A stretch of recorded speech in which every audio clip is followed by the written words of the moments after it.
the HTV, held very closely by the robotic arm, and provides a nice workspace for them to grab the new batteries, install them onto the actual truss segment, the part of the station, and take some of the old batteries over.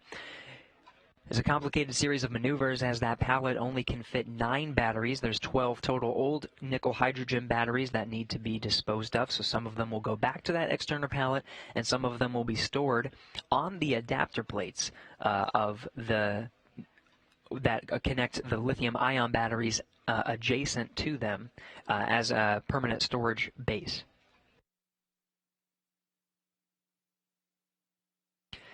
Now again, those batteries, you can see the lithium-ion there in blue, the same dimensions, same shape as the nickel-hydrogen, just makes the process of switching them out a little bit easier. They essentially look the same, but they're just a little bit heavier as they contain the lithium-ion technology. Now the adapter plate will be installed adjacent to the lithium-ion batteries with a connector to route that power.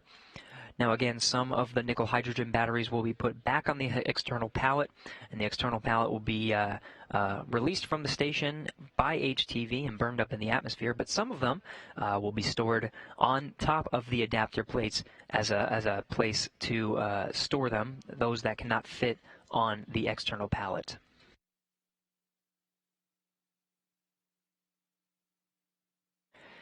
The 2 spacewalkers continuing to get set up. Again, Andrew Morgan on the right. He'll be wearing the suit with the red stripes. Extravehicular crew member number 1 today on the left.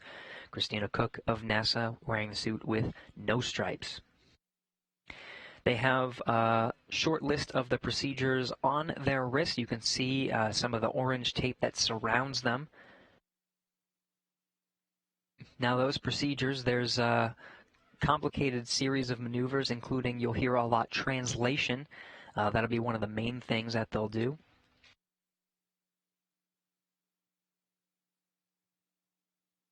Just recently, the crew members completed some in-suit light exercise to purge some of the nitrogen from their body as they're breathing 100% oxygen through the power of the suit, the battery pack that's in the back. Now Andrew Morgan already being outfitted with, you can see in the hands of Luca Parmitano, this will be the SAFER unit. It attaches to the very bottom of the backpack portion of the spacesuit. The arms will fold out and will provide, in the case of an emergency, if in the unlikely event that a crew member were to become untethered during the spacewalk. Spacewalks, generally from start to finish, spacewalkers are constantly tethered while at least outside the airlock. But in the unlikely event that they were to become untethered, this SAFER unit provides some propulsion to actually act as a jetpack and get them back safely towards the station. The techniques for using the SAFER are trained on the ground using virtual reality, providing many different scenarios and positions and orienting and training the astronauts to safely propel themselves back to the station in the event of an emergency. Luca Parmitano on the left, Jessica Meir on the right, inspecting and getting ready to install that SAFER unit onto the back of extravehicular crew member number 1 today, NASA astronaut Andrew Morgan.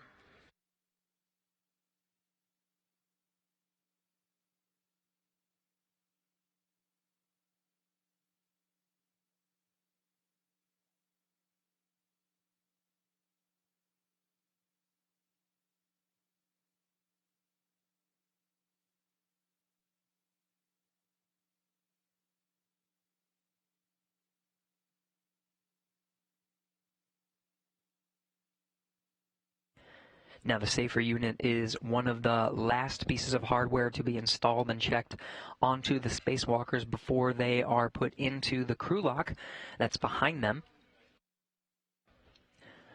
You can see it's a little bit smaller of a volume, so they'll have to face opposite directions when the astronauts are put into the crew lock.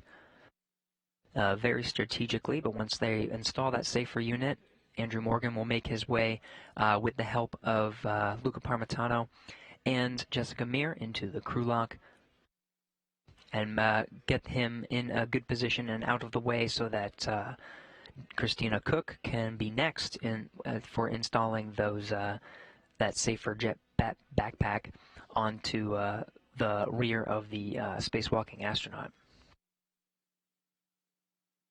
Once those safer units are installed, the hatches between the equipment lock and the crew lock will be closed, and we'll start hearing some communication from the equipment lock side.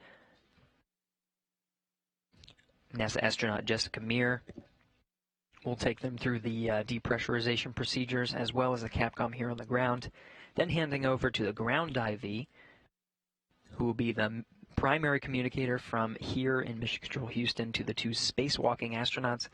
That'll be astronaut Stephanie Wilson.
Now, there's a complicated series of procedures that'll take over this 6.5 hours.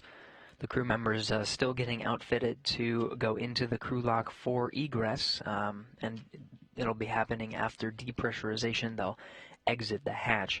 Now, the main work they'll be doing is, again, upgrading some of the batteries on the International Space Station. You can see here sort of a 2D graphic of what we'll be actually working on today.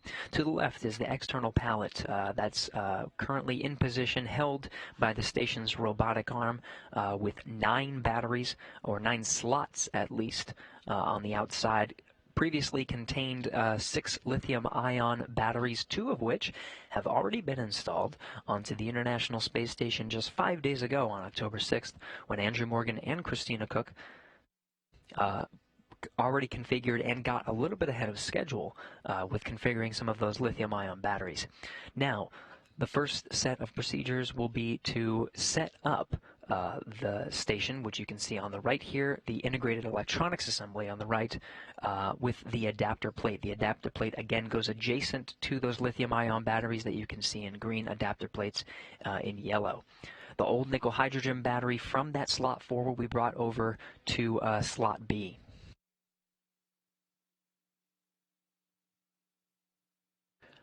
Opening up that slot 4, we'll be able to move battery 6, that's an old nickel-hydrogen battery, over on top of the adapter plate. Again, a nice storage area for that, and opens up a slot for some of the next procedures. Opens up a slot for that lithium-ion battery to take its place over in slot 6. Again, those lithium-ion batteries held by the external pallet. Spacewalkers will move that lithium-ion battery over to the empty slot. 3 of the lithium-ion batteries will be on this 2B channel, so that will be the last in this series of 3 on this channel. The remainder of the spacewalks will be taking place on the opposite channel, on the far port truss, the 4B channel. Now, of course, those lithium-ion batteries need adapter plates, so the adapter plate from right underneath will move to slot number 5, and the old nickel-hydrogen battery that currently resides in slot number 5 will move over to the external pallet. Once they're done with those procedures, they'll just clean up the work site and make sure everything is configured on the 2B channel.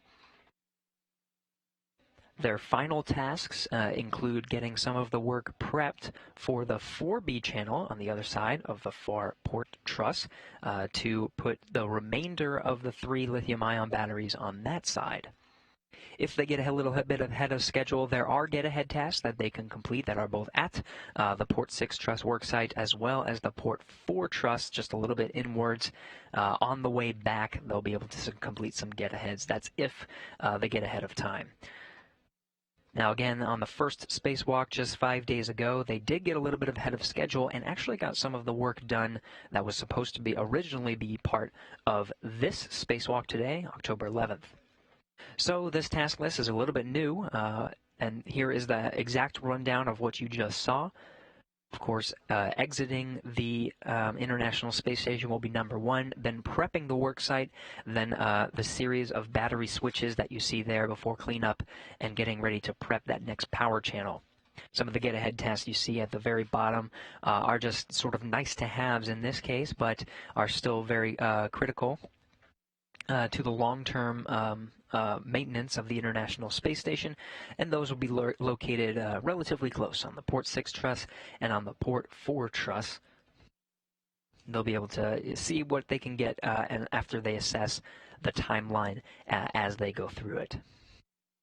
But again, Drew Morgan and Christina Koch, pretty fresh in their spacewalking experience at this point. Again, just completing a series, the first of the series of battery AVAs just 5 days ago. Both have their spacewalking legs nice and fresh. You can see Andrew Morgan already has the SAFER unit attached to him and has been pushed into the crew lock. Now you see positioned here in the center of the equipment lock Christina Koch, still aided by Luca Parmitano, that you see to the left, European Space Agency astronaut, and NASA astronaut Jessica Meir to the right, installing that simplified aid for EVA rescue. Again, that is sort of a jetpack that's installed on the bottom portion of their spacesuit, just under some of the critical life support and sort of the life engine that's at the back of the spacesuit. Again, in the unlikely event that the spacewalkers were to become untethered during today's spacewalk, that simplified aid for EVA rescue would get them back to the International Space Station safely. Again, installing that SAFER unit is one of the last steps before they get pushed into the crew lock. You can see Andrew Morgan already in there. They'll have to face opposite directions to actually fit into that small space right before the hatches are closed, and they begin some of the next procedures to check and verify that everything is okay before they start depressurizing. Now, the official start time of today's spacewalk will begin once the astronauts switch to battery power, and we'll mark that time for you. That'll take place after depressurization.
Now, while they're getting situated and get pushed into the crew lock to begin today's spacewalk, you can see that final push taking place just now. Jessica Meir and Luca Parmitano pushing them right into place. We'll be taking Ask NASA questions.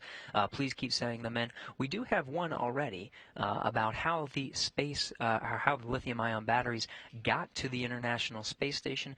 They were carried up on the H2 transfer vehicle. This is a Japanese transfer vehicle or Japanese cargo vehicle that lifted off from the Tanegashima Space Center just last month.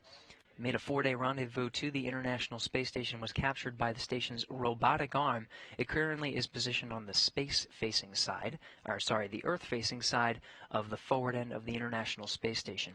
Now, in the unpressurized portion of that vehicle was the entire pallet that we'll see during today's spacewalk. It was removed robotically and had a handover maneuver from the station's robotic arm over to the Japanese robotic arm, then back to the station's robotic arm to make its way all the way to the far end of the International Space Station where it currently resides. We'll continue to answer those Ask NASA questions. Please keep sending them in throughout today's EVA, which will be to install those batteries and complete this series of upgrades. The two spacewalking astronauts currently inside the crew lock. You can see facing opposite directions to make sure that they fit. There's a hatch that you can see sort of at the forward end of that crew lock towards the top of the screen. Once they get into position and make sure all their tools and they're in the right positions and they have the right configurations, are able to access the screens and controls to make sure they have control of the depressurization. They'll actually close the hatch between the equipment lock and the crew lock and begin those procedures.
While they're continuing to get situated for egress or exiting the spacecraft later, of course depressurization before that, let's continue to take some Ask NASA questions.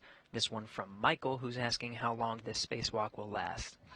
Now, typically spacewalks are timed around 6.5 hours, and there's a variety of reasons for this. First, the 6.5 hours is just spacewalking time. Of course, the astronauts are in the suits much longer prior to that, as you just saw, getting suited up. There's a lot of pre-breathing, and they do some nitrogen purging with in-suit light exercise. There's also a post-period where they have a debrief of some of the activities that they did. It's a very long day from start to finish. But also the suits themselves are on battery power and are on isolated portable life support systems that include carbon dioxide scrubbing and a limited supply of oxygen, and that's just to give a nice little margin between the functionality of the suit and the performance of the astronaut and the length of time that's needed. Now, these spacewalks are carefully choreographed and coordinated months, sometimes years ahead of time to make sure that the procedures from start to finish are well-timed, well predicted. And of course, these are a series of ongoing spacewalks, so a lot of good data for predicting how these spacewalks will go in terms of switching out those new lithium-ion batteries for some of the older nickel-hydrogen batteries. Keep sending in those questions using the hashtag AskNASA.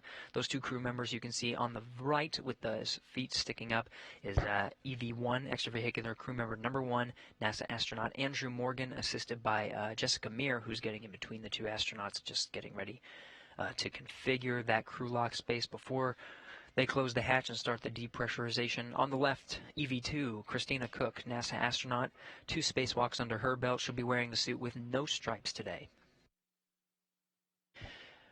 Now, on top of the crew members' helmets are cameras that will be providing live streams from the point of view of each of the astronauts.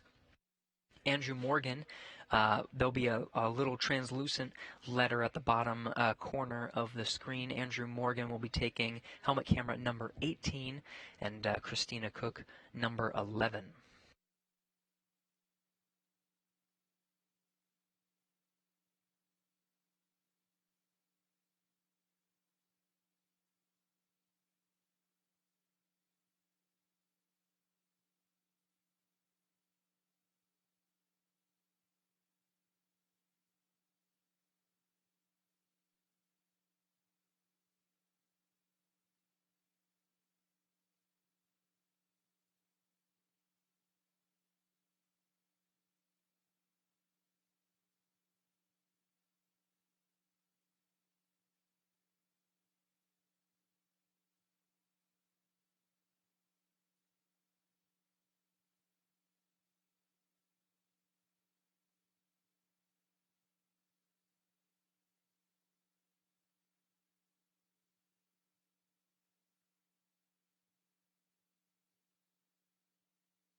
Station, we removed the middle canisters, and they are 4 and 17 for step 63.5. Copy. Good numbers. Thanks, Luca.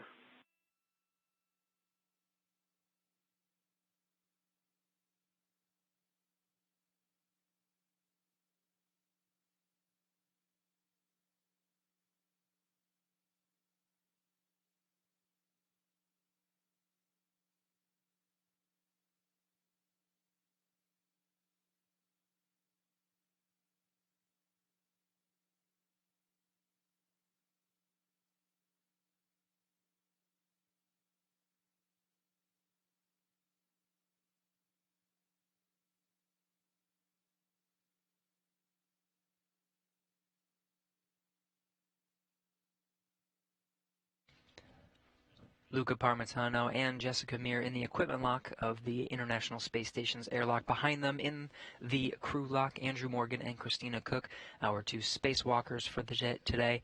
They're going through some of the procedures to make sure that the crew is ready for depressurization. Jessica Meir, you can see in her hands the hatch that will be closed between the equipment lock and the crew lock.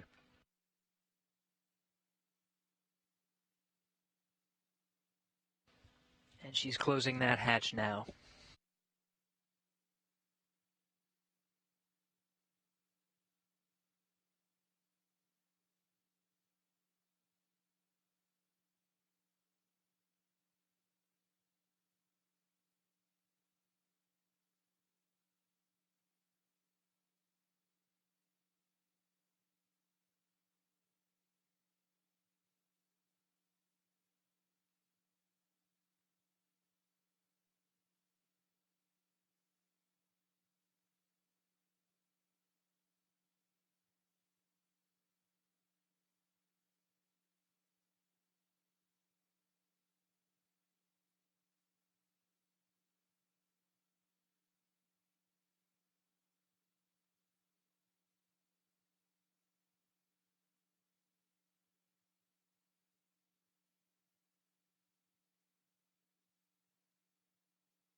Luca 1, step 70 and 71 complete.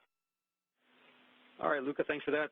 72.1 is complete. We're putting 72.2 and 72.3 in work. We'll call you back shortly.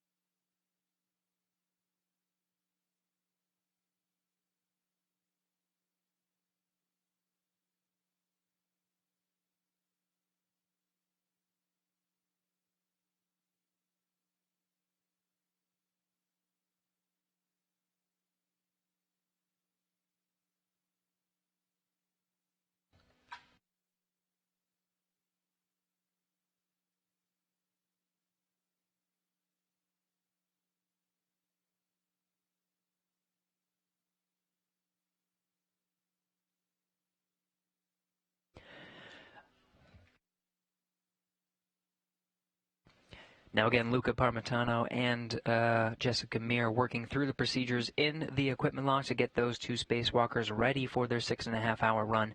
In the meantime, keep sending in those questions using the hashtag AskNASA. We have one about the batteries. Again, the two spacewalkers will be working on upgrading some lithium-ion batteries of the station, but replacing those old nickel hydrogen. So where will they go is the question from Lamia. Now, the old batteries, there are 12 old batteries, and the external pallet that carried up new lithium-ion batteries has enough space for 9. So what will happen is during these upcoming or total series of 5 spacewalks, this is the second in that series, they'll put at least 9 of those nickel hydrogen batteries onto the external pallet. That external pallet will be put back into the HTV cargo vehicle, which currently is on the Earth-facing side of the forward end of the station. And then when it detaches from the International Space Station, it'll re-enter the Earth's atmosphere and burn up with the batteries inside. The remaining 3 batteries will be stowed on various parts on top of adapter plates on some of these components. You'll see them as part of the techniques during today's spacewalk to put some of those nickel hydrogen batteries right on top of the adapter plates. I got you loud and clear. Loud and clear, Lucas. Okay, Christina, you're going to check that the switch depress pump power is off. Press pump power switch is off. OFS. Check that the depress pump enable LED is on. Depress pump enable LED is on. OS. Airlock Houston on Space to Ground 1. You have a go in step 76. Okay, Mark, thank you. We copy go for 76, moving to the depress Q card. Hello, Drew and Christina. Good, hello, Goose. Okay, for Christina on the UIA, switch depress pump power to on. Wait 10 seconds for startup. Copy. Depress pump power on.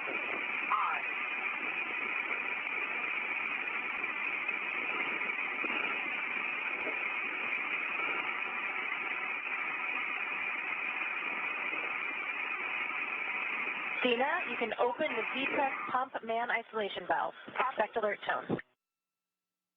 Depress pump man ISO valve open. Copy. Monitor your seat pressure gauge remains less than 5.5. Copy. 52 copy. 51 copy.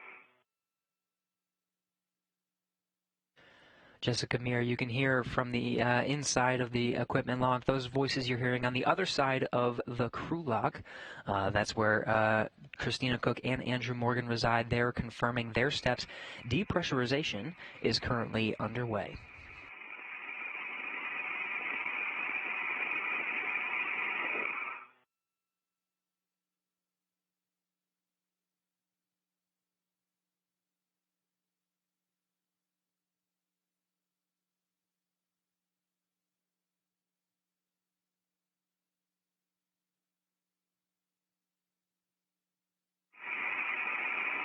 Pressure 12.5. Copy 12.5. Good readouts from the crew on the other side of the hatch in the crew lock as they undergo depressurization. The pressure of the International Space Station is at 14.7 psi, just about what the Earth is at sea level. Right now they're taking it incrementally down to 5 psi. They'll have a stop and check for any leaks before they continue down to vacuum.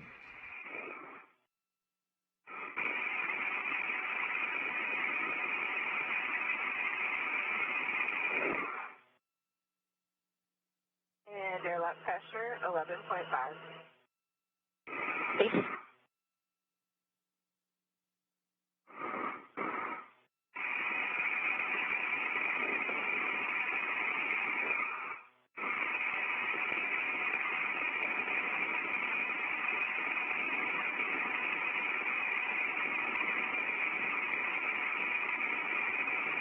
Airlock pressure, 11. Copy.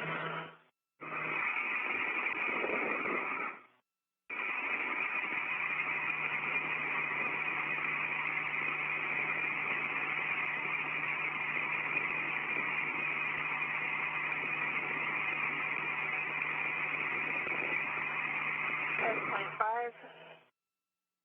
Copy.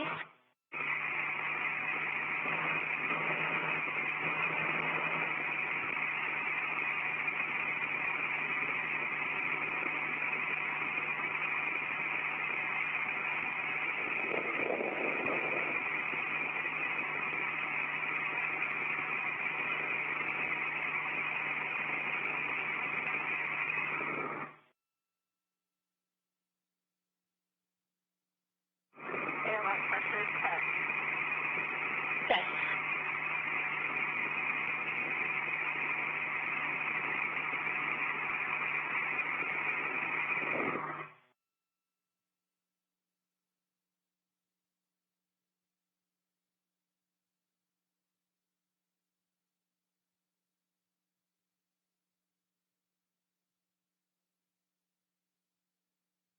.5.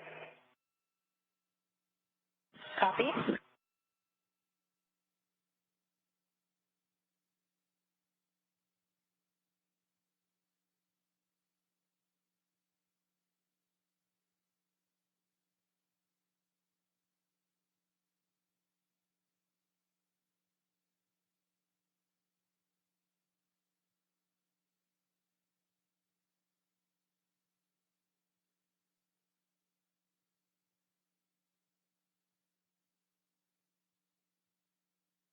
.0. Copy 9.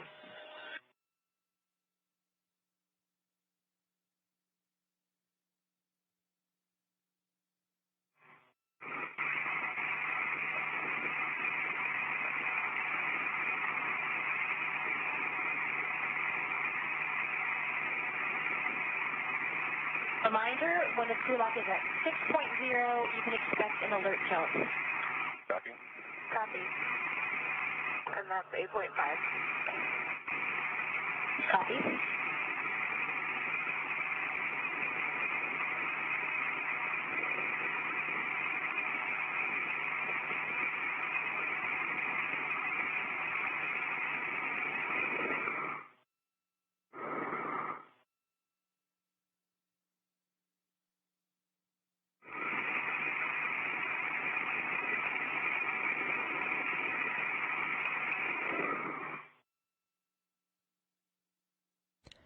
Good readouts from the crew as the crew lock on the opposite side of the hatch is depressurized down to the next increment, which will be 5 psi, just to check for any leaks.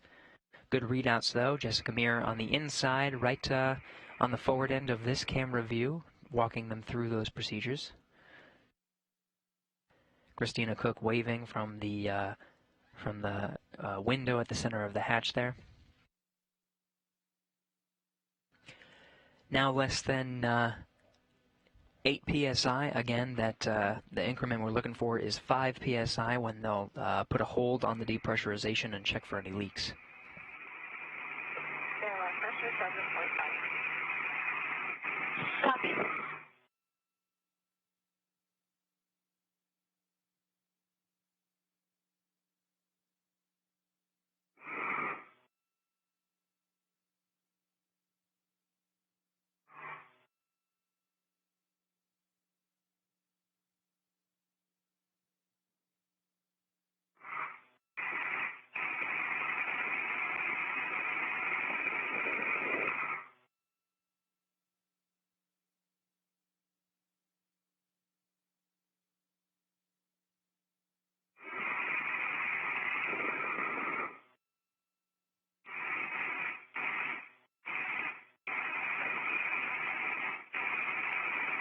7.0. Copy, 7.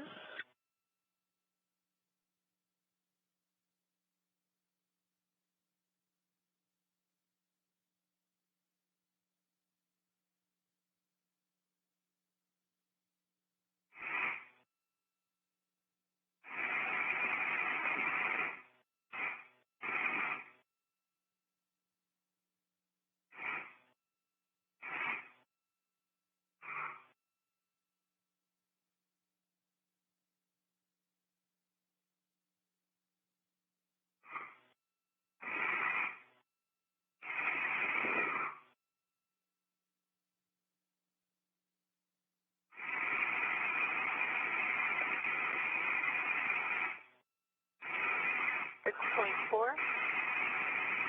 Copy.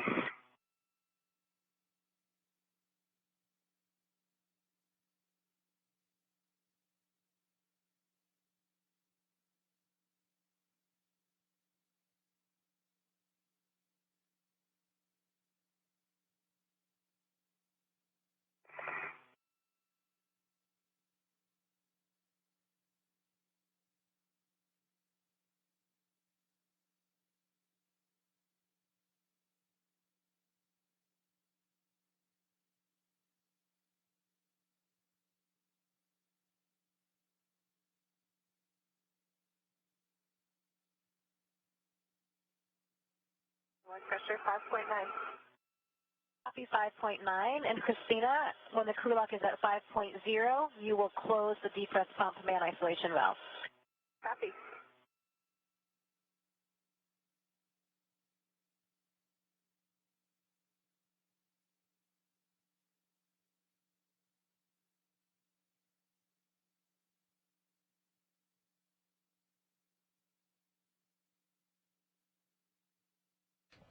Very close to 5 psi at this point. We'll get confirmation from the crew once it's holding, and they'll go through a series of checks to make sure that everything is good before they proceed down to vacuum.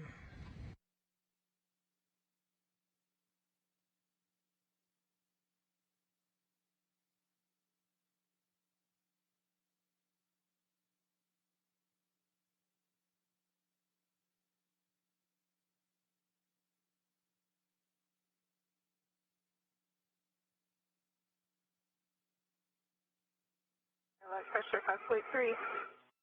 Copy.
Oh, I'm showing airlock pressure 4.7 once we switch back over, so I'll go ahead and take the man ISO valve close. Copy, man ISO valve coming close. And it is closed. Copy, closed. For both of you, on your DCM, switch display status until leak check question mark is displayed, and alarm yes, follow instructions. You want leak check? 3 copies. In work. Jessica Meir offering the next steps as Christina Cook works through them with Drew Morgan on the other side of the hatch there. The crew lock on the opposite side of the hatch holding steady at 5 psi.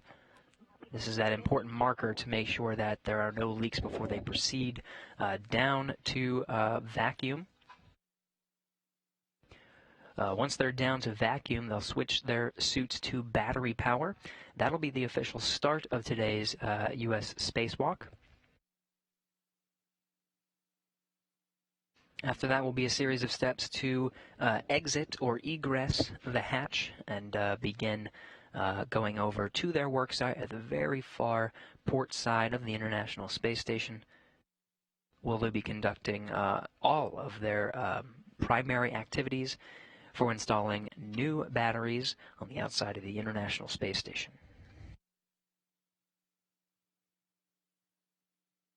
EV2 leak check complete.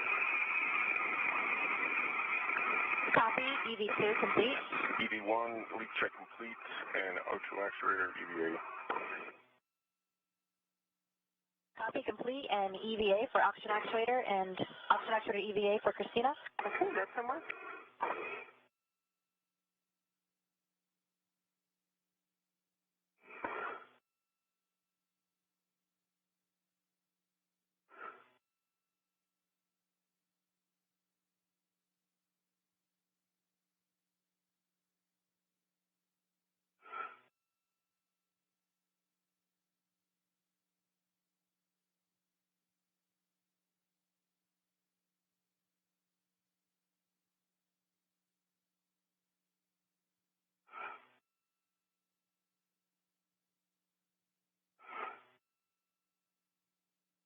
And O2 actuator is EVA for EV2.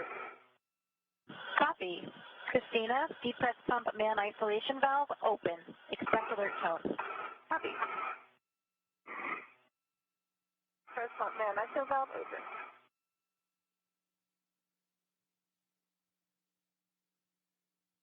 Okay, and that end is flipped. You confirm that you are open? That's affirmative. We are open.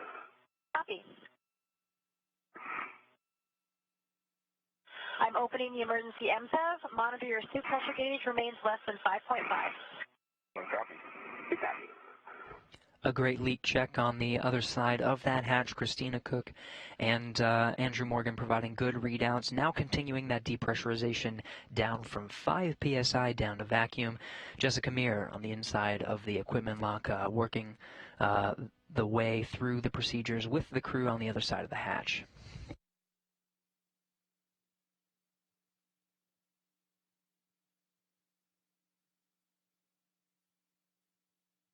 Airlock pressure 4.0. Copy 4. And a great readout from the crew. The depress nominally going down to vacuum. Jessica Meir again working with the crew on the way down. While it's going down to vacuum, let's take another couple hashtag Ask NASA questions. This one from Kapil. Do they need a specific timeline so they can work in the daylight? The crew lock gets to 2.0, you will close the man isolation valve. Copy. Spacewalks last for a scheduled 6.5 hours. The one last week just exceeding 7 hours. In that time, the crew will be outside the International Space Station the entire time, working in both day and nighttime. Within that span of time, they can see up to 4 sunrises and sunsets. Now they have technology as part of their extravehicular mobility unit to help them through those tasks. They have goldized visors that they can pull down from their shades to provide almost like sunshades during the daytime. And on the sides of their helmets are lights that they can use to illuminate their work site in the nighttime. Copy 3.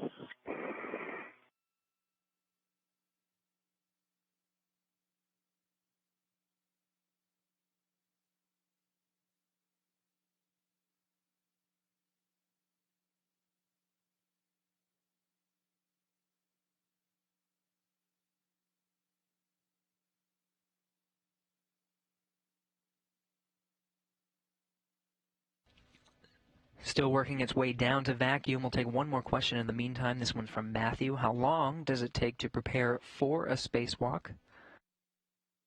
Now, the entire day is quite a long day. For a few hours beforehand, they're seated in their suits. First, they go through a briefing before they get suited up and start their pre-breathing exercise. That's the suit itself providing a 100% oxygen environment, so they have to purge that nitrogen. That time is shortened just a little bit by conducting some in-suit light exercise to make sure that nitrogen is nice and purged. Then the spacewalk itself is 6.5 hours, and then there's a debrief at the end. Now, that's just for the spacewalkers themselves. In terms of planning and executing a spacewalk, there's large teams here on the ground that work with extravehicular activities, working with tools and procedures that can take months and sometimes years to put together a series of spacewalk and make sure that it's going to make the crew member safe and accomplish the mission. Copy. You can close the defrost pump man isolation valve. Defrost pump man isolation valve closed. Copy. On the UIA, switch defrost pump power to off. OFF. Defrost pump power is off. Copy off. You can report your initial tether config for egress. Copy that, Goose. And when Houston's listening in, we'll begin with our load path, starting with the airlock E-ring extender. We have Christina's right waist tether large hook.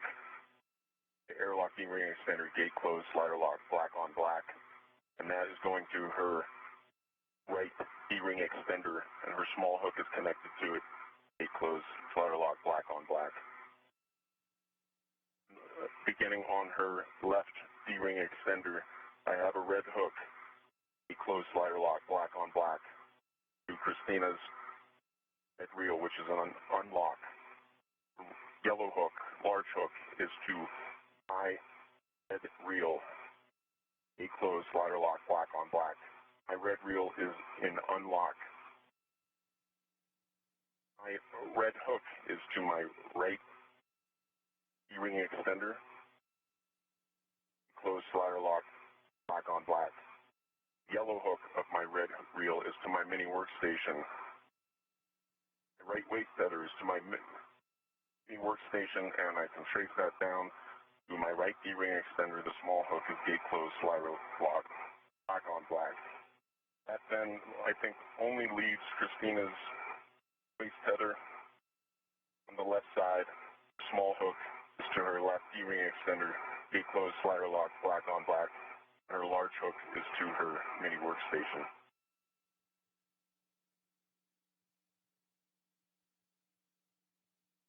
That sounds like a good config to me. Houston, do you concur? Houston concurs. Okay, copy. On your DCM, when the crew lock DPDT is 0, you can expect an alert tone. Copy.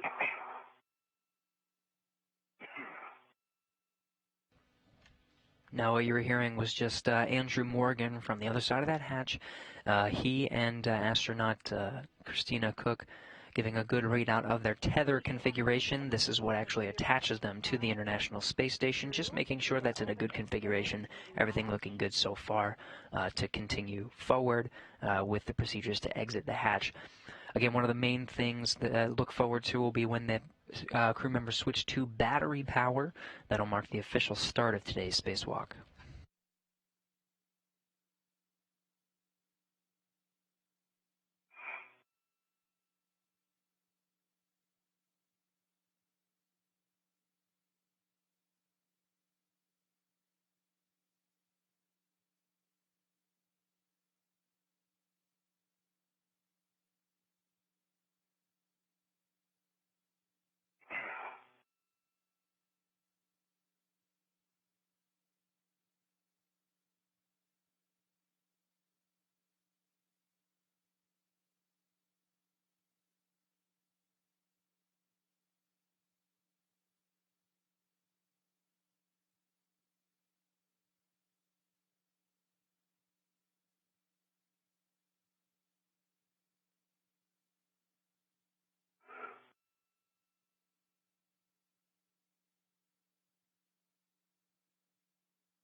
Drew, my DCM is no longer showing airlock pressure, so... Okay, copy. I'll watch the gauge. Copy. Airlock Houston on Space to Ground 1. It is daylight outside. That, Mark. Thank you.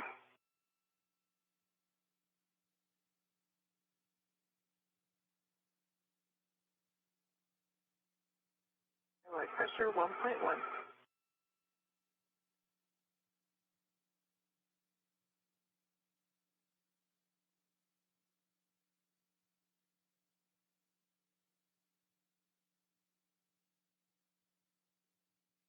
Mark, what will we be flying over?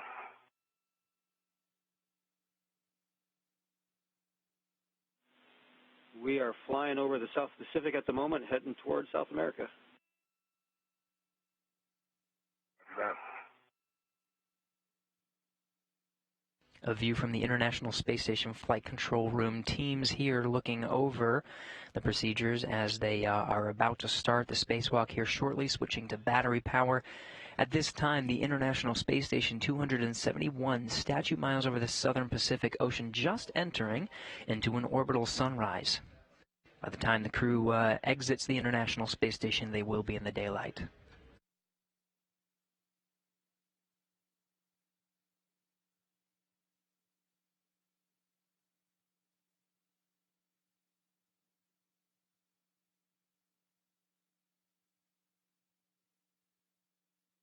Delta right at 1. Right now.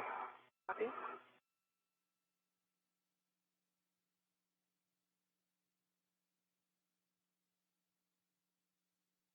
A great view of the station's airlock. That thinner tube that's sort of at the center bottom of the screen is where the crew is now on the inside. The hatch just off to the upper right portion of that crew lock. Crew inside now, near vacuum, working through the steps to exit the hatch here shortly. That'll come after they switch to battery power and officially start today's spacewalk.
About 0.9 psi delta.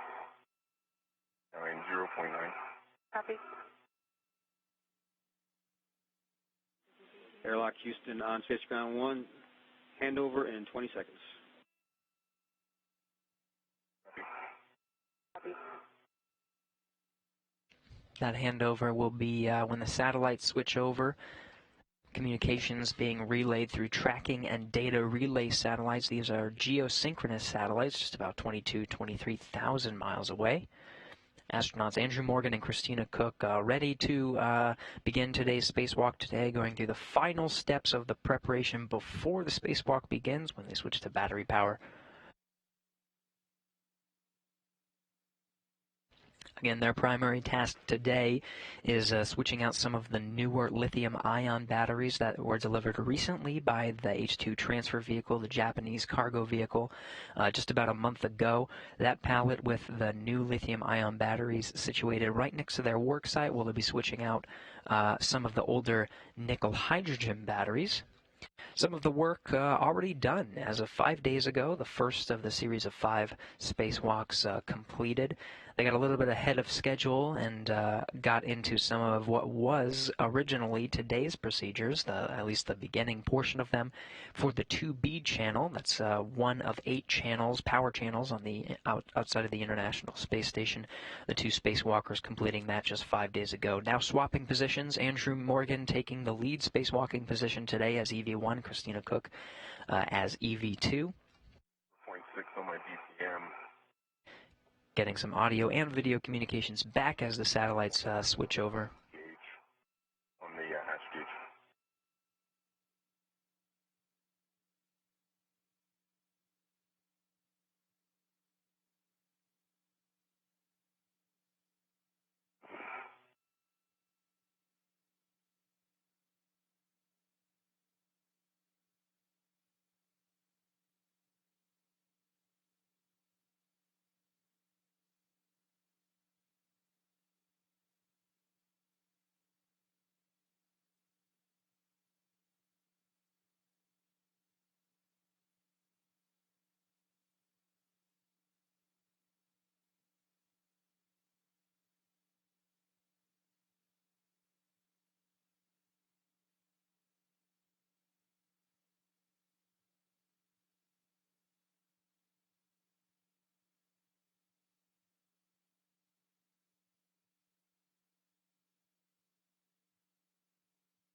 All right, Jessica and Houston, I'm showing right at 0.5 psi alpha.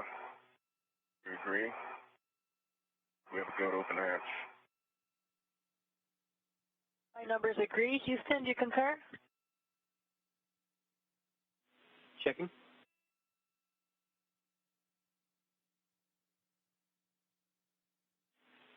We like your number. We're not seeing that telemetry yet on the ground, but your go. Okay, copy. Go to open hatch.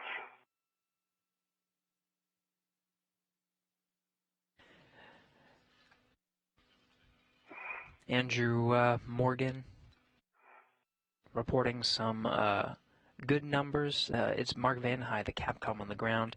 You can see they got the go to open that thermal cover that you just saw fling open just moments ago. Now, the official start of today's spacewalk will begin when they switch to battery power. These still some of the preliminary steps before they officially begin. And for EV2, I have the expression SUP high. And I did as well. SUP high message. I got the, it was expected. Copy.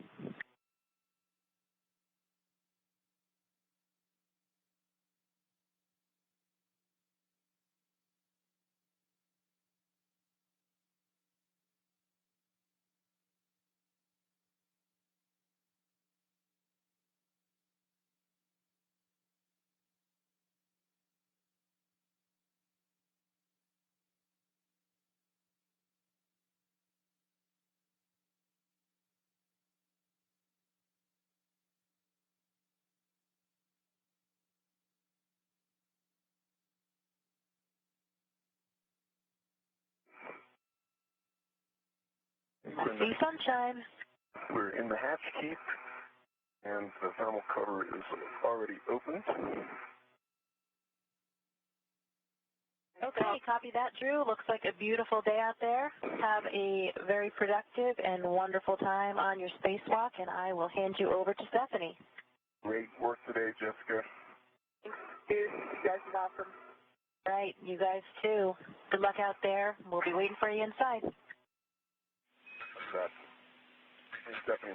Thank you, Jessica. Drew, Christina, good morning. On your DCMs, take power to bat. Stagger your switch throws and expect a warning tone. Work. Handing over from Jessica Meir to ground IV Stephanie Wilson. You'll be hearing her voice from here in Mission Control Houston throughout today's EVA.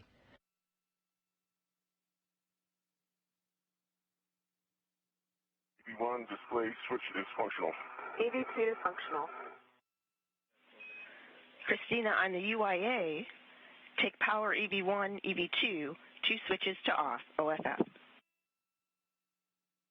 In work. Power EV1 and 2 is off, OFF. Copy, check power EV1, EV2, 4 LEDs are off. 4 LEDs are off. On your DCMs, disconnect your SCUs from your DCMs and stow them in the pouch.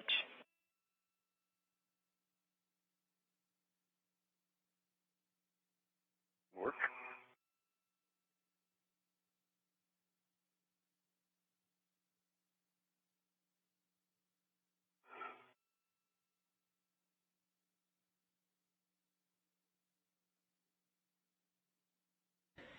And we have a good switch to battery power. EV1 stowed in the pouch. That occurring at 6:38 a.m. this morning, Central Time. The International Space Station just over an orbital sunrise, 267 statute miles over the South Pacific Ocean just west of the coast of Chile. Copy that. Now install your DCM covers. One DCM cover installed. DCM cover installed. Copy. Christina, check deep press pump man ISO closed. Press pump man ISO valve closed. On your DCMs, take your temperature control valves to max hot. In work.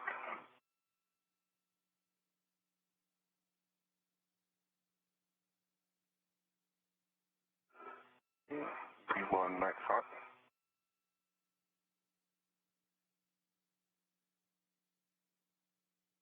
EV2 max hot. Copy. Take water to on. Copy. EV1 water on.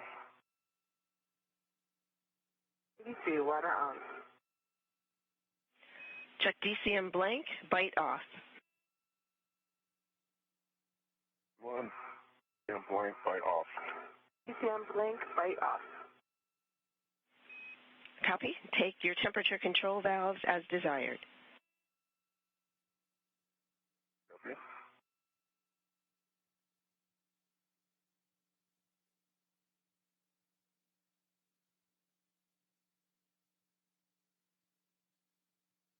Complete for EV2. And EV1 I'm set. Copy. Check suit P gauge between 4.2 and 4.4.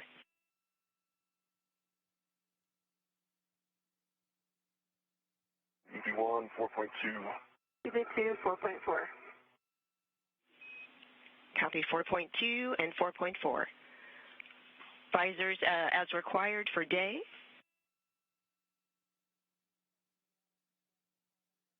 Work.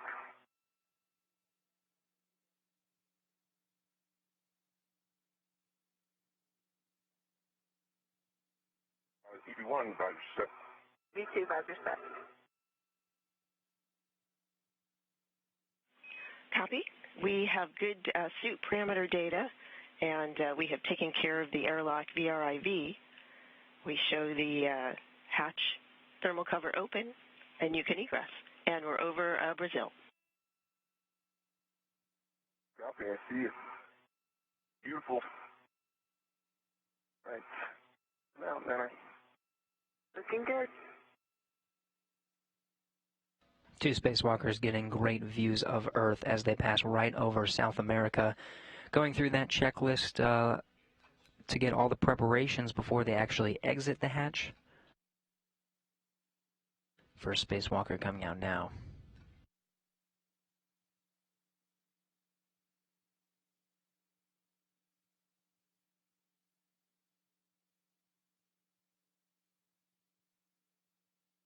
And then I'll pause right here in the hatch to do our tether work. And Stephanie, I'm in position. I have view of our tethers.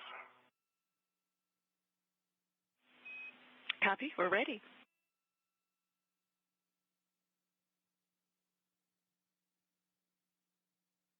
Okay, and I believe that I'm making my first connection, my yellow hook to the forward green rail. So I'll take a quick look, inspect them real quick. Okay, on the forward reel, there is no indicator showing. The load alleviating strap looks good. The hooks are locked. This green hook is locked, and the reel itself is unlocked. Copy your checks for the forward external D-ring.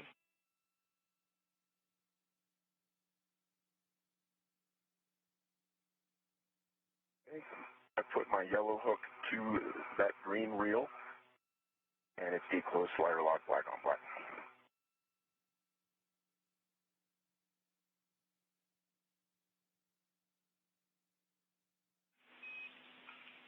We copy, Drew. Now inspect the load alleviating strap on the aft external D-ring. That load alleviating strap on the aft D-ring. There's no indicator showing. The load alleviating strap looks to be in condition. Green hook is down to the aft D-ring, and it is still locked, and the reel itself is in unlock and also looks to be undamaged.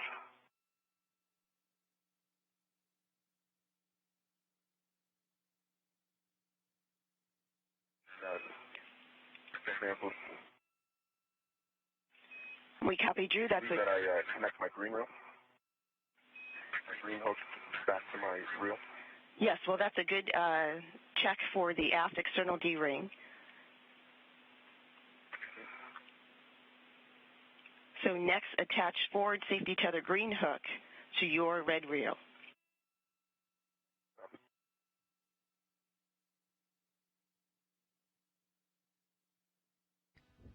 Andrew Morgan, you see positioned right outside of the Quest airlock hatch. He's the first spacewalker out today, checking some of the tether configurations, making sure they're all set before they actually make their way over to the work site on the very far port side of the International Space Station. To my red reel, and I'm going to leave it in unlock. Copy. Next, attach Christina's yellow hook to the safety tether reel on the aft external D-ring. Copy.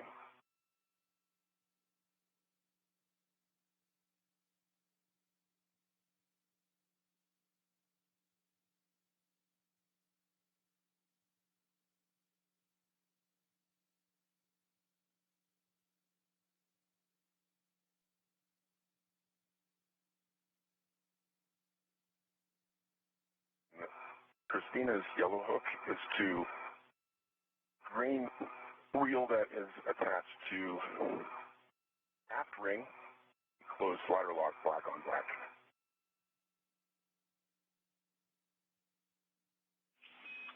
Copy, Drew. Next, attach the aft safety tether green hook to Christina's red reel. Copy.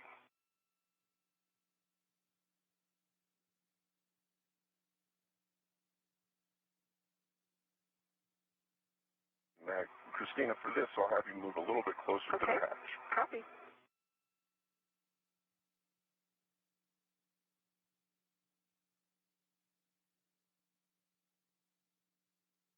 What's that? Straight. Okay. Christina's green hook is attached to her red reel. Let me just make sure that we're good here.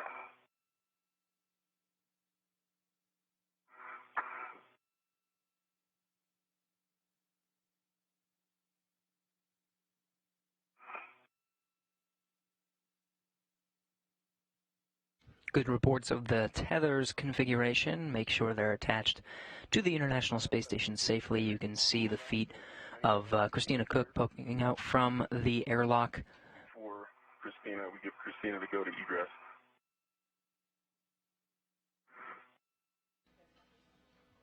You'll be able to tell the two apart by the stripes on their suit. Andrew Morgan wearing the suit with red stripes.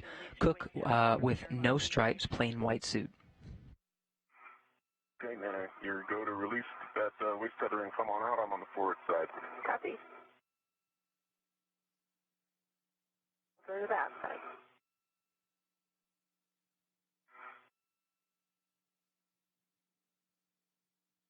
Okay, my right waist tether is released. Okay.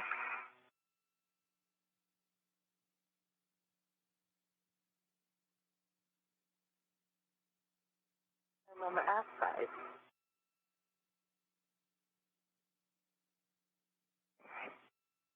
Let me get a look at you for buddy checks. Okay, and Stephanie, I am egress.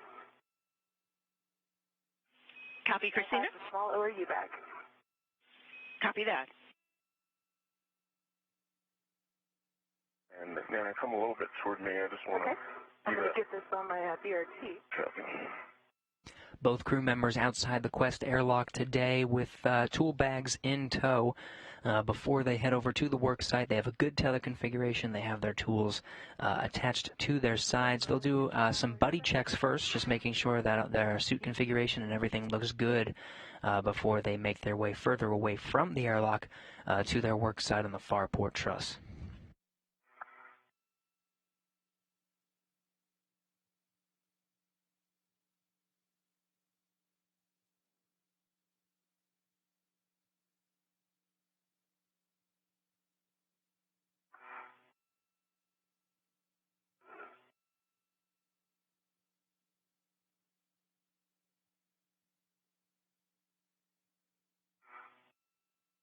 Looks good.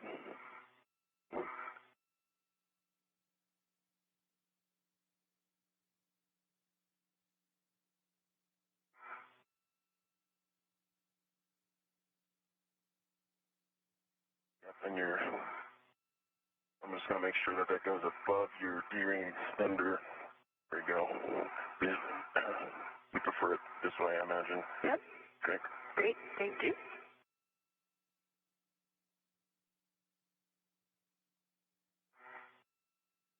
Okay, and Stephanie, I can start buddy checks on Christina. I see she has one good green WVS light, and I can see two handles down. But since you put the bag on, let me just see that left hip one more time.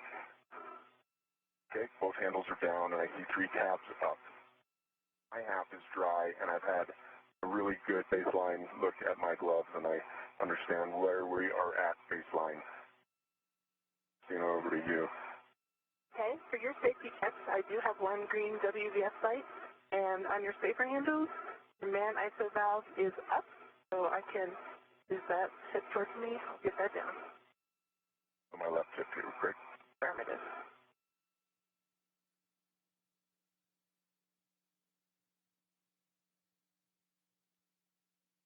Okay, the man ISO valve is down. Copy. And your HCM handle was down. Copy. The tabs, I see three tabs up. I see a good tether config. Both reels are in lock, and everything is in a good position.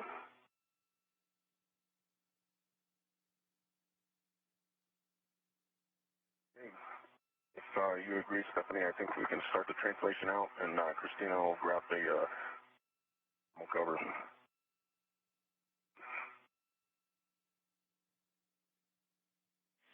And Christina, give us a baseline HAP check, please. The HAP is dry. Copy, dry HAP. There is a warning and a caution before translation. Remember the potential sharp edge on the airlock with 8 label. And also the caution for phase 1, avoid contact with deployed test cable, zenith, and NATA CEDAR rails.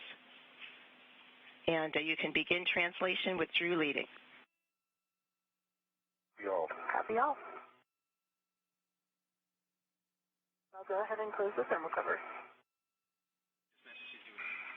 Very good. Thank you, Christina.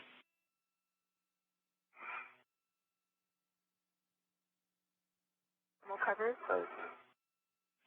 Copy closed. Thank you.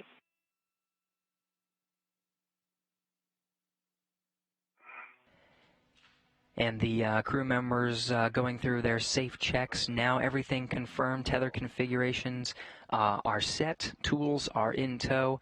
They've closed the thermal cover, and they are on their way to their work site to begin today's spacewalk, even just a little bit ahead of schedule. The two spacewalkers have their spacewalking legs as of 5 days ago, both of them going out the hatch to start this series of battery upgrades. Now continuing for the second of 5 planned EVAs for the series of power upgrades to the station. Sad news today to report, though. As Andrew Morgan and Christina Koch begin their spacewalk, we have learned that, and Roscosmos has confirmed, that Alexei Leonov, the iconic Russian cosmonaut, passed away today in Star City, Russia at the age of 85 today, October 11th, 2019.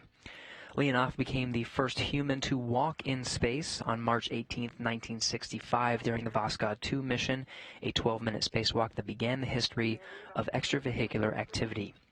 Leonov then commanded the Soyuz capsule in July 1975 for the Apollo-Soyuz test project, along with fellow cosmonaut Valery Kubasov, and linked up with the Apollo command module commanded by Tom Stafford, along with astronauts Vance Brand and Deke Slayton, that gave birth to the international cooperation we see today aboard the International Space Station.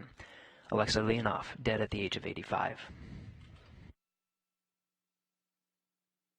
A tribute to Leonov, as today is a spacewalk, the first spacewalker in history. I am at the cedar rail. Copy. Christina, you will translate to P1, mile marker 9180 under the FHRC to check the anchor hooks. And Drew, you'll translate out to P6 to place your green hook. That.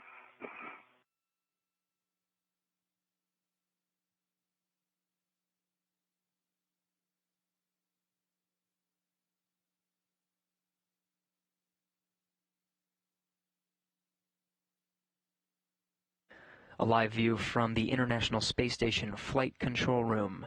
The teams here overseeing the spacewalk today. You'll be hearing the voice of Stephanie Wilson up to the two crew members that are spacewalking today, Andrew Morgan and Christina Koch. At the far end, you can see Stephanie Wilson. She is the ground IV, the spacewalk communicator. While she is speaking to the two spacewalking astronauts, Mark Vande Hei, taking control of the inside. Of course, crew members still on the inside of the space station. He'll be the voice from Mission Control up to the crew members there. Flight Director T.J. Creamer leading the Orbit 2 teams today. Next to him, Judd Freeling, the two flight directors of these battery spacewalks, the 5 planned spacewalks this month. In the meantime, Morgan and Cook on their way to the work site, which is on the very far end of the port side of the International Space Station, right at the very end where the solar arrays are. Copy, Drew. In lock, or excuse me, in lock. They are black on black. They're locked. I know Christina's going to give them an eye, too. And we copy. They're doing what's called translating now. That's just moving from the Quest airlock over to that work site. Translation is just the physical movement from one place to the other. Is in on lock, but it is not reeling in. I gave it a tug, and now it's reeling in. By tug, I just pulled it out lately to give it a restart for the reeling in. And we copy. Thanks for the report. Part of the movement over to the work site includes checking those tethers along the way. Again, that's a critical technology during a spacewalk to make sure they're attached to the International Space Station. Good reports, though, as they make their way over to the work site to begin today's battery EVA spacewalk. That is yours. That's the vertical handrail, and 3650 is the horizontal handrail. That's Drew's. Be in work. Yes, mine is on 3651.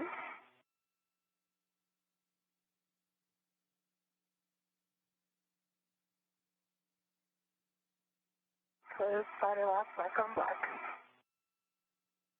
Drew, his is Getting some of the first views from the wireless video system aboard the crew members. This one, helmet camera number 11. You can see the translucent letters at the bottom right. This one, the helmet camera of Christina Cook.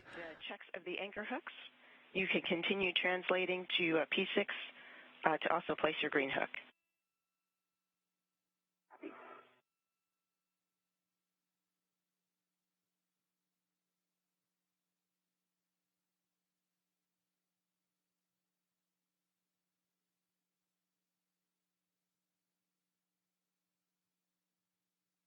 Spacewalkers making their way over now, familiar with the translation path. This is the path they would use. You can see the handrails they're grabbing to make their way. Spacewalking, more of a hand movement than actual walking using their feet, but making their way quickly over to the work site.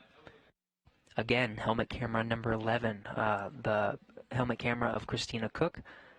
And we see 18 pop up on the screen. That'll be Drew Morgan. Both of you, prior to crossing the Sarge, check your gauntlets in place. And I'm at the Sarge, and both gauntlets are down. About to start dropping now. Copy.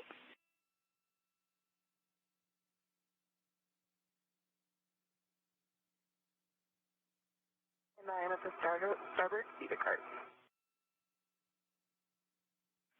Copy, Christina.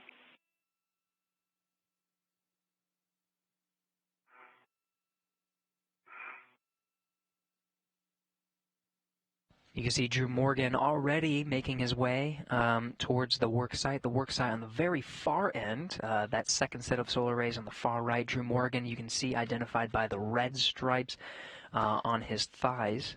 He'll be EV1 today. When his helmet camera is up and running, it'll be helmet camera number 18.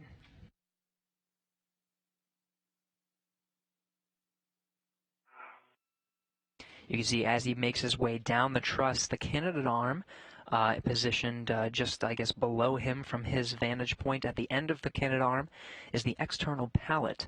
This pallet contains the lithium-ion batteries, two of which have already been switched out and are currently on the station with associated adapter plates. That'll be for the 2B channel. On the far side, there's the 2B and the 4B channels. They've been working on the 2B and are scheduled to finish that today, installing the third of 3 on that channel. The remainder of the 6 batteries that are part of the 6 that are on the pallet will go on the 4B channel on the other side. From this position, you can see Andrew Morgan just below his feet. There's that external pallet with some of the batteries, some old, some new, based on the work from 5 days ago. My left gauntlet before proceeding. Copy, Christina.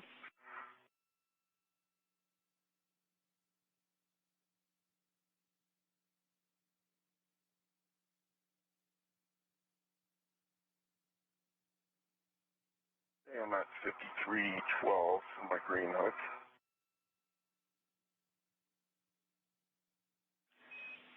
Drew, that is a good handrail.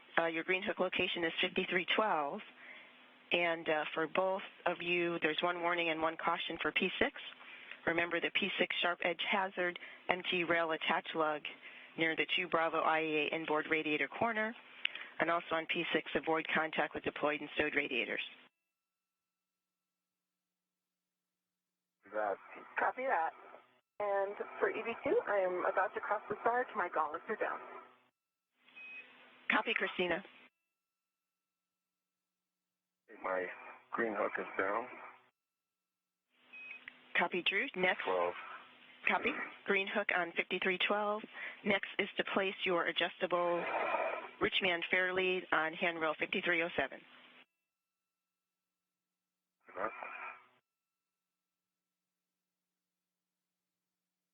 And then I put my green hook on the more inboard stanchion this time. It'll be a little bit under the APFR, but I think it's just going to make it a lot easier to get it off. I don't think it'll be an issue. Copy. Copy.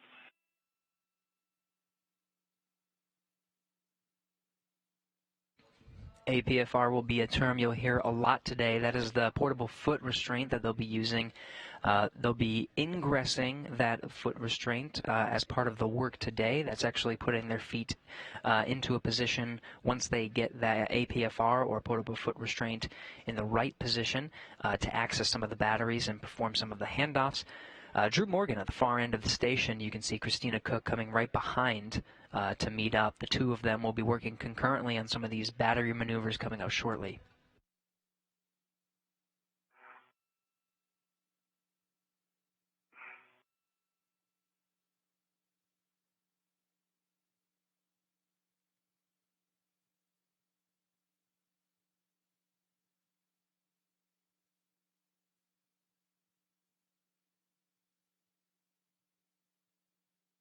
Okay, I am at 5309. I believe this is my Green Hook location. That's correct. A great view of both spacewalkers out at the work site.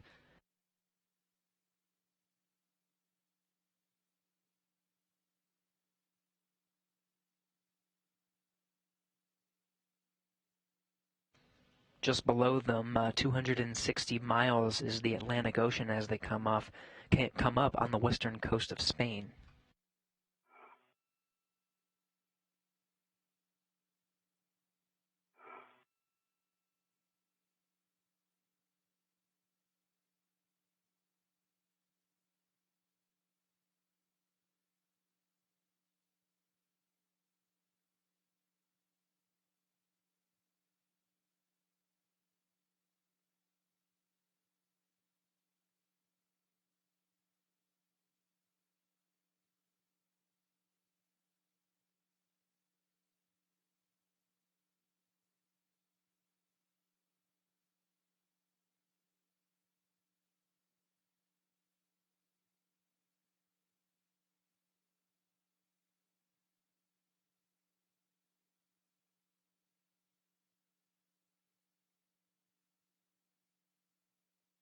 Green Hook is dropped on 5309. Copy, Christina. Next, translate to the EP.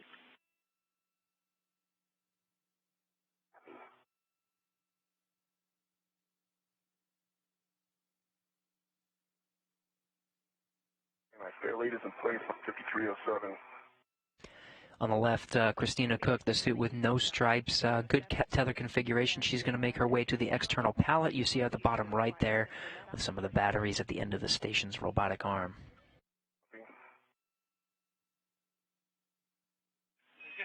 And while Christina is translating to the EP, and Drew, this will apply for you later, I have 2 warnings and 3 cautions to read for the EP. Copy that. Okay, copy. And do I have a go to go ahead and translate over? In position. Yes, you do. Yeah, I am on the EP. And I'm the first step. Copy.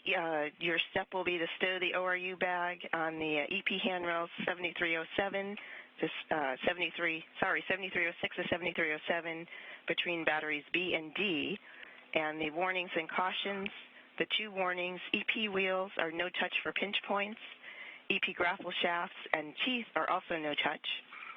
For the 3 cautions, translate only on handrails. Do not impart loads into any ORU on the EP. No sudden movements on the EP. Maintain less than 0.45 feet per second translation speed.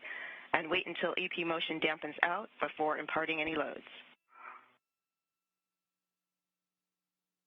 Copy.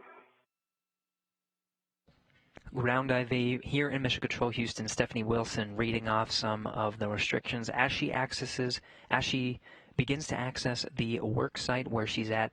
That's the external pallet. This one was extracted from the H-2 transfer vehicle, that Japanese cargo vehicle.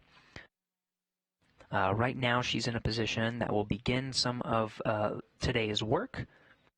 On the external pallet, each of those slots has an identifier, all marked by letters. In between B and D will be some of the beginning work. In slot B is the adapter plate, where that currently resides. That'll be part of the first bulk of the work, moving that adapter plate over to the station, and then moving an old nickel hydrogen battery over to that slot B on the external pallet. Right now, though, the two spacewalkers just configuring those work sites before they actually begin that handoff.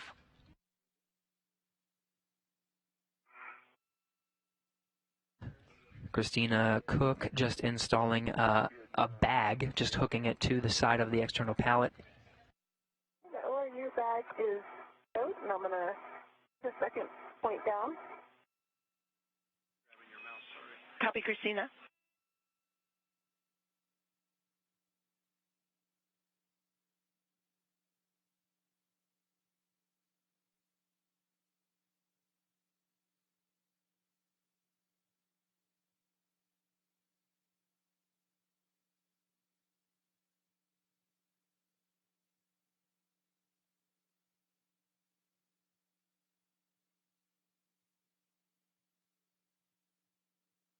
Christina Cook still configuring that bag that will be positioned at the work site for the first of their series of battery swaps. Handles 7307 and 7306 at ET. Copy. Nice work, Christina. Next, configure the PGT with the hex driver.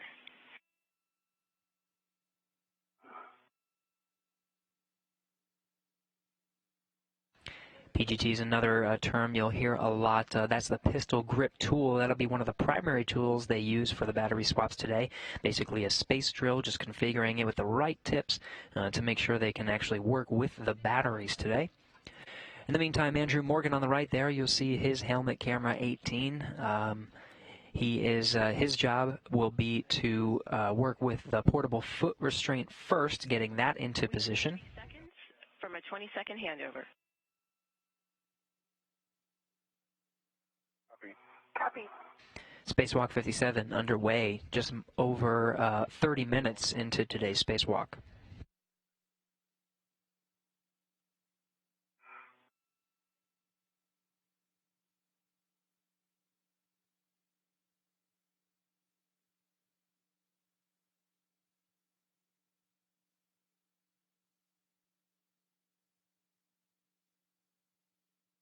Ground IV Stephanie Wilson confirming that handover as expected. Switching over satellites, we'll be regaining video and audio communication here shortly. This is a very short handover.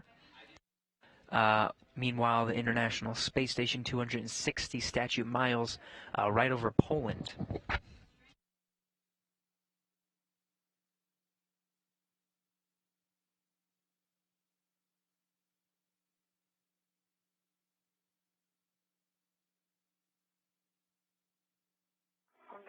We're back with them. Okay. And Stephanie, do we have you back? We have you back. And Drew, we are checking for your quiescent state whether it can change.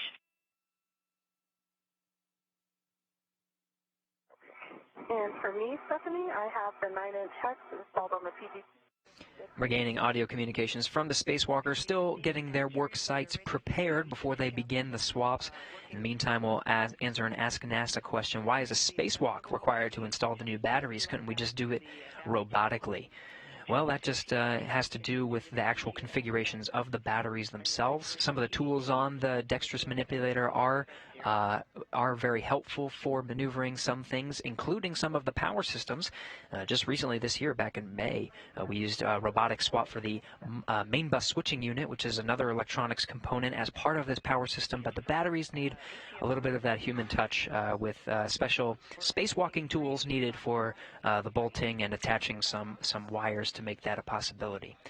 Now regaining some video communications, we still see Christina Cook at the external pallet there, making her way back to the station.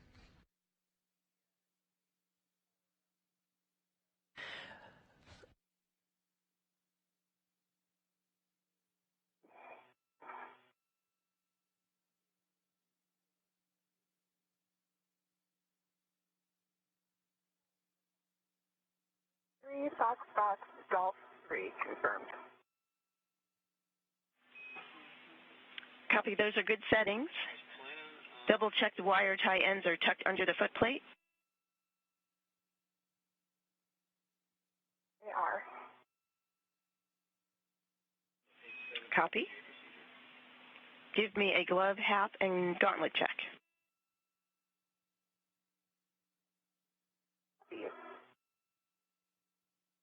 Air change on the glove. Hap is dry.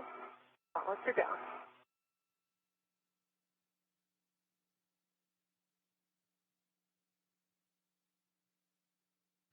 Good checks by the crew. Crew nearly ready in the preparation portion of their spacewalking procedures today.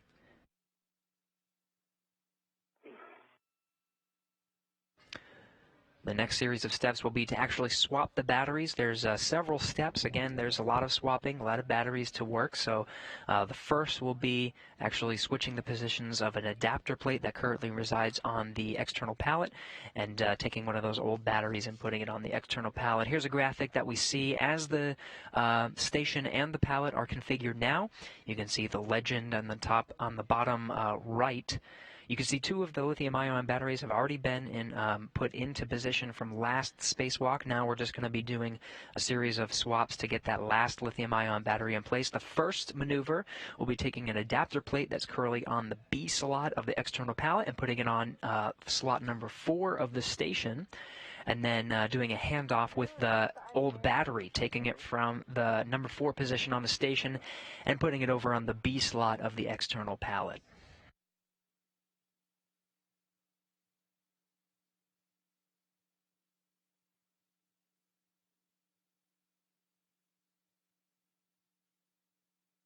The 9 inches on the PGT, the ion checks with a good pull test.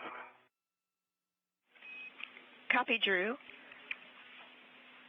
Christina, we wonder if you would have a good view of Drew's APFR, and if you could check his APFR settings in WIF 22. Sure. Yep, that's in work. Drew, look towards your APFR real quick. Is that in the distance, the moon? Oh, yeah. Cool. Okay, APFR settings are 12, Quebec, Quebec, Hotel 12. Copy, those are good settings. Double check the wire tie ends are tucked under the boot plate.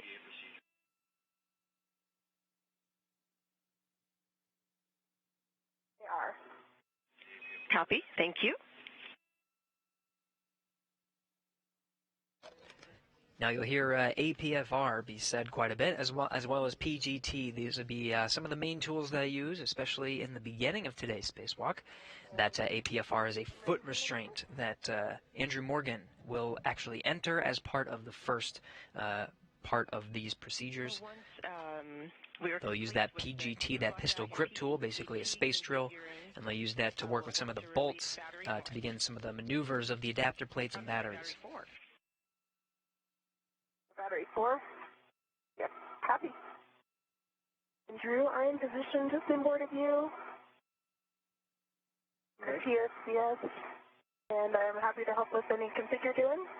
Okay. Or just second me. I think we're just about configured. So right now I have the adjustable and the Red series, the PGT tether point, Stephanie, and they're both back to the bag.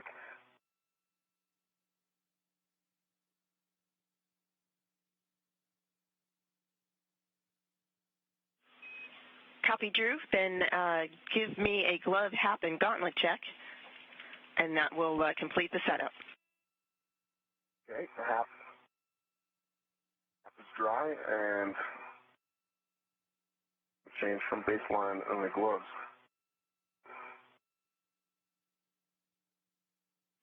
And double check gauntlets down.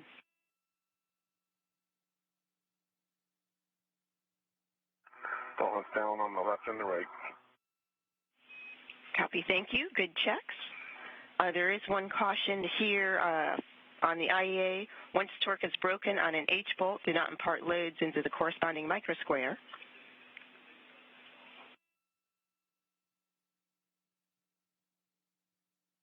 Copy that. And I copy too. Thank you. Drew, check gap spanner clear of battery 4.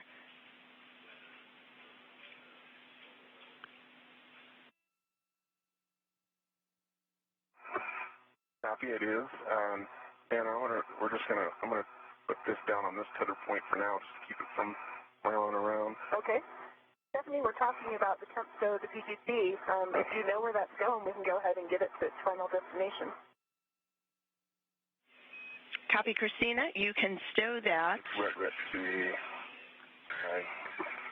to the tether point on the battery in slot 3.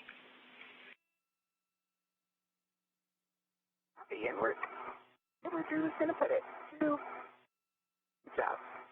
And that's complete. Copy. So the worksite preparation is complete. That knocks off the egress where they actually exit the Quest airlock and prepare their worksite. When you're happy with the bag. And so they have their tools configured and positioned, including the portable foot restraint and the pistol grip tool.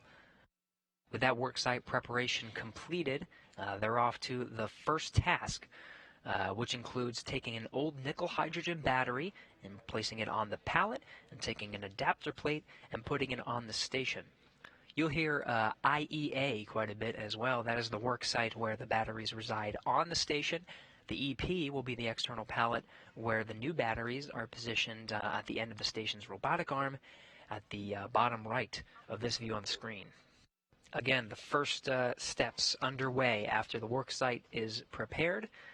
First step would be to take off the old battery and put on the new adapter plate. No more in on the heel? Hang on a second. Okay. The issue is swing arm on that. Good call.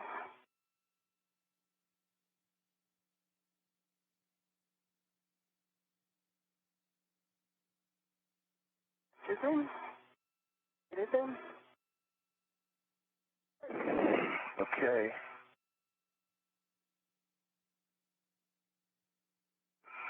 I'm looking at the right one. Yep. Serial number 0099. Copy 0099. That's expected.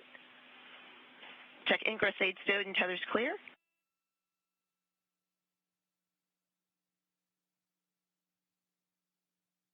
This aid is stowed. Copy. Attach a RET to the H1 scoop, locking it out with slack. And Christina, you can, and I see that. Drew, you have the PGT. Just let me know when you're ready for settings. Copy. So my RET is on H1, and lock it out here. I'll go ahead and get the PGT on for you.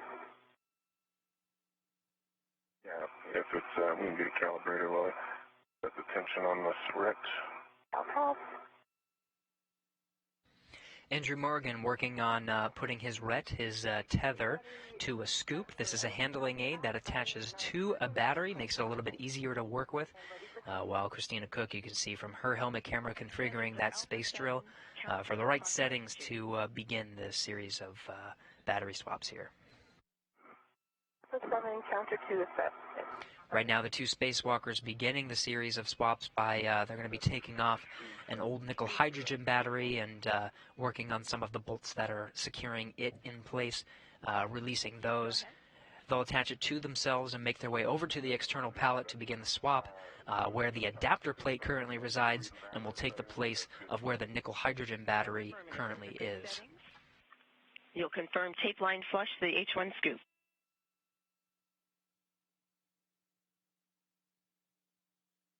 Copy. Tape line flush. Okay. Copy. Release. Line flush, and then Christina, I think it's low in my envelope here.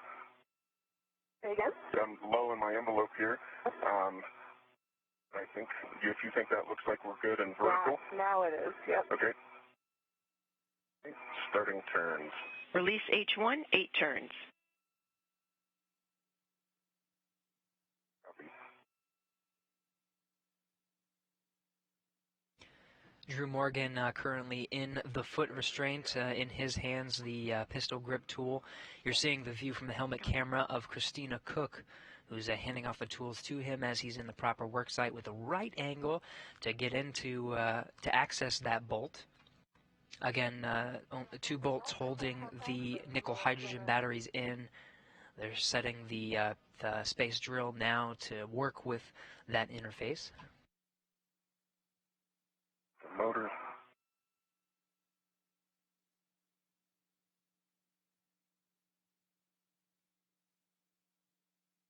Alpha 7 or 2 set again.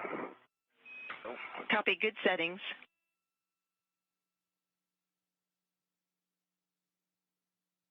Tape line flush. Tape line flush. Stand by, let me get it centered. Copy, tape line flush. Starting turns. Release about 8 turns.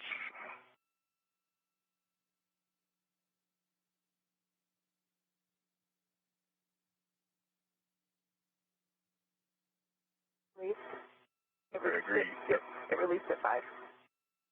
And let's say we are indicator unlock on H1. Copy, 5 turns. Status indicator unlocked for H1. Same settings for H2, Alpha 7, counterclockwise 2.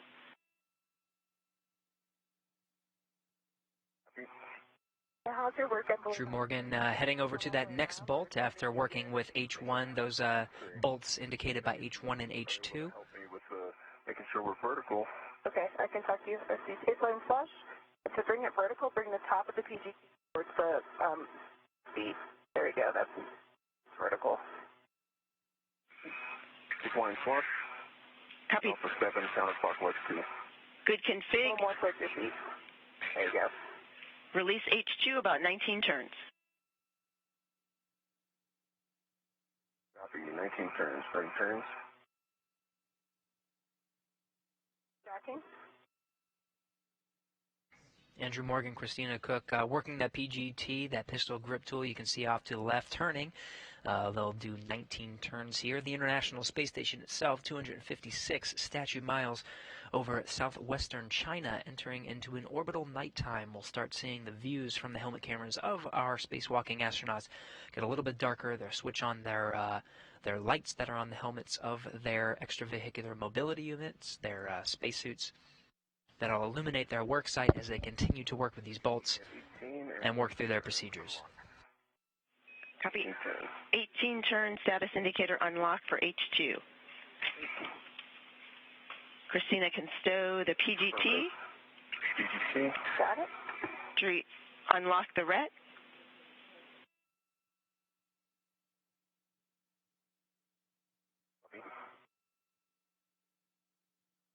It's unlocked. Copy. Work together to remove the battery. Once Christina is in a good position for the handoff, she will receive the H2 scoop. We'll give H2 to Christina.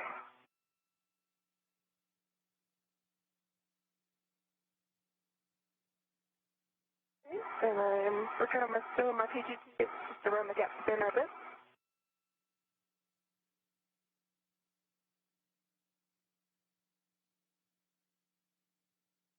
Let's see.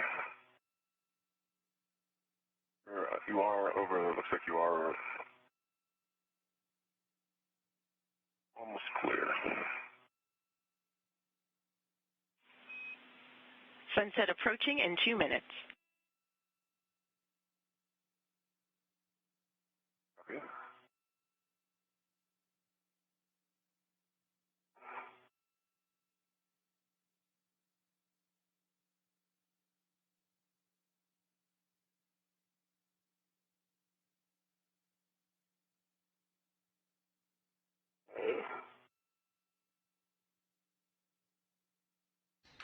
From the helmet camera of Christina Cook, you're getting good views of the scoops that they're referring to. These are handling aids, just basically a metal rod you can see sticking out from the bolt that's securing the battery in place to the station's worksite, the integrated electronics assembly. I also have had a couple of moments today that have already been as it can at will. Little things been good. What I'll do is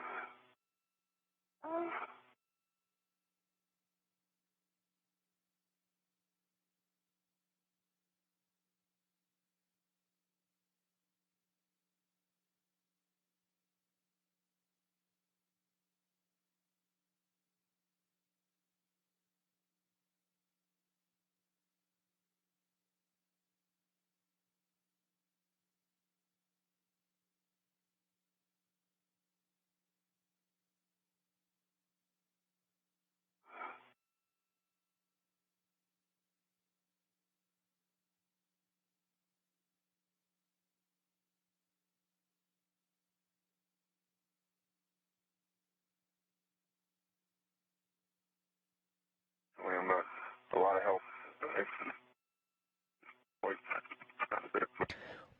Orbital nighttime becoming apparent from the helmet camera of Christina Koch, number 11, at the bottom right corner of the screen. Astronauts needing to switch to the lights that are mounted on their helmets to illuminate the work site as they continue these battery swaps. All good with that pathway then. Stand by. Space Station 255, statute miles in an orbital nighttime over the northern border of Thailand.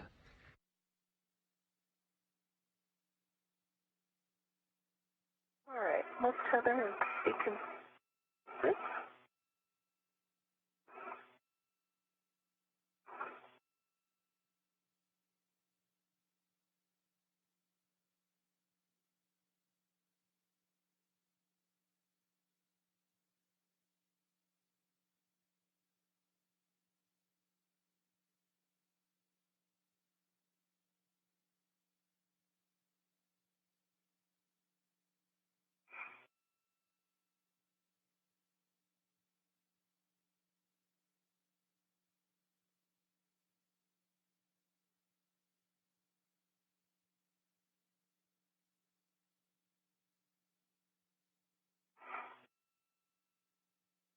Is the resistance on the PGT swing arm good for you?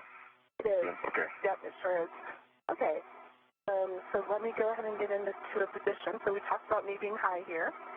This one. Sure. Yep, I agree. All right. Really good handhold there. Think PSCS handhold or and higher? Oh, that's, big thing is I'll just need enough room to back away here and hand Okay. H2 off to. So I think that'll be a good distance.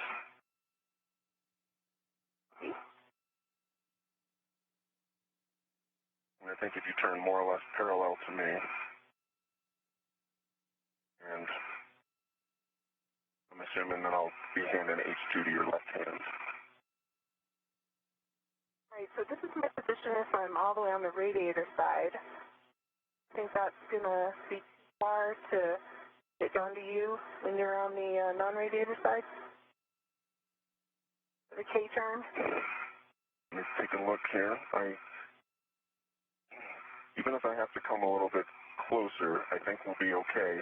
I think H2 to your left hand is our spec right here, which means I think if you put that left hand, if you kind of barn door toward me, left hand up in the air, yep, and then H2 come around, we'll go fins up. Okay, I see that. Does that look? Okay. I have H2 and standby 1. Let me get a better grip. Okay, I have the battery. Okay, well, we should have good length with the red here. You have the battery. Remember, I'm staying right to it while I get out. Okay. There we go. Have the battery, and because of our proximity, I'm going to be a little more bumpy with it. And I see good rep positioning for you. It's not drawn out at all. Okay. I'm going to come down the HFR. Okay, I'm ready for that. Let's just walk it down. I've got the battery. From the helmet camera of Christina Koch, you can see in her left hand in the scoop is the lithium-ion battery, holding it in place as Drew Morgan gets situated. The two of them will be maneuvering the battery over to its new home on the external pallet. Of course, taking up the slot where the nickel hydrogen battery is to reside is an adapter plate that's to be put on the station. So at the external pallet work site, they'll make a swap, do a handoff with the old nickel hydrogen battery and an adapter plate. Need to recheck that roll. I'll need to recheck roll here when I come back. Okay, copy.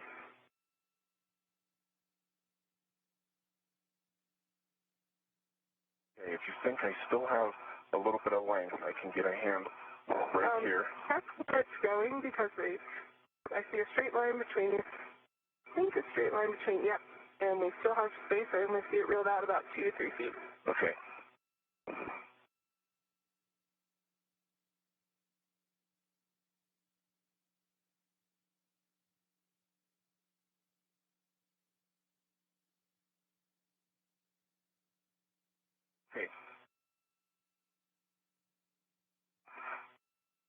Right, we'll just need to get it up and maneuvered a little bit here. Okay, let me know when you have it.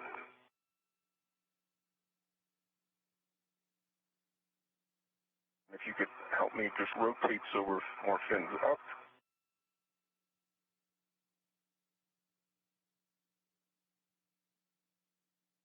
Okay, I have the battery. You have the battery.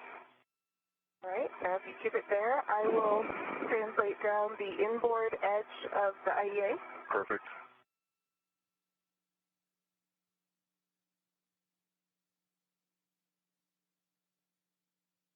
No, this worked out well because it'll leave you just enough space. Okay.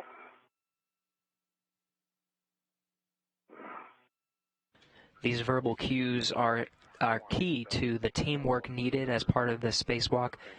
Verbal confirmation of who has the battery, obviously attached by tethers, but to have that physical grip on the battery is important. My safety tether, I see it's free, not caught in anything on those ORUs. I'm a P6 spacer.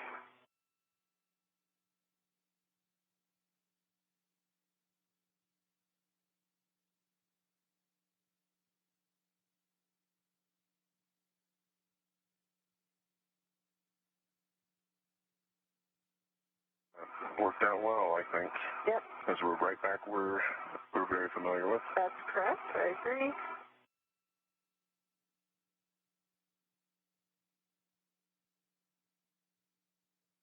Go further by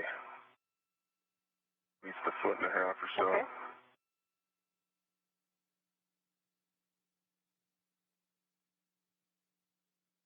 I think that might be That's about it? right. All right.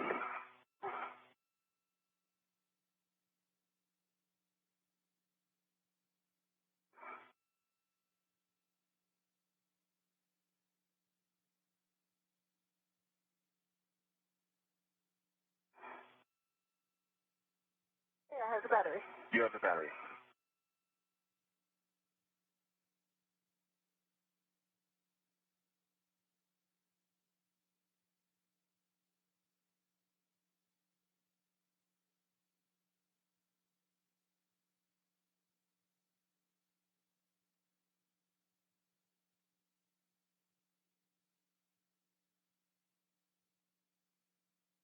And I am all the way in. All the way Inboard. Okay, copy.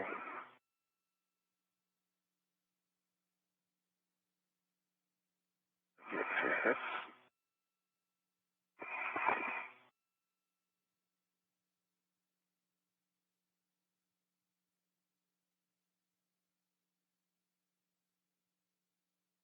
Away from structure just a bit. All right. No, I'm almost there. Okay. If I could come one more, if you can maintain control, Yep. I'll come in one more handrail. Hey, and I do have control of the battery. And just check the rep position with your local. Make sure that I see it around it. Right, yeah. That while we get on I think ourselves. it's okay, but yeah.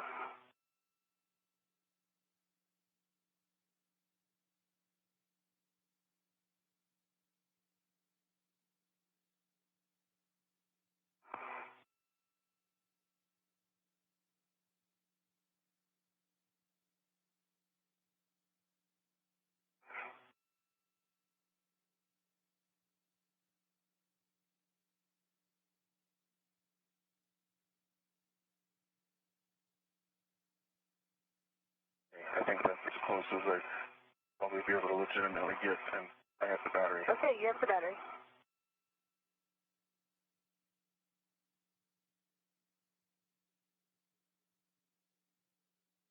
Now again, Christina Cook and Andrew Morgan working on that nickel hydrogen battery you see at the bottom, coming from slot number 4 on what's called the IEA. This is the work site where they're at on the station, where the batteries actually store the power for the station. Right now they have that nickel hydrogen battery in tow. Their next step would be to move over to the external pallet. And from there, they'll make a swap with the adapter plate, which currently resides in slot B of that external pallet.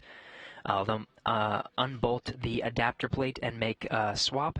and then nickel hydrogen battery will be stowed on the external pallet, adapter plate over to slot number 4 on this station's work site.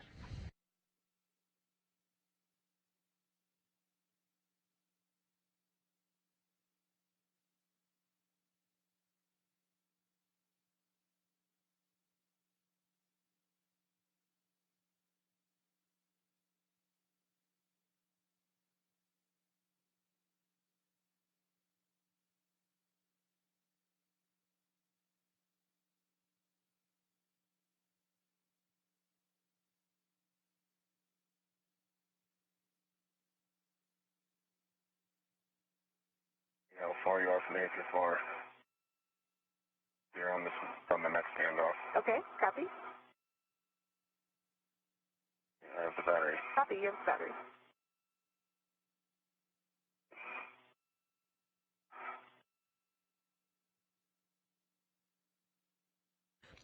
Again, those verbal cues critical to the maneuvers here today to get that nickel hydrogen battery in place. They have to alternate between holding the battery and switching up their tether configurations, which you can see from the helmet camera of Christina Cook working on right now. The next step, once they get their tethers configured, will be to move over to the external pallet. That's where the final destination of the battery they're working with now will reside.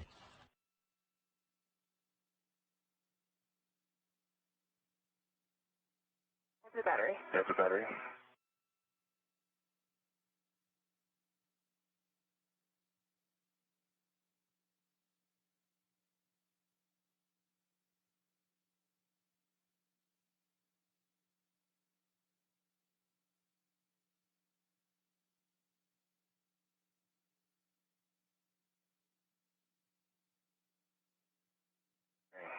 Okay. Should be able to do the handoff. People, I have the battery. You have the battery?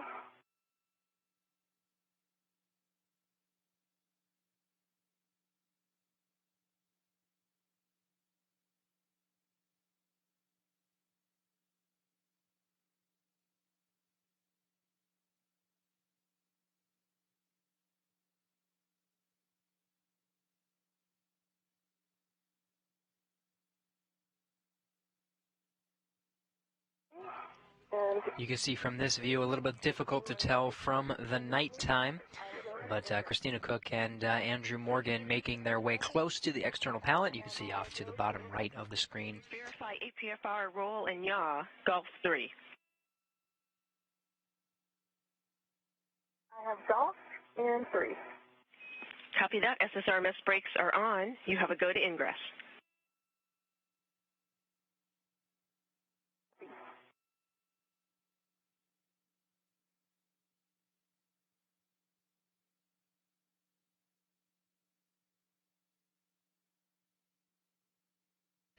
Again, that portable foot restraint, a key component to getting the astronauts in a good position to work with the tools and the adapter plates and batteries today. Christina Cook working now to ingress that portable foot restraint, meaning getting her feet into a position. That foot restraint will put her into a nice configuration where she'll be able to easily use the pistol grip tool, that's that space drill, and work on some of the bolts for the adapter plate, which currently resides in the position where the nickel hydrogen battery is to eventually be placed. This is the same one that they have in tow. They'll be making that swap between the adapter plate and the nickel hydrogen battery as part of these next procedures.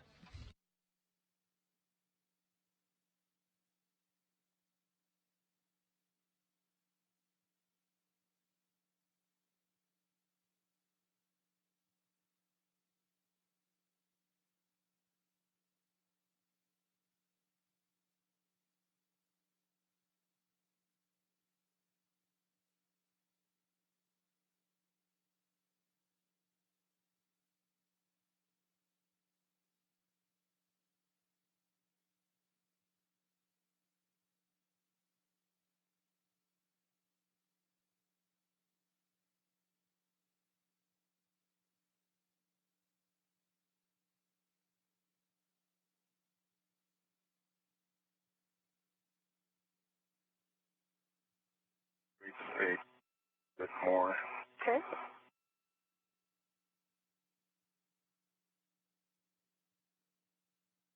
Right toe is in the toe loop.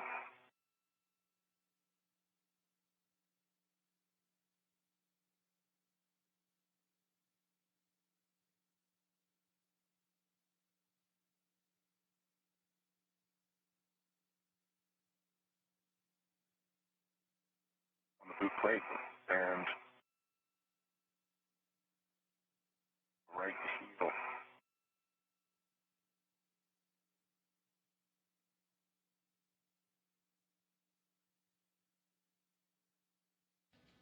You can see off to the left there, that's Christina Cook working with that long structure. That's the foot restraint that she'll actually enter into.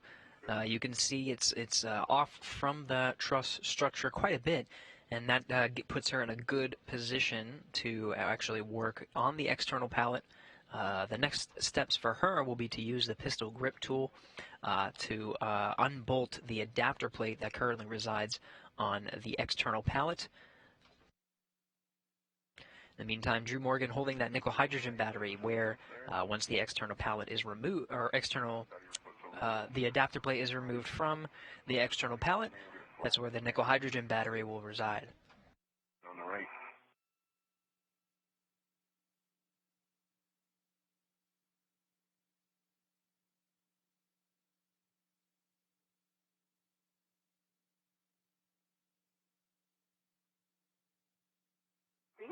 On the right.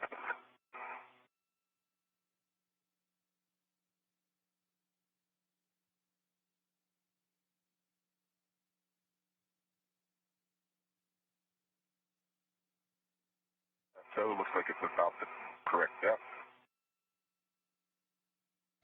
A good angle to show Christina Cook. You can see there's a handling aid right where her hands are that helps her to actually enter or ingress that portable foot restraint. All right. 8. Job.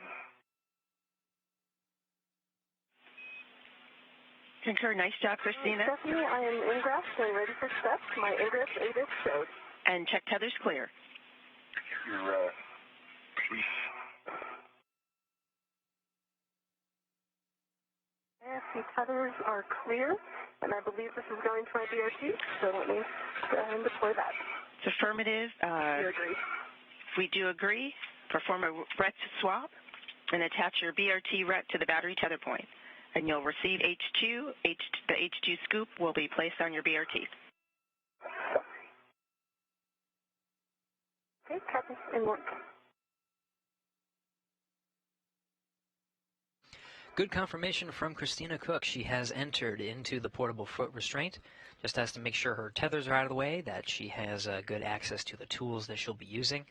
The next step to stow a scoop, that is a handling aid that she'll use to actually maneuver some of the components here today. You may not be able to do this in one RET swap. Yeah, I think that I'm going to need to have you go to the scoop there. Okay, I'll go to the scoop, and then you can get yours, and then I can get mine off. Okay, stand by when you still have the battery. I have the battery. Okay. Okay, I am ready to the battery, and I have the battery. Okay, you have the battery. Yep. Stay right about there, and I'll be able to get this off. Okay. Switch you a little bit. Yeah, my red is off. Okay, copy. I have the battery. You have the battery. Christina Cook in the portable foot restraint, battery in her hand. Stephanie, any issue with the RET staying on H2? I think maybe the reasoning was just to keep the scoop clear for BRTing. Given the handoff positions, it was easier to do the RET swap this way.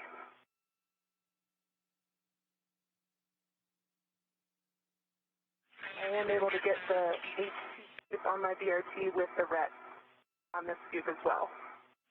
Christina, we copy, and you are correct in your assessment, and we're happy with the config.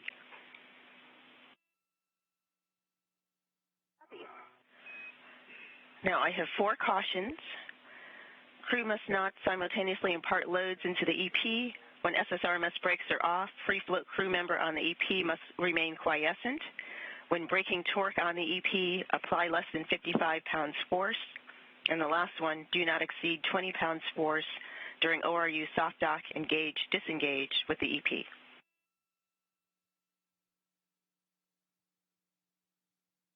Copy all. Copy all. With that, Drew, translate onto the EP, retrieve the ratchet wrench with the hex driver. Christina will be using that to brake torque.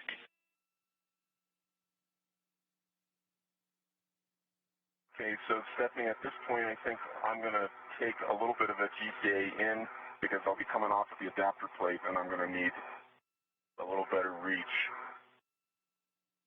If Luca is available, you can bring that.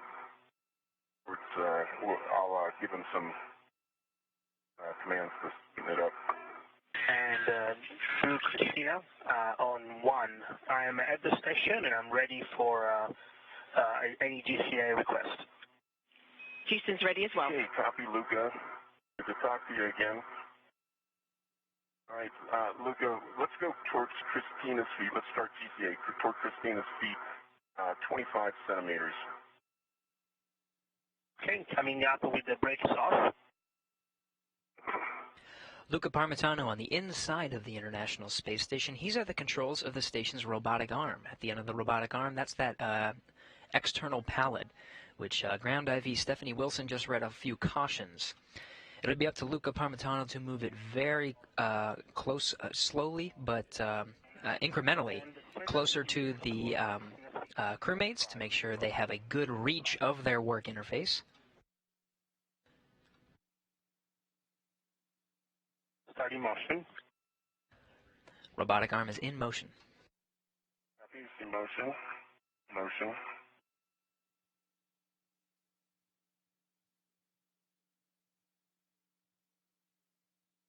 And to go.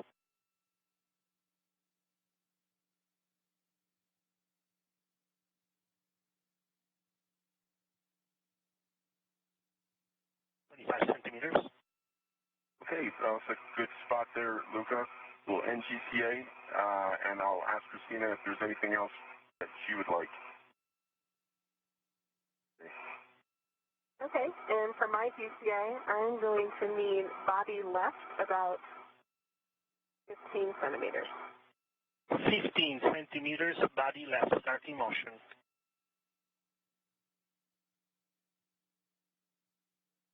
Aggression.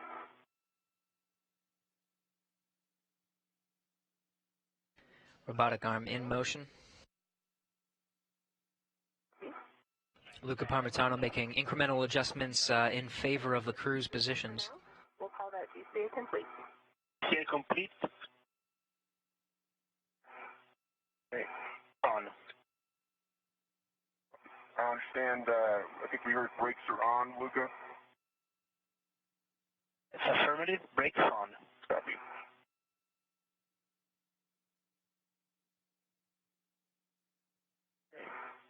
Just like now. Drew, with that configuration, you can translate onto the EP, 30 seconds to a 20-second handover.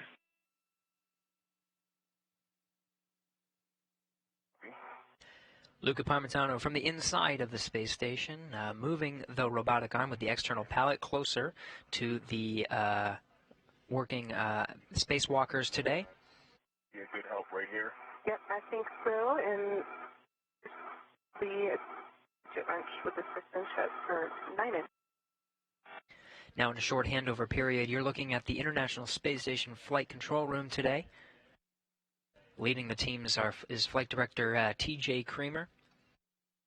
As a part of the Orbit 2 team, the voice you're hearing from the ground here is Stephanie Wilson at the far end of the table there. She is communicating with the two spacewalkers. Mark Vande Hei communicating with the astronauts inside the station, Judd Freeling, also Flight Director today at the closest end of the screen. Like on all the others. And your tether point is down here. You probably see it. Not up high like the last one. Getting some audio back from the spacewalking crew members.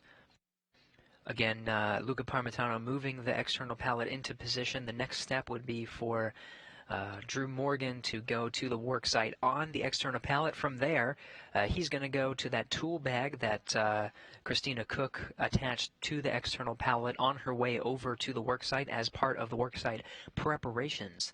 In there, he's got a couple tools that he'll hand off to Christina Cook, who's currently in the portable foot restraint, in a nice position to work with the adapter plate and the battery that she currently has attached to her side.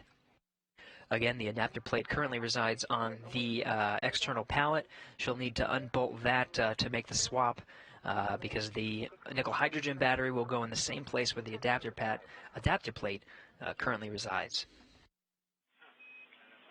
Christina, Drew, we're back with you. However, we have a couple minutes of blockage, so we may experience some dropouts. Copy that. To catch you up, I have the ratchet wrench with the 9-inch hex in my hand and ready for step. Copy. To brake torque on H1, confirm one line flush. Okay. And I'm in a good position for H2, or I can hand this to Drew for H1. So let me see if I get H1.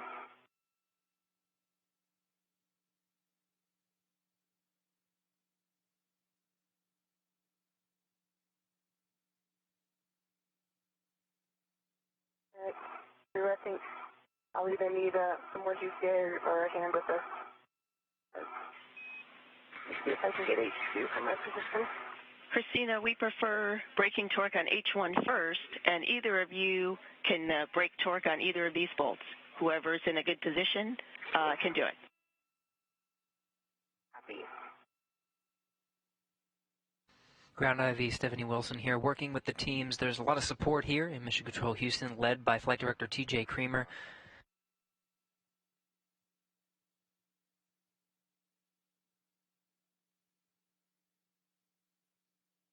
Keith Johnson as the extravehicular activity flight control officer here in Mission Control Houston in the front room. One line flush on H1. What you're hearing now, as we are losing communication, or as we lost video communication with the station temporarily, Stephanie Wilson, Ground IV here in Mission Control Houston, you're hearing Christina Cook at the other end, confirming that she's working with the pistol grip tool. There's two bolts that are holding that adapter plate into place. She's driving one of the bolts there. There's another one she has to work with afterwards.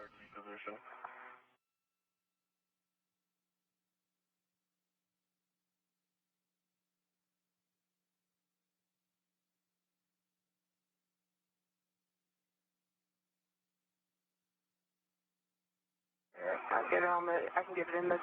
Okay, yeah, if you can get it in, if you can get it flush, and then I can put the...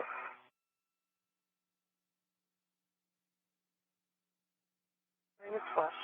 Okay. And is it, if you're able to hand on the palm wheel or give it a turn? All right. Fork broken on it.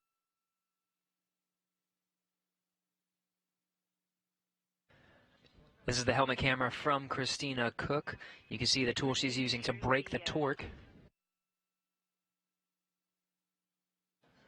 This will help to work with some of the bolts as she hands off, depending on who has the better position, with the pistol grip tool, that space drill. That'll actually be used to drive those bolts and pull off the adapter plate. We're still in this period of RADICOM. We copied torque broken on H1, I believe, and what percentage of a turn of 1 did you receive? And I now have the ratchet wrench on H2, unline flush, ready to brake torque. It's a good config for H2. And you cut out, Stephanie? Again. Good config for H2. All right.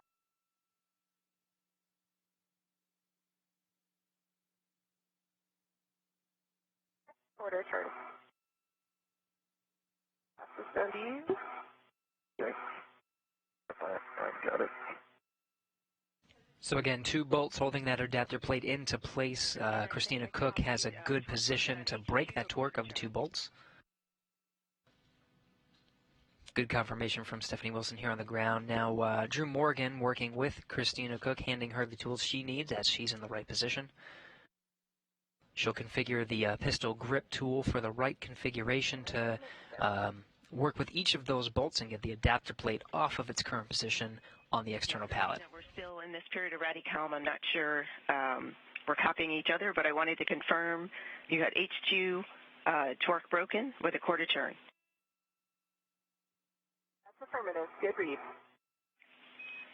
Copy. Next is the PGT with the hex driver. I have settings when you're ready. Okay, ready for settings. And prior to that, we will take Drew's BRT RETs, the non-locking end, and attach it to the adapter plate handrail tether point, locking it out with slack. We have the BRT ret in place, and I'm putting in slack now. Copy. PGT settings alpha 7, counterclockwise 2. Copy. That is set. Alpha 7, counterclockwise 2 set. It's a good readback. Confirm one line flush on H1. Work. Christina Cook working to drive the first of the two bolts holding the adapter plate into place as the International Space Station flies 271 statute miles over the southern Pacific Ocean, now entering into an orbital sunrise. About 8 turns.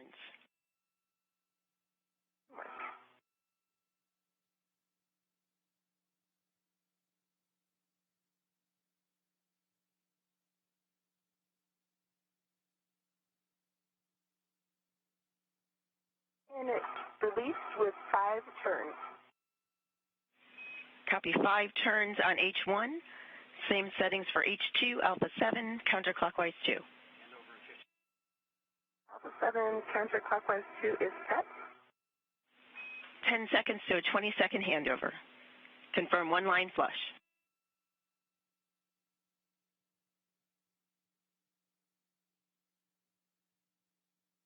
Line flush.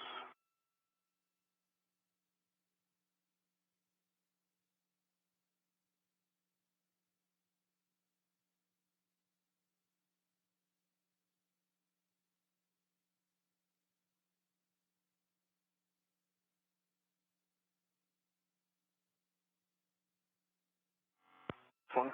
No, the other one. The one. It's up towards me, so I'll have to wait. On John. One is also. Okay, yeah, get that one unlocked. Should be the other way, right?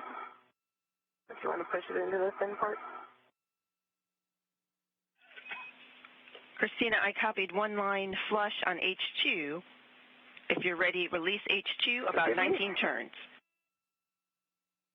Okay, that should work.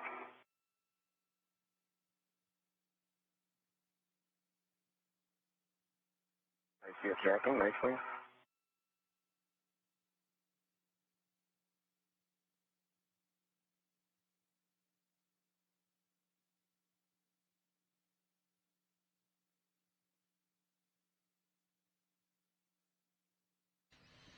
Again, as we're handing over satellites, losing some video communications temporarily with the spacewalking astronauts, crew teams here in Mission Control working with the two spacewalking astronauts, still driving those bolts to get that adapter place off of the external pallet. Before I pull this tool out, I just want to verify that you are ready, considering last time it did remove itself from stop job. Yeah, so if you're fully released, I'll take the slack out of the ret.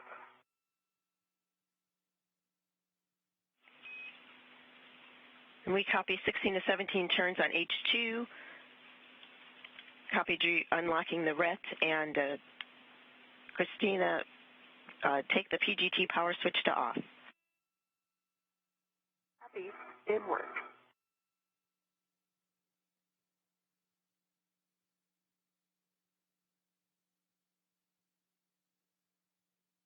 And my BRT is ready to receive. Make sure this is in off. Yep, it's off. Okay, so the AP is out of soft lock as we expected. PGT is coming off. Looks like the adapter plate is coming off now. The nickel hydrogen battery is currently attached to Christina Cook. She's going to make the handoff to Drew Morgan, who's got his BRT, his body restraint tether. You can see the clamp there. They're going to make a handoff, and he'll put it into his position to make sure it's secured to himself. It's in position on the BRT. Back straight out just a little bit. And okay, if you hold it right there, I'll just grab it. Okay, paddles are out. Copy. Okay, and if you would maintain control there while I tighten just a little bit. Okay, and I'm going to put it just slightly this direction. Good. Okay. And I'm going to start to rotate away from you. If you could just follow me a little bit. I will send it in your direction. Follow your motion. Christina Cook getting a reflection of herself off the external pallet as she makes the handoff of the adapter plate secured to Drew Morgan at this time. Making the handoff, she's going to give him the adapter plate, and she currently has in her possession the nickel hydrogen battery that will be placed right in the external pallet that she's looking at right now.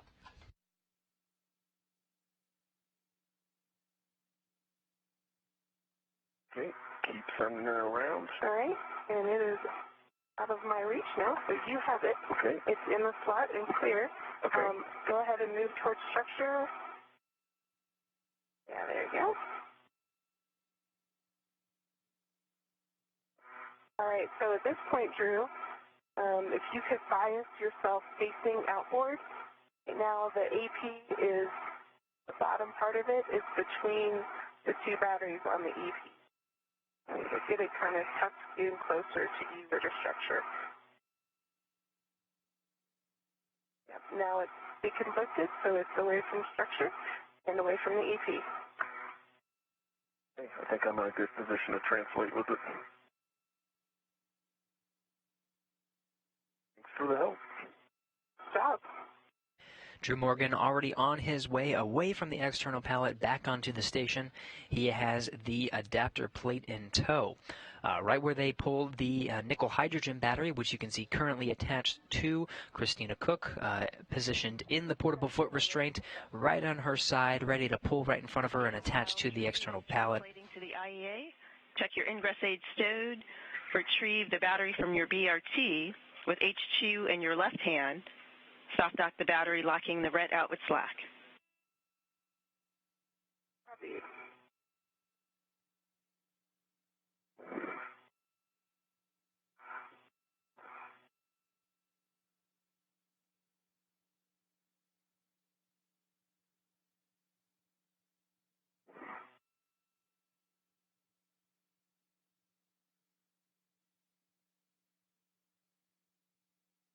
Could you tell me the expected role of my APFR? Checking.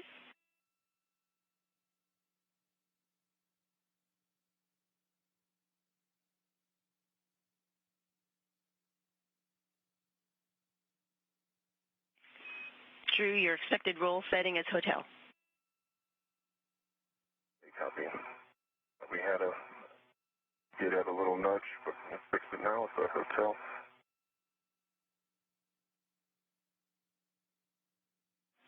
Copy that.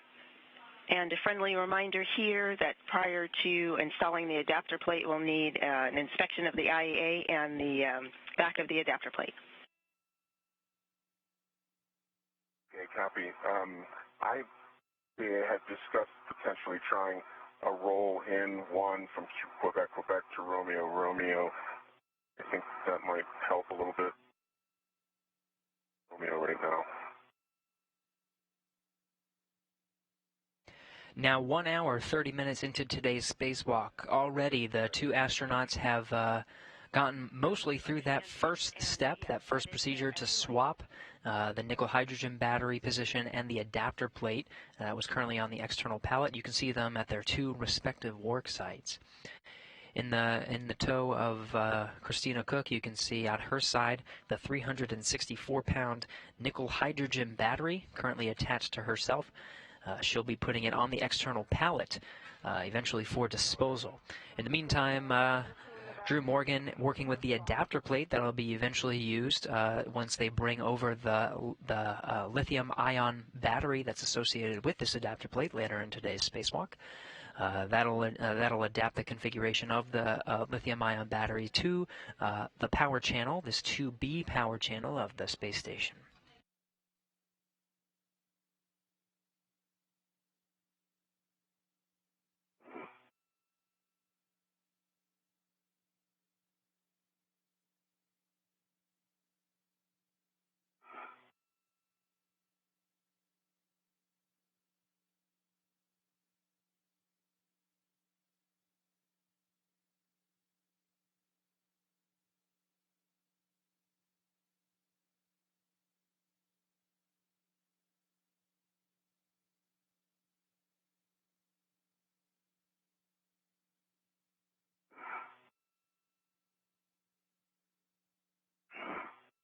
Okay, Stephanie, I'm ingressed into the ATFR.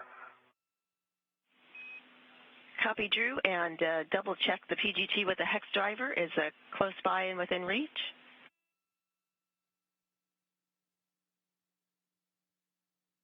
Yeah, that was a good call. It's going to be close. Let me get it a little bit closer. And Stephanie, for Christina, I believe I have the battery soft docked in Delta. Copy. If you have a free hand, we'd like you to power cycle your WVS button, and then I'll have PGT settings when you're ready.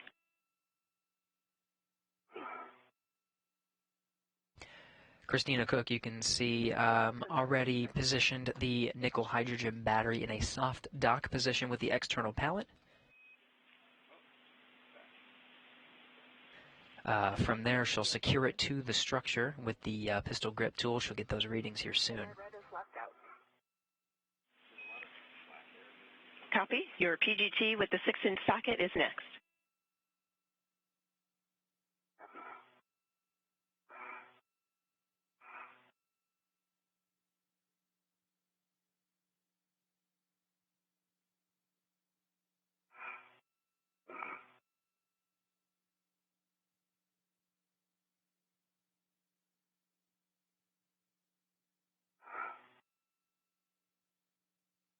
Okay, first an inspection here of Lot 4.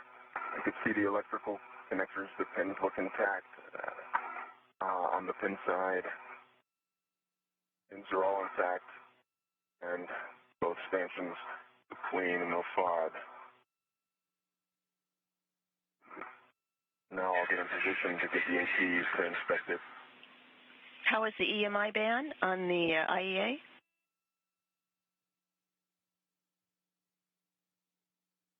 Right. Andrew Morgan, you can see from his helmet camera 18, inspecting his work site on the station. EMI band.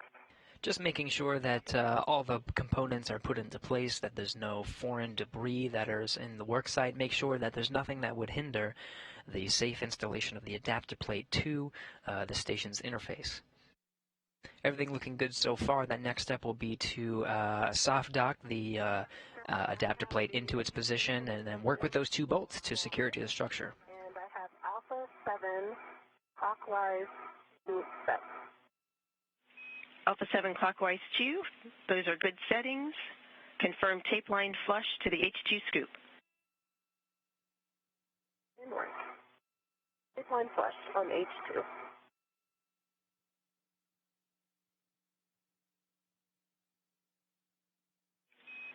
Copy, Christina. Drive H2 16 to 17 turns. Copy and work. Okay, Stephanie, on AP side, got good MI band, no FOD, and no bent pins on the inside.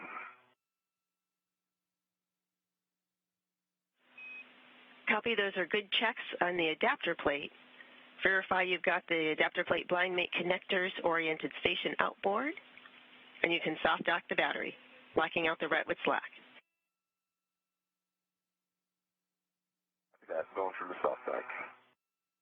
Everything looking good from the perspective of Andrew Morgan, working with that adapter plate, getting it put into position. On the battery, I had 17 turns, a green LED, and 9.1 foot-pounds of torque.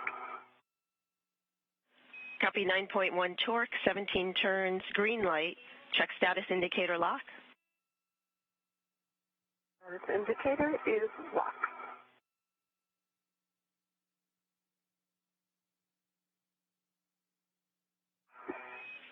Copy. Release the RET, stow the PGT, and retrieve the scoops. Place those on your mini workstation.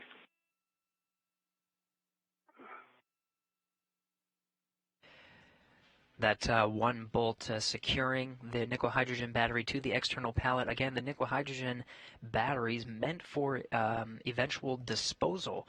The pallet itself will be put back into the H2 transfer vehicle, the Japanese cargo vehicle. So only one bolt will be securing the nickel hydrogen battery, just to make sure that it's secure to the structure for ultimate disposal. In the meantime, Andrew Morgan working to soft dock the adapter plate to the station. He'll be driving both bolts, the H2 and H21 bolts, to make sure that the adapter plate is secure to the interface that's routing power from the solar arrays, storing the powers to the battery, and ultimately delivering that power to the many experiments aboard the International Space Station.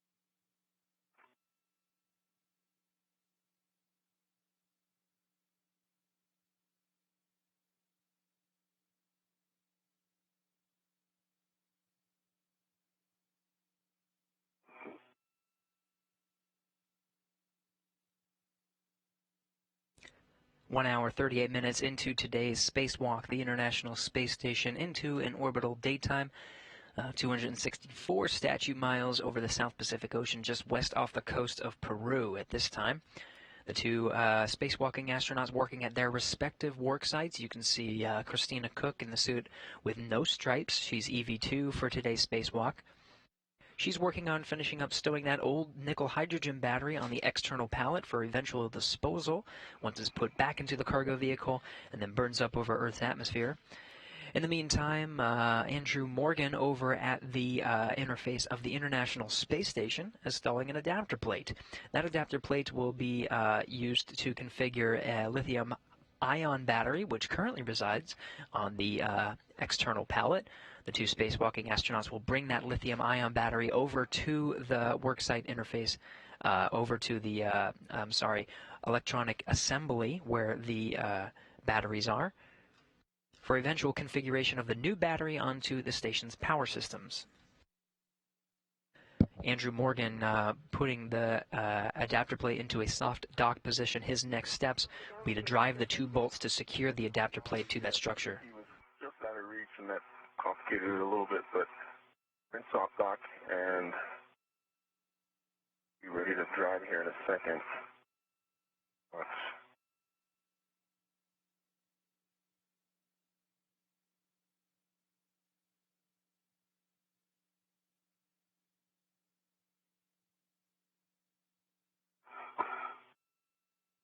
I have the scoops retrieved.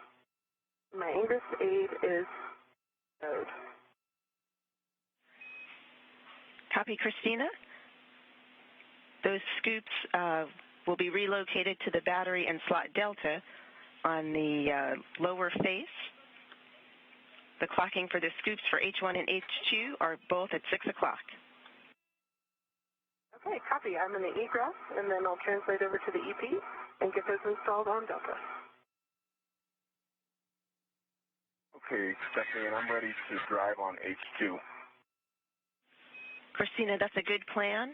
Drew, PGT settings for H2, Alpha 7, clockwise 2. Okay, Alpha 7 clockwise 2 is set. Again, the two spacewalking astronauts at their respective work sites. From this view, you can see astronaut Christina Koch. She has just completed her work to install the old nickel hydrogen battery onto the external pallet. Of course, the ultimate work here is to put new batteries, those new lithium-ion batteries, onto the station. So while she's over at the external pallet, she'll put on the two handling aids called scoops onto the battery that eventually her and Andrew Morgan will be working with. They'll take the battery from the slot where it is on the external pallet, and they'll put it onto the International Space Station. But first, we have to get this adapter plate installed that eventually works or helps the lithium-ion battery work with the interface of the International Space Station. Andrew Morgan currently working with that adapter plate. There are two bolts to secure the adapter plate to the station. He's working with the pistol grip tool, that's the space drill, and he'll be driving those bolts to secure the adapter plate to the station.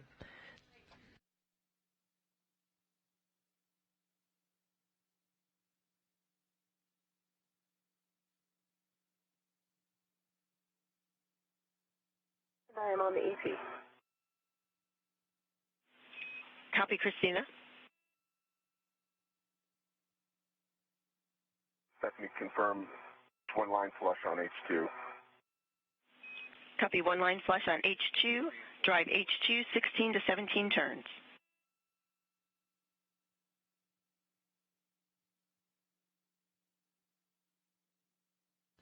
As Andrew Morgan is driving those bolts, getting that adapter plate onto the International Space Station, you can see Christina Koch getting out of that portable foot restraint and onto the external pallet. The clock. Once this is rotated so that Delta is facing the AP or the APFR. Make sense? Christina, that's affirmative. The handles would point back towards P6. Okay.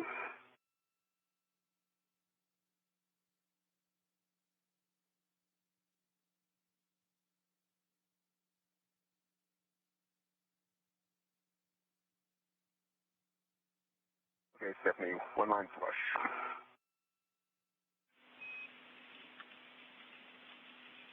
Drew, stand by. Christina, just to be clear, what you described was correct for the clocking for the scoots. Drew, are you on H2? I'm on H2 and one line flush. Copy H2, one line flush, drive H2, 16 to 17 turns. 16, 17 turns. 30 turns.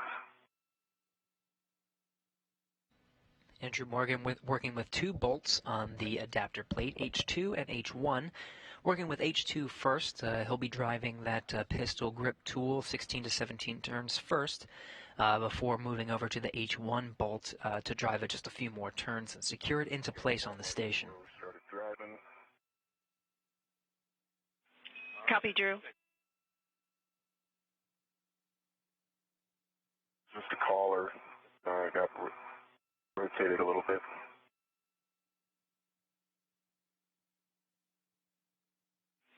Copy.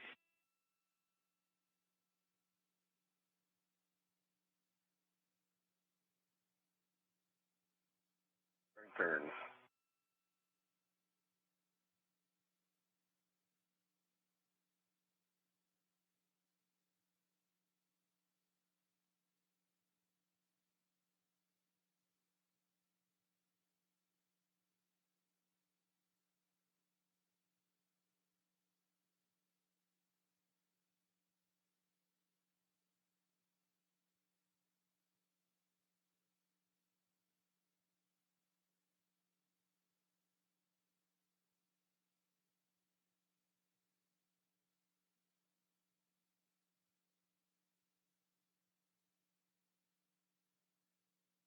Like 17 turns and 9.0 on the torque. Copy 9.0 on the torque, 17 turns, green light. Settings for H1 are the same, Alpha 7, clockwise 2. Copy. Alpha 7 clockwise 2. And Stephanie, for the team, the additional pitch helps because the anti-rotation device push does require a pretty good push and hold in order to get it to engage one-line flush. And we copy. Thanks for the report. For H1, confirm 2 lines, 1 line flush. Copy.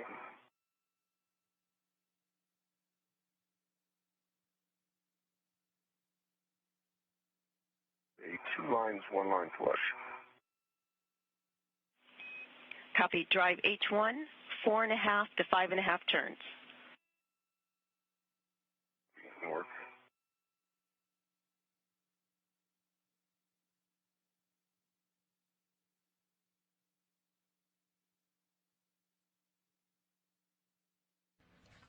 Andrew Morgan done with that first bowl, working on the second. 9.4 inch torque and right at 5 turns. Copy. 9.1 torque, 5 turns. And did you say green light? Green light. Copy. Green light. You may have to egress to do this next step, but relocate the PGT with the adjustable onto the PFCS scoop.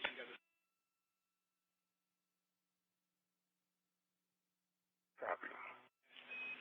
And Stephanie, for me, I have 1 scoop installed. Copy, Christina. 1 scoop installed. Also, Drew, you can unlock and release the RET to the adapter plate. Good go. Christina Cook, you can see on the external pallet, she's installing handling aids called scoops onto the lithium-ion battery that both she and Andrew Morgan will later take over to install onto the station. These will help just maneuver the battery as it makes its way over. In the meantime, Andrew Morgan done with installing the adapter plate onto the space station. Both bolts have been driven, so he'll be retracting the tether where he was attaching himself to the adapter plate.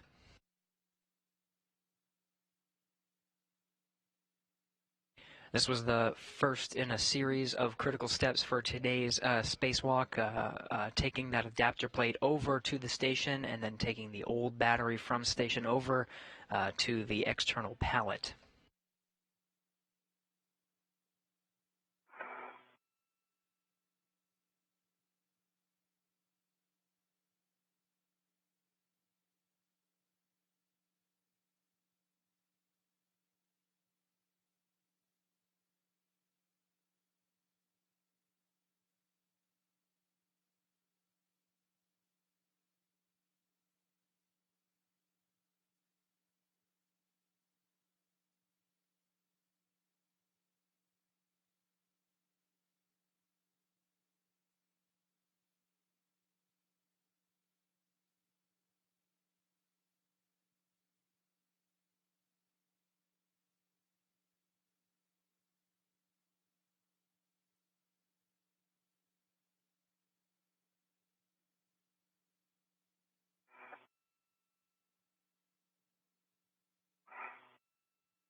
Okay, Stephanie, so the PGT adjustable is now at the PFCS handle. Copy, Drew. Thank you. Next is the work with the adapter plate. Release the 3 TA clamps to demate the adapter plate connector. And I have a scoop on H1 of Delta. Copy. 2 scoops on the battery in Bravo, on the battery in slot Delta. Before leaving the EP, be sure to fully fold the ingress aid, stow it, and fold it flat to the boot plate. Check your tethers clear. When you're happy, give the arm a go to the back off position.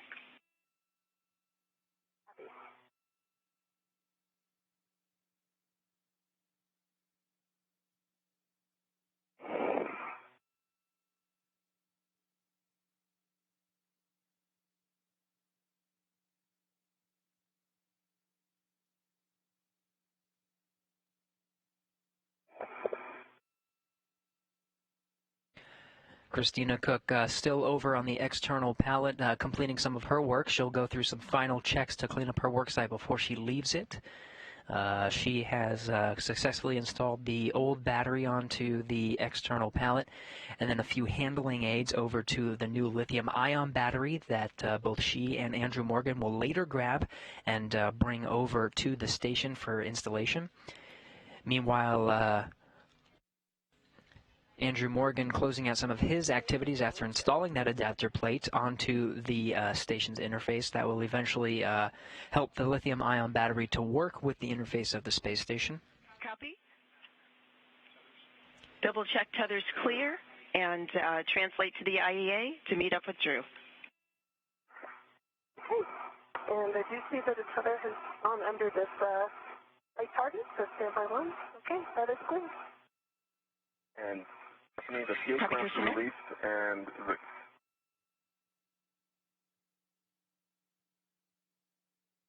Copy, Drew. Houston 1, very excited to have us go for back away position. And negative, Luca. Hold on one moment. I'm still in close proximity to the EP, but in a moment I will be able to give you that clearance. Standing by. You see Christina Cook on the move over to the same work site where Andrew Morgan is currently working. In the meantime, European Space Agency astronaut Luca Parmitano at the controls of the station's robotic arm. I can confirm no tethers or ingress aid in the envelope of the EP. Ingress aid is fully stowed. Or go for back away. Thank you, Christina. The brakes are coming off. Copy. Parmitano will use the controls of the station's robotic arm to back away the external pallet from its current position. the electrical connector step. All right. Christina, if you would, please power cycle your WVS. Okay, you're going to work.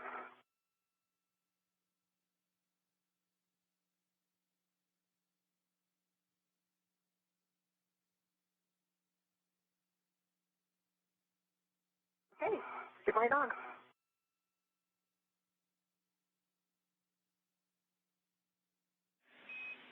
Copy. We have good WVS.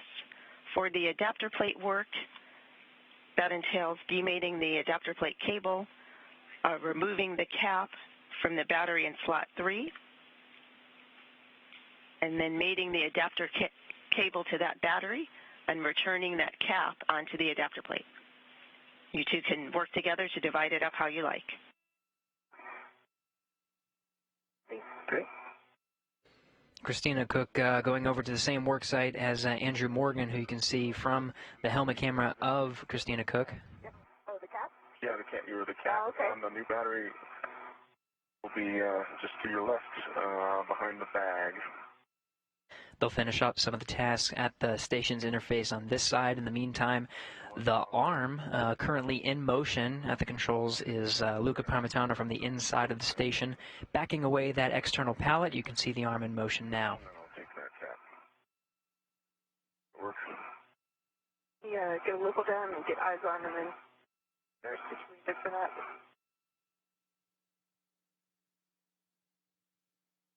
Okay, that's the connector, and you're saying you'll hand me the connector out, and then you'll get the cap and then I'll get return the it? cap. Yep, Okay. and I'll give you the Deal. connector there. I got the connector.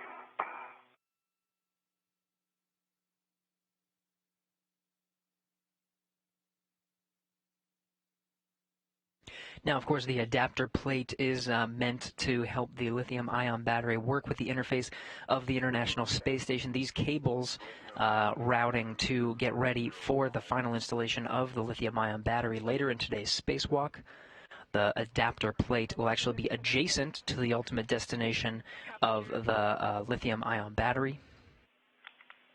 And Christina, we can take checks on the adapter plate cable. And work.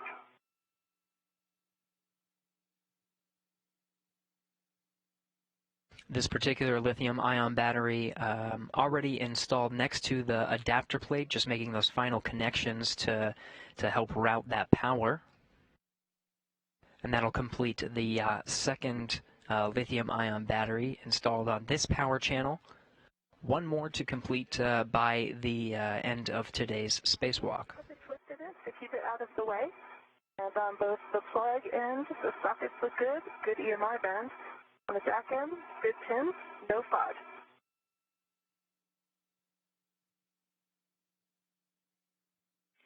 Copy the twist and copy the checks. When you're ready, mate the cable to the battery in slot 3.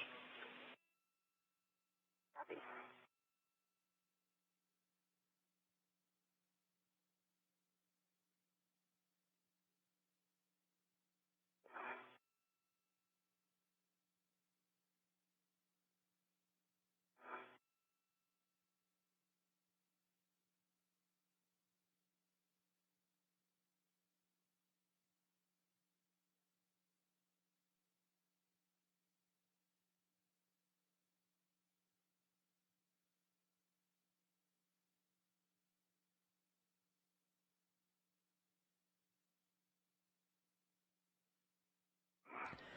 Again, the adapter plate installed, you can see routing those cables, just making sure that it's clear of any foreign debris before they install it, everything looking good, just routing to where the lithium-ion battery currently resides that was installed on the spacewalk just 5 days ago.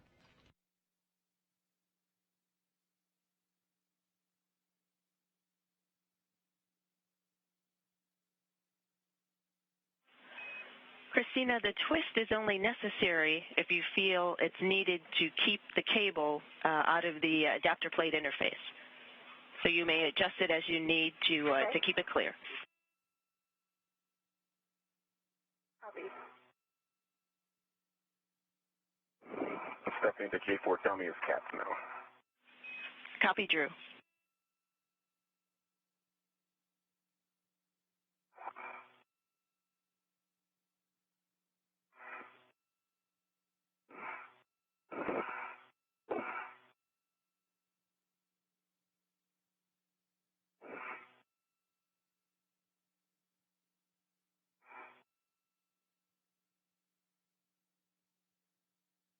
And with that, Stephanie, I believe I got to reposition the APSR a little bit.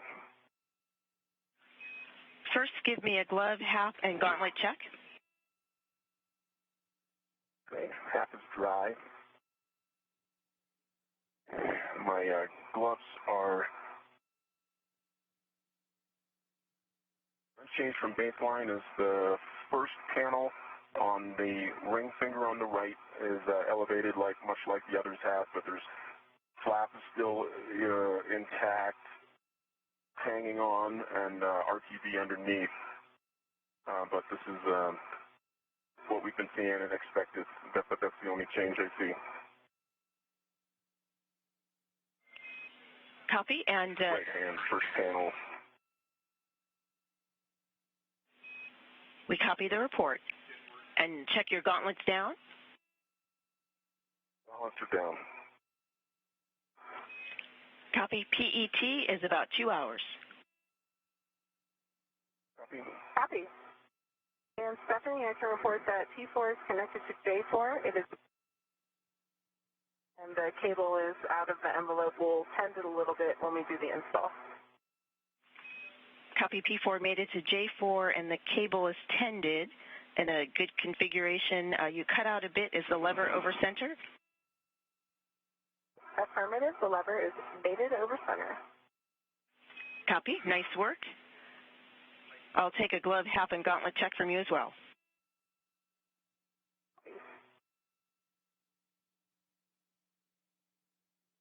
Glove. Changes. Right glove. Also baseline. Cap is dry. Gauntlets are down. Copy. Good checks, Christina. Drew, you are correct. You can check the gap spanner clear, and the wire tie is tucked under the boot plate, and you can ingress when you're ready. Copy. Right. Drew, I'll position to have an assist without battery removal. Copy.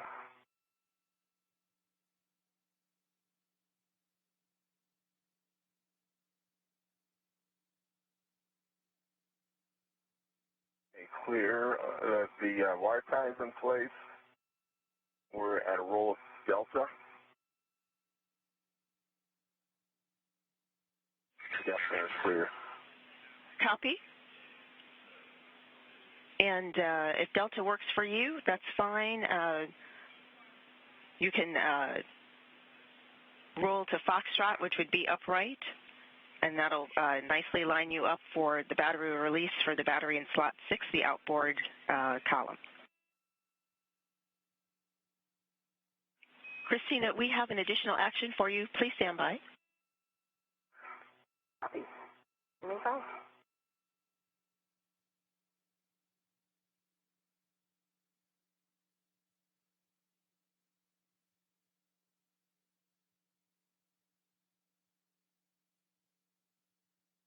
Christina, my understanding is our next work is on 36. Is that correct? That's affirmed, Drew. Stephanie Drew just mentioned that. Okay. So that tells me the APFR should be run over. So if we're working on 6. Yeah. Oh, no, you're good. Yep. Yep. 12. That's why Stephanie said maybe a Foxtrot, but that doesn't seem to jive with slot 6. Okay. Makes sense. So the first task of swapping the nickel-hydrogen battery and installing the adapter plate that makes that final connection of the lithium-ion battery to the station is complete. The two spacewalking astronauts are on to their next task, which is taking one of those old nickel-hydrogen batteries and putting it on the adapter plate that the astronauts just finished installing. So while they're working on the station end of things, you can see the robotic arm currently in motion. At the controls is Luca Parmitano. He's switching up the interface and the accessibility of the external pallet for what will eventually be the astronauts accessing the last lithium-ion battery. So again, that first task to swap those two batteries, the adapter plate from the external pallet over to the station, and then take one of those old nickel-hydrogen batteries over to the external pallet. This task has been completed. So now the two spacewalking astronauts will take the nickel-hydrogen battery from slot 6. They'll move it over to slot number 4 where the adapter plate currently resides. We copy, Drew. Check ingress aid stowed, tethers clear, and tell us the serial number. Ingress aid is stowed, tethers are clear, and it's 0100. 0100. Copy 0100. That's the expected serial number. We'll pause here for a moment for the battery work. We will use Christina's PGT with the 6-inch.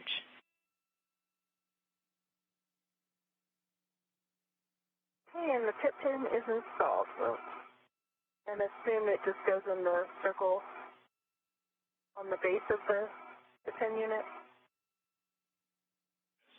That's affirmative, Christina. Yes? Yes, that's affirmative, Christina. Thank you.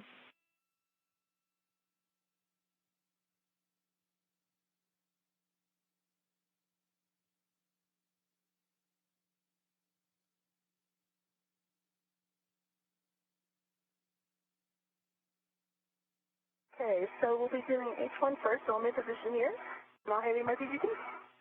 I think this is one that we already did H1, correct? That's affirmative.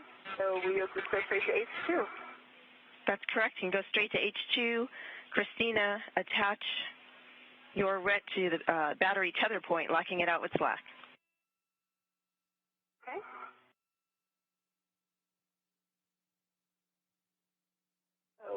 So let's talk about the body positioning. So this won't be a K-turn. I can receive it down by your feet straight away.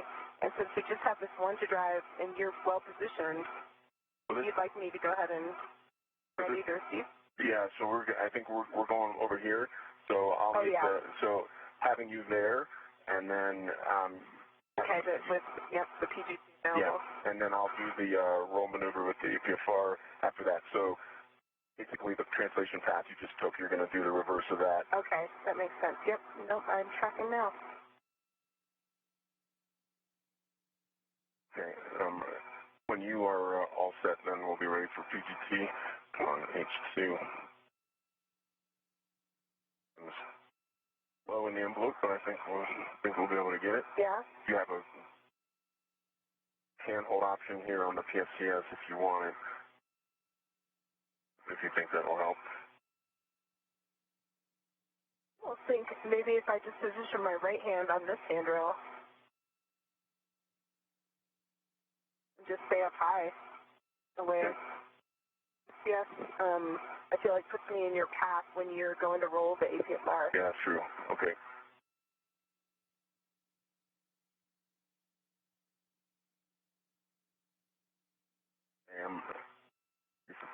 PGT, and your red. Yeah, and I can take your red as well.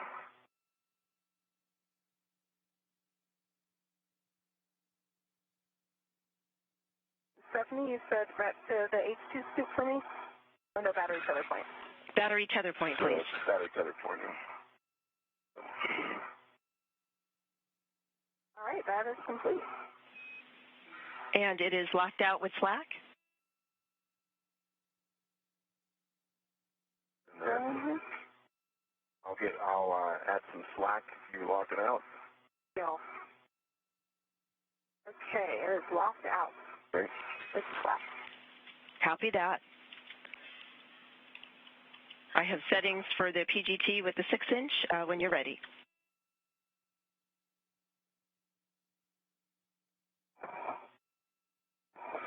Stand by. 30 seconds to a 20-second handover.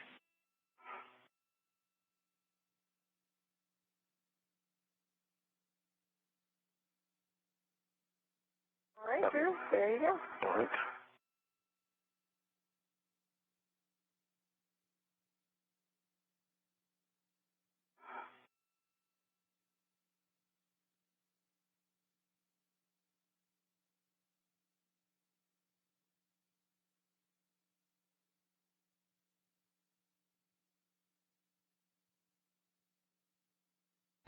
Encountering another handover of communications. Again, those tracking and data relay satellites providing video and audio communication from the station. This is a live view of the International Space Station Flight Control Room.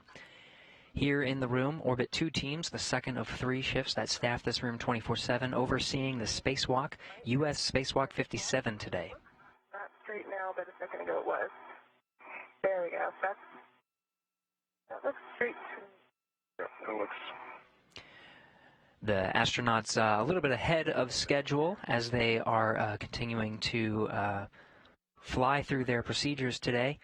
The International Space Station itself still in an orbital daytime, but nighttime coming up soon.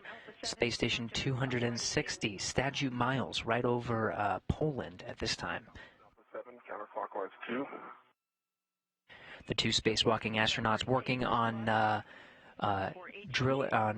some of those bolts that are securing the nickel hydrogen battery in the slot number 6 of the station's interface.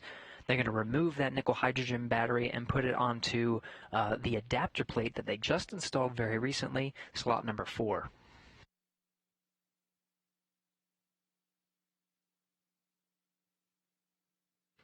In the meantime, the station's robotic arm, you can see at the tip there, the external pallet that was removed from the H2 transfer vehicle, the Japanese cargo vehicle that currently resides on the station. That external pallet brought up some lithium-ion batteries, 2 of which have been installed on this power channel. Right now, the station astronauts moving some batteries around to get ready to install a 3rd onto this power channel. 3 more will be used on the other side of the station's far port truss, the 4B channel. Right now, they're currently working on the 2B. 16, 16.5. Copy. 16.5. Thank you. Unlock the RET and work together to remove the battery. You'll orient the battery with H2 outboard.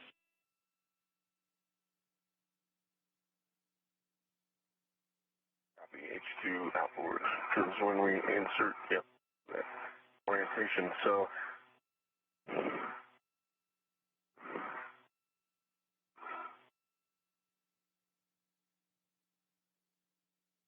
And I think we'll give you this one with the handle up. It's different than usual, just to keep it in its orientation. Okay.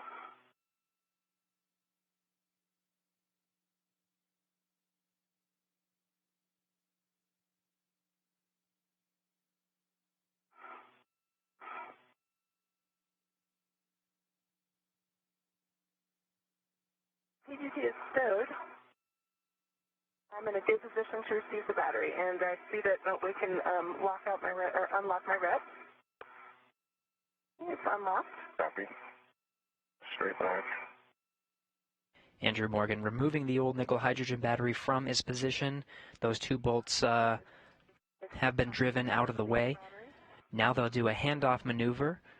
Andrew Morgan handing that 364-pound nickel hydrogen battery off to Christina Cook. It's not going very far. It's just going from slot number 6 to slot number 4, which is really just one slot over. And you could take H1. Yep. Yep.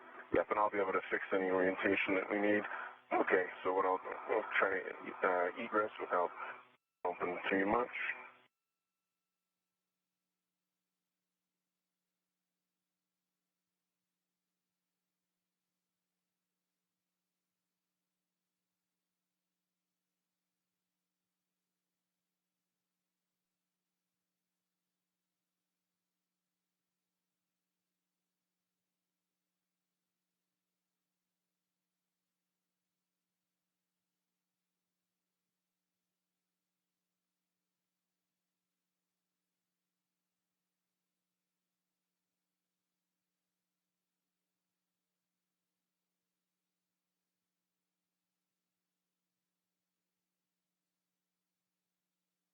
Roll to hotel, or re-ingress.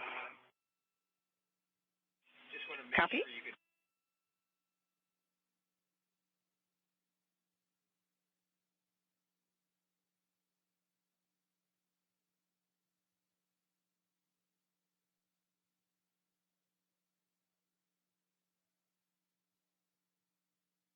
Hey. Okay.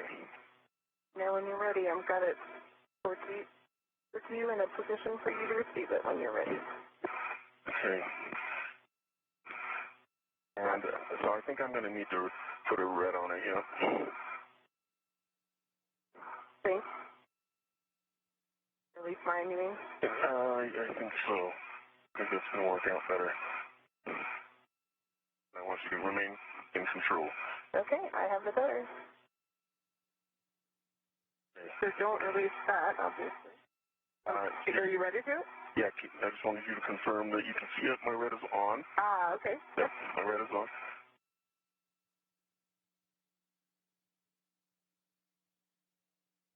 Yep, coming to me. Okay. I have H1. I have control of the battery. Okay, you have the battery. I'm gonna let H2 go and move it towards your left hand.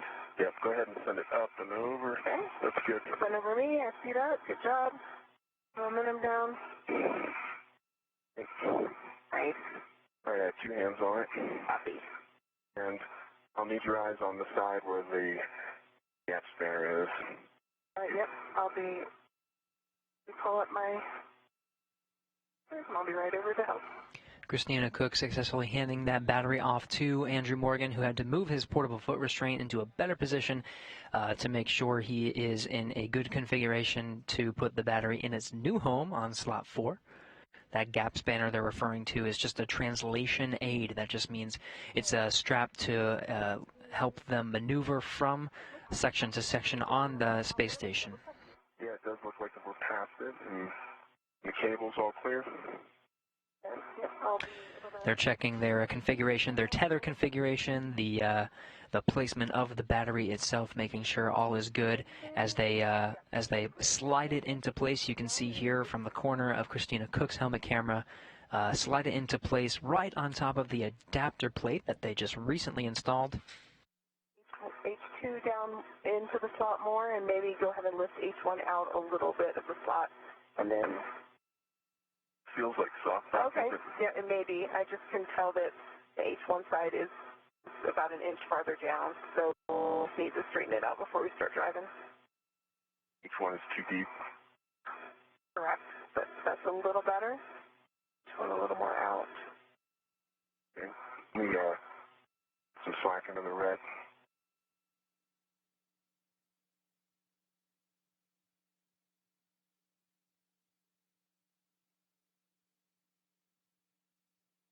Soft dock. Okay. We copy good soft dock and slack in the ret. I have PGT settings for the PGT with the 6-inch when you're ready. All right. Here's slack in the red.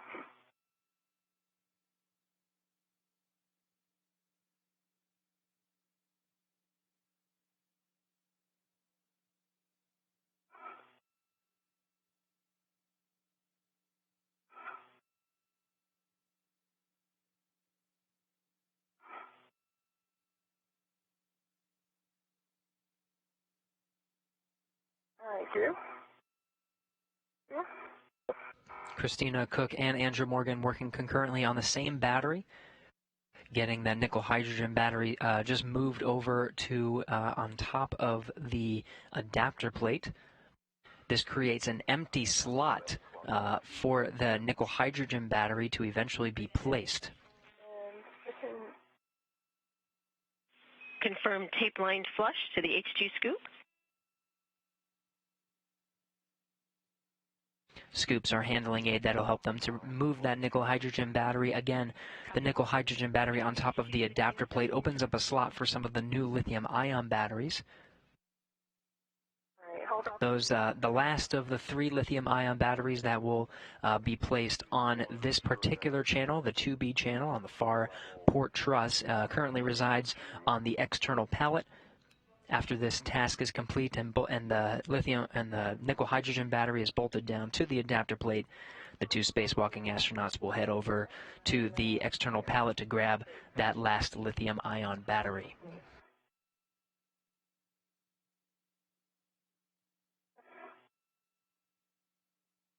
Does the H1 side feel a little high? Are you able to see? No, it looks even. Okay. Looks like it just went a bit high. Oh, I see why. Okay, so I think let's pause. I'll keep it here. Your right waist tether is around the scoop on H1, the one that's going to the ingress aids. There you go. Now, that's why that was happening. Okay, perfect.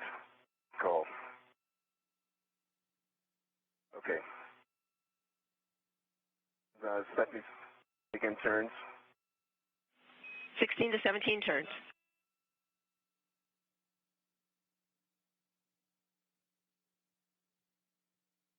Starting turns.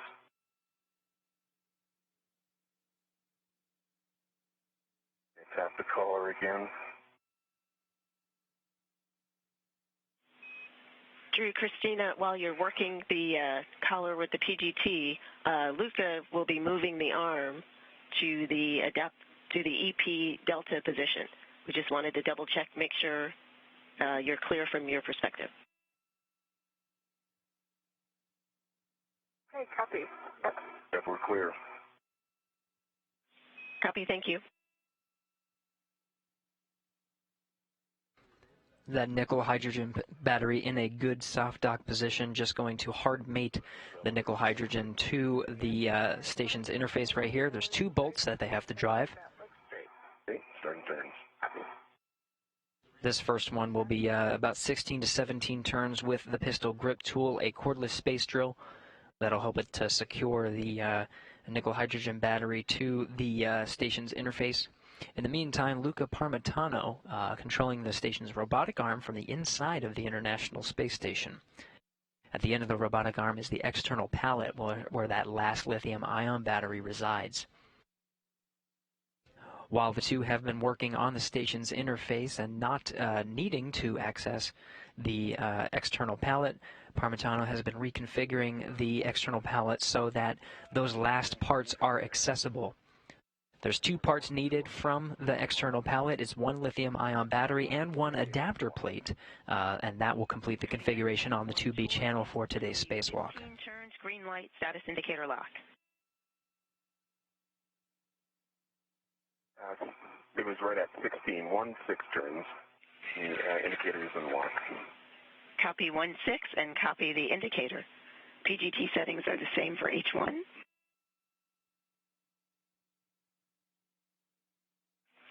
Alpha 7, clockwise 2. Alpha 7, clockwise 2, set. It's a good read back, confirm, tape line flush to the H1 scoop.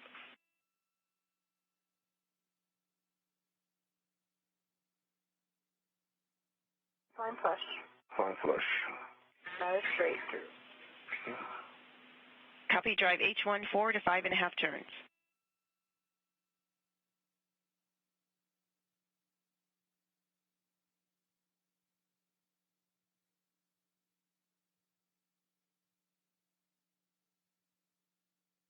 Four and a half turns.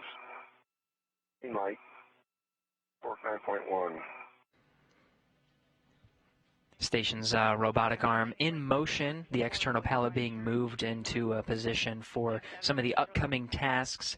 In the meantime, Andrew Morgan and Christina Cook continuing to work on securing that nickel hydrogen battery onto the adapter plate of the station's interface. The PGT.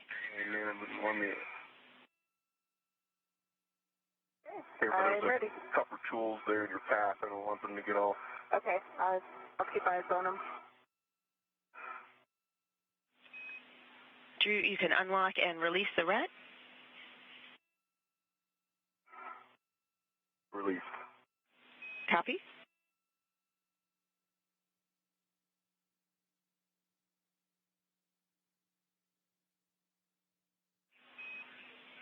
Drew, for the next actions, you can either perform them while ingress or you may need to egress. Retrieve the scoops from the battery in this slot in slot 4. Roll the APFR over to the right, and then install the scoops on battery 5, which is in the top corner, radiator side inboard.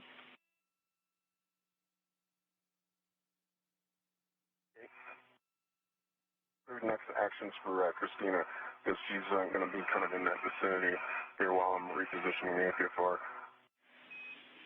Christina translates back to the EP. Okay, copy. Okay.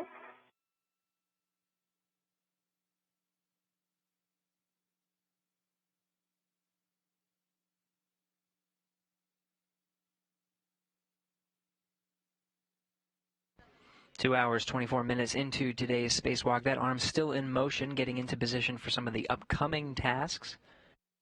In the meantime, you're seeing the station enter into an orbital nighttime as it passes 255 statute miles right over India.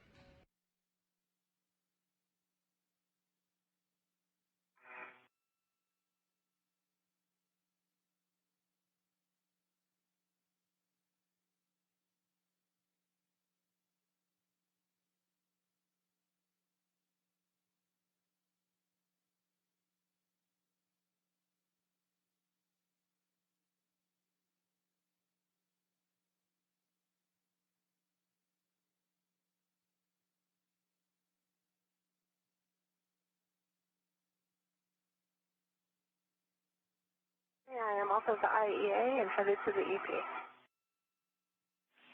We copy Christina. Luca is working the final adjustments with the arm. Okay.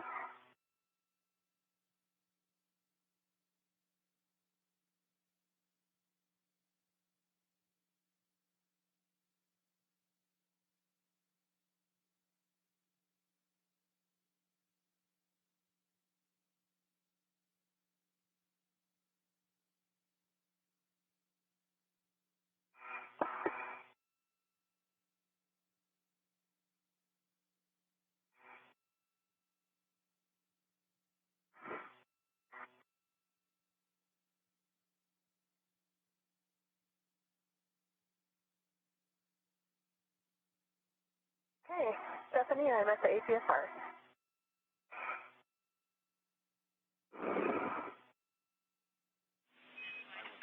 Copy, Christina.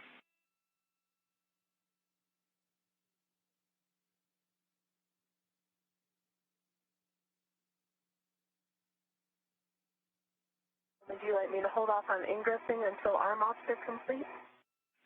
Christina, we were just discussing that.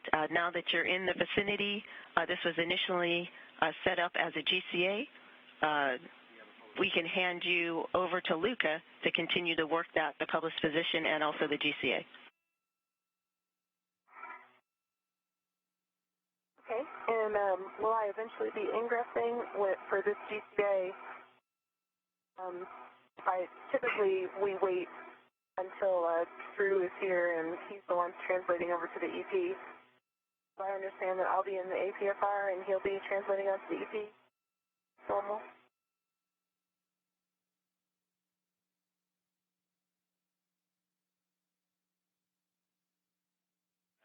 Checking.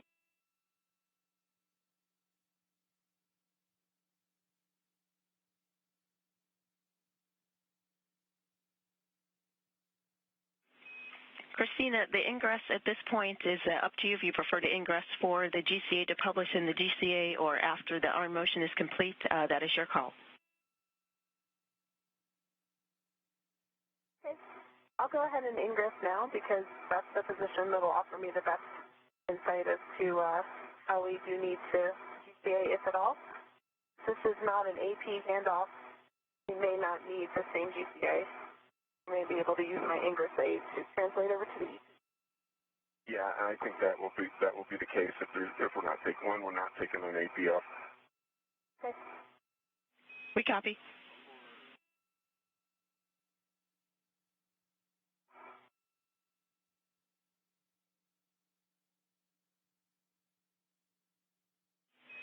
Drew, if you have a free hand, please power cycle your WVS.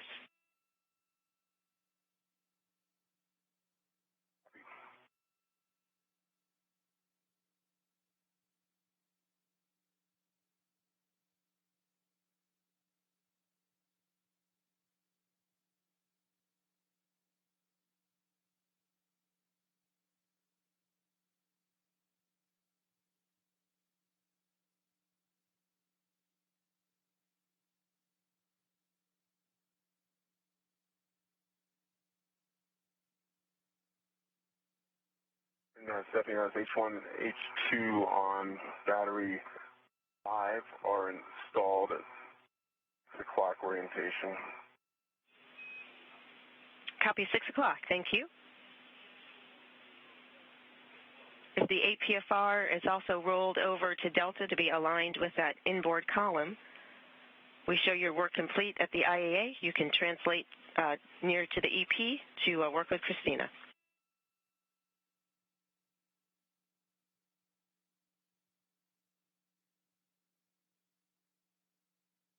Let me just clarify that right now which WIF I'm in. The two spacewalkers off to the next task, that battery stow of the old nickel hydrogen battery on top of the adapter plate, now done. They're off to retrieve that lithium-ion battery. You can see Christina Cook entering into the portable foot restraint, getting some nice access where that lithium-ion battery is stowed on the external pallet. Andrew Morgan shortly behind. The task that they just completed, again, was the nickel hydrogen battery stowing onto a different part of the station. The only thing we feel is necessary is the roll to Delta to lean it to the right. Okay. Roger.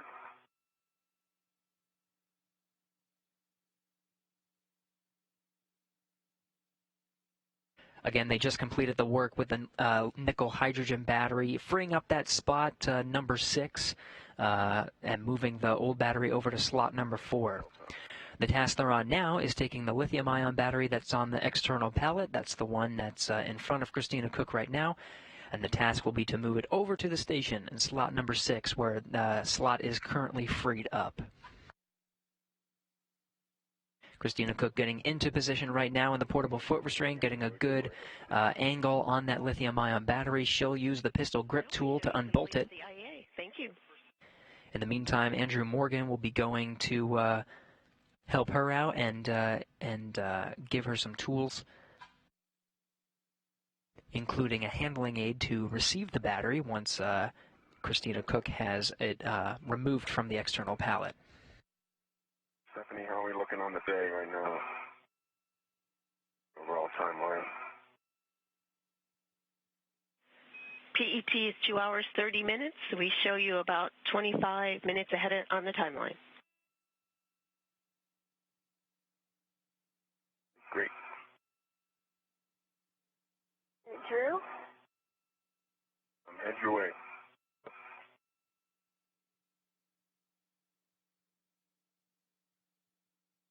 All right, and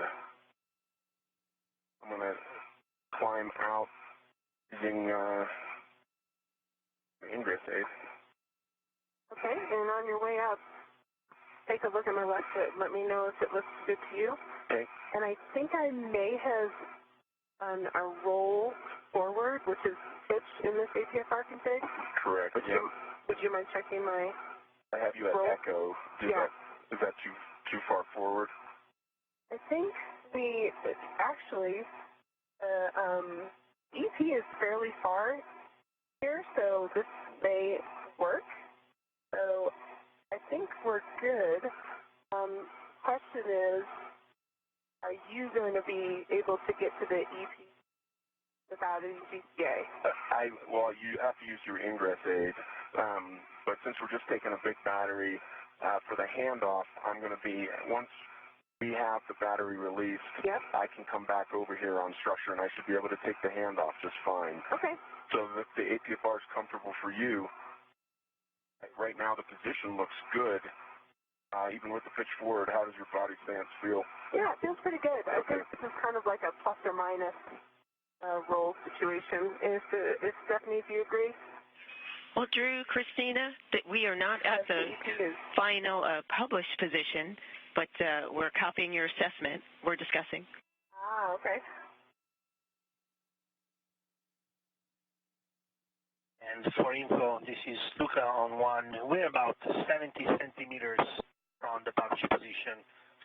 Okay, and in what direction will you be moving? Will you be moving toward me? Perfect. 70 centimeters towards you. Okay, I think what we can do then is just do about 30 centimeters toward me, and that'll be a good location for the H2 removal. Okay, copy. And starting GCA. Copy, starting GCA and concur. Luca Parmitano on the inside of the International Space Station at the controls of the station's robotic arm. At the end there is the external pallet. Both crew members positioned on the station side. Luca Parmitano currently moving the arm just a few centimeters closer just to make sure that it's in a good configuration and for the reach of Christina Cook, who is about to work with the external pallet to remove that lithium-ion battery.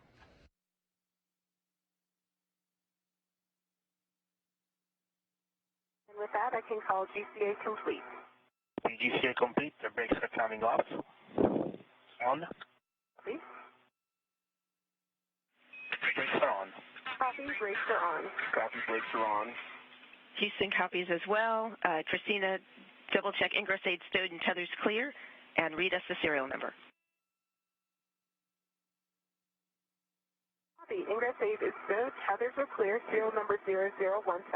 Sorry, you're going to feel me? Yep, gotcha. Copy 0017. Attach a RET to the battery H1 scoop, locking it out with slack. Mark.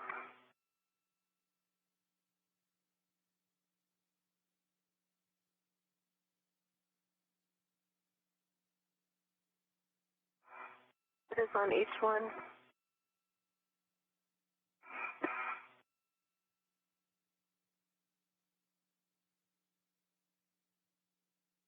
I'm going to come around to the other side. And the red is locked out. Copy red on H1, and it's locked out with slack. I have PGT settings for the PGT with the 6-inch when you're ready. Copy, and I'm ready.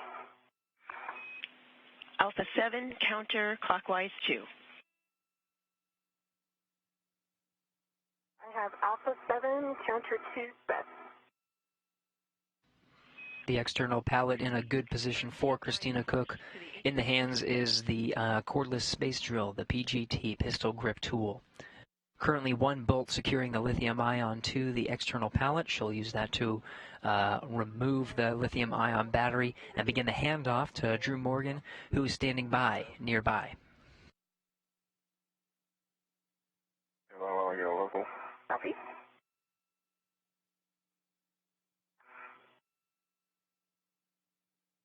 So, Not quite flush. we're not flush. Okay, I think that, That is tape line flush. yep, I see tape line flush. That's great. Copy tape line flush, release H2, about 19 turns. And we're I'm going to move it this direction. releasing. Can you count, Drew? That you're counting?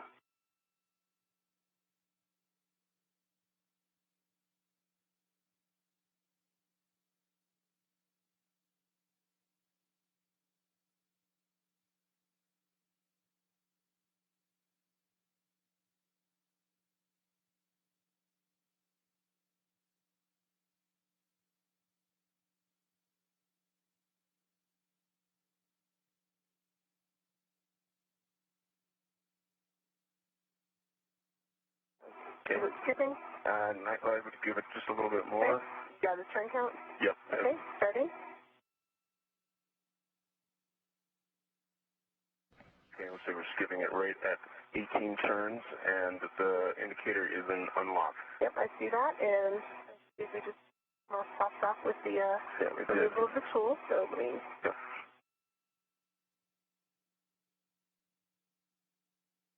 All right, you've got positive pressure. I'll go ahead and pull it out of Go ahead. the rotation. Go ahead. Okay, I've got the PGT off. Okay. I got a hand on it. We copied 18 turns, status indicator unlocked for H2. I see you working to stow the PGT, Good, read that. unlock the RET, and work together to remove the battery. Drew should receive the H2 scoop.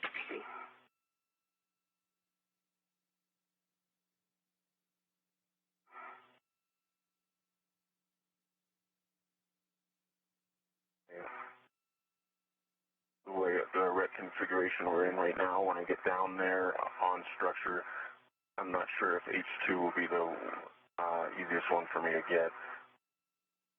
I'm ready to it. Yeah. So, Okay. but we're ready, and that's good thing. Okay.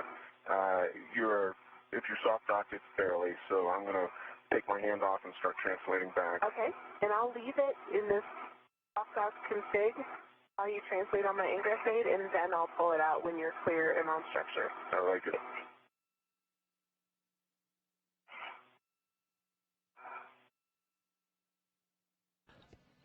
Christina Cook and Andrew Morgan talking their way through the handoff here. You can see from the helmet camera of Christina Cook, in her grip is a scoop. This is a handling aid where she can easily maneuver the 428-pound lithium-ion battery. Same dimensions as the nickel hydrogen, just slightly heavier in mass.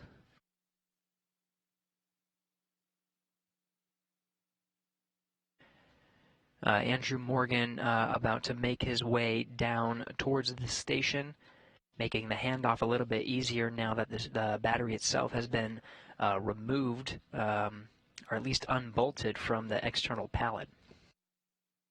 You gonna fill me on the ingress aid? Yep.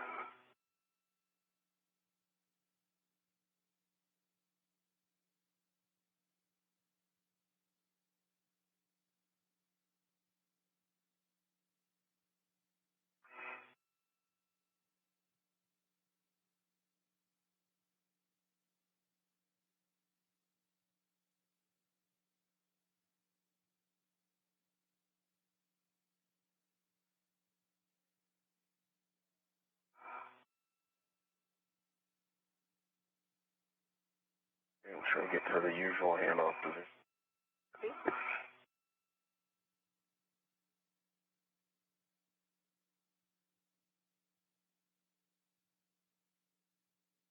Go down and I'll get a ret. Let me have a look back and make sure that I good reach.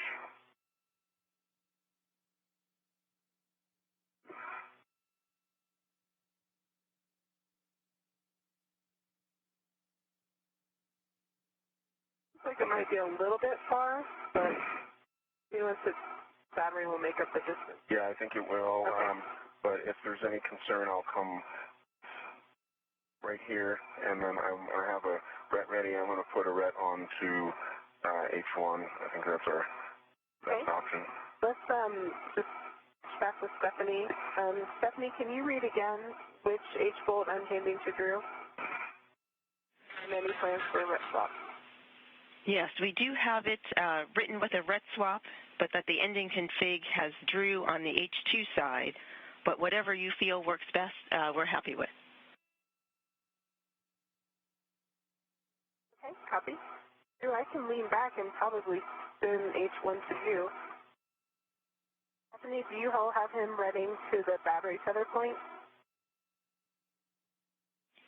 No, we have him reading also to the H1 to the H2 scoop.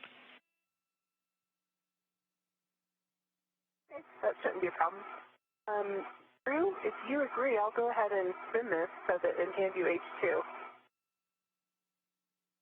No, Or would you rather do the spin later? I think I can do the spin in the APFR, and here it's going to be tough. Okay. The scoop that's coming to me, I'm going to ret to you. Okay. Do the spin later. Back away just a little bit from the EP, Copy and work. and then advance the handle towards me, All right. Keep back up. and just angle down, and we have to reach. We just need to bring it down a little bit. Okay, I'm doing that. Just I'm absolutely sure it's staying clear of the EP on the inside. I have a ret on it, I see that. and I have the battery. You have the battery. Let me go ahead and remove my ret. Actually, before you remove your ret, and keep Wanna a take- hand on it, Yep, I'm gonna I have the go. battery. I'm gonna go one handle Copy.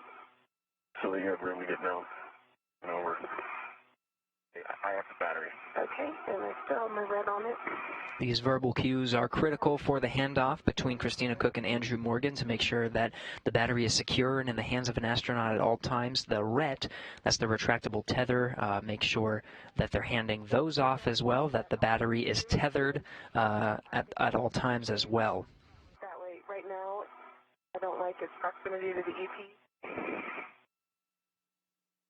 Well, so we have the fins oriented kind of up and away into space here. I think it'll be This is good. a better orientation, agreed.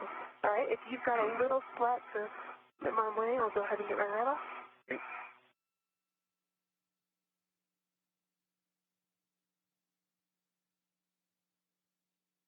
Okay, my ret is removed. You have the battery. I have the battery. Good call, and it's in a great config. Fins are away from structure. And Stephanie, I believe I'm egressing next. That's affirmative. We're ready for you to egress and work together to shepherd the battery to the IEA, and we like your config with the fins.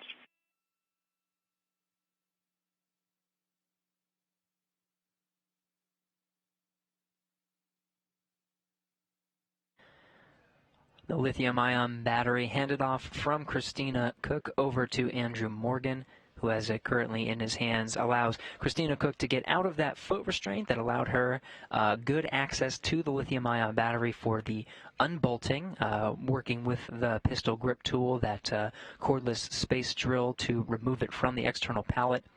The next step will be to shepherd the lithium-ion battery over to its new home, integrated onto the International Space Station. Take your time, do what you need.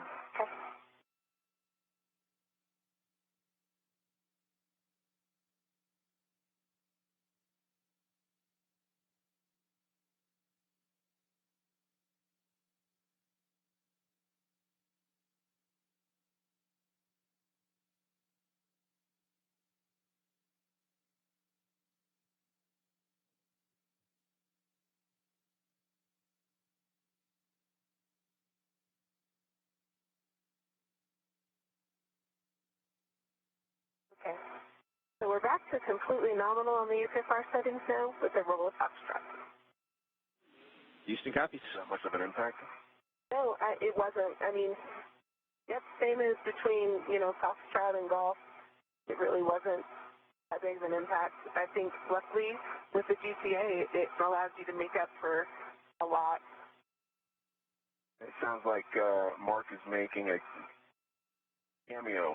I hear that. I am, and your assessment is correct. At most, we might have to do some more GCA to continue to what we thought would be the publish, but we're all good. All right. And Drew, I'm going to come one handrail in, and then I'll... Get you a couple more inches, maybe.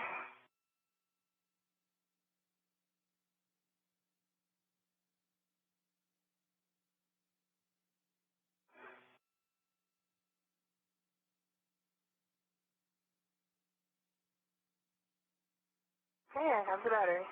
Okay. Little out there, and you have the battery? Yep.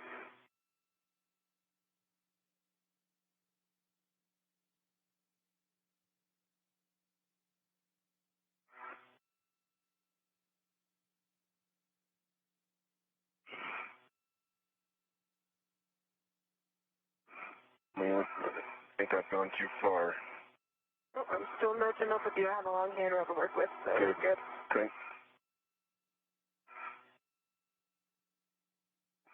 All right, this is stretched out. Okay. Local is down. See that? Dampen out, and I have the battery. Okay, you have the battery.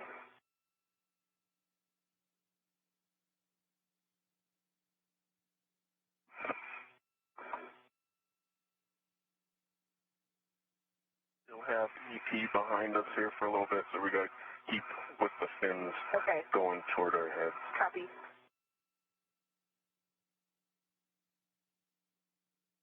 If you give me a little push, I can then some more. There you go.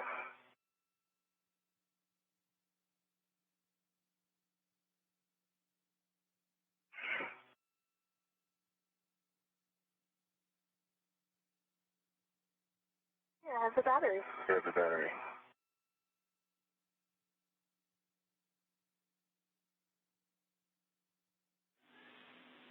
And we are 30 seconds from a 20-second handover. Okay. Copy, Mark.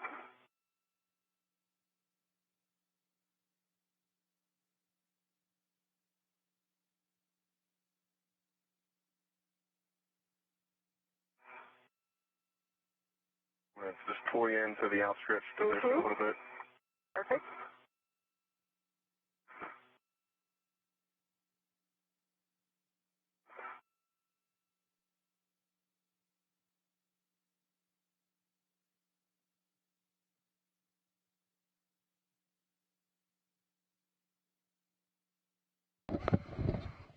Now handing over video and audio communications from the tracking and data relay satellites, those geosynchronous satellites, about 22 or 23,000 miles away from the Earth, as the International Space Station orbits 250 miles. Andrew Morgan and Christina Cook working through their procedures today, moving that lithium-ion battery to its new home on the International Space Station. Well ahead of the timeline, about 25 minutes or so. The two spacewalking astronauts working that lithium-ion battery over to the integrated electronics assembly. You can see on the graphic to the right, moving it from the external pallet that's on the end of the station's robotic arm. Basically almost where I'm at right now at the base of the IEA.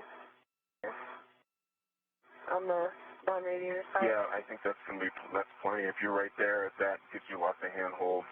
Yep. And I'll be able to mess around and get us in the orientation we need to. Okay. Let me think here. If you have that, I pull that in the orientation. I think we'll be in a good position here.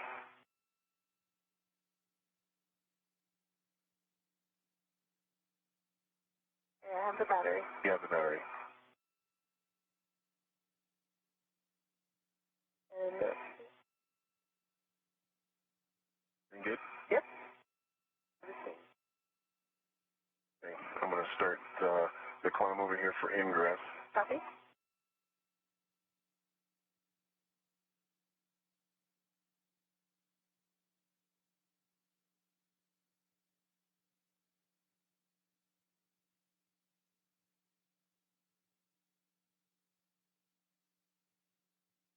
Ending that red. Yeah.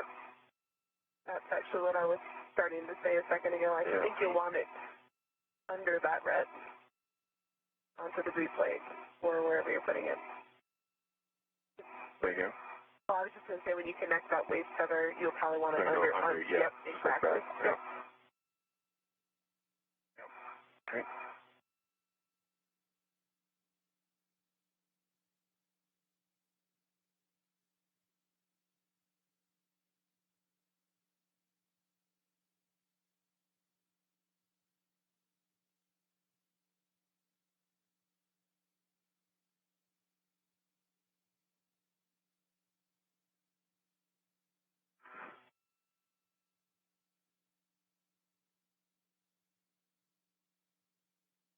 Spacewalking astronauts in an orbital nighttime today are right now at 271 statute miles over the Earth. The two astronauts made their way and the lithium-ion battery from the external pallet over to the station. They opened up a slot a little bit earlier by moving one of the older nickel-hydrogen batteries out of the way and installed it on an adapter plate for stowage.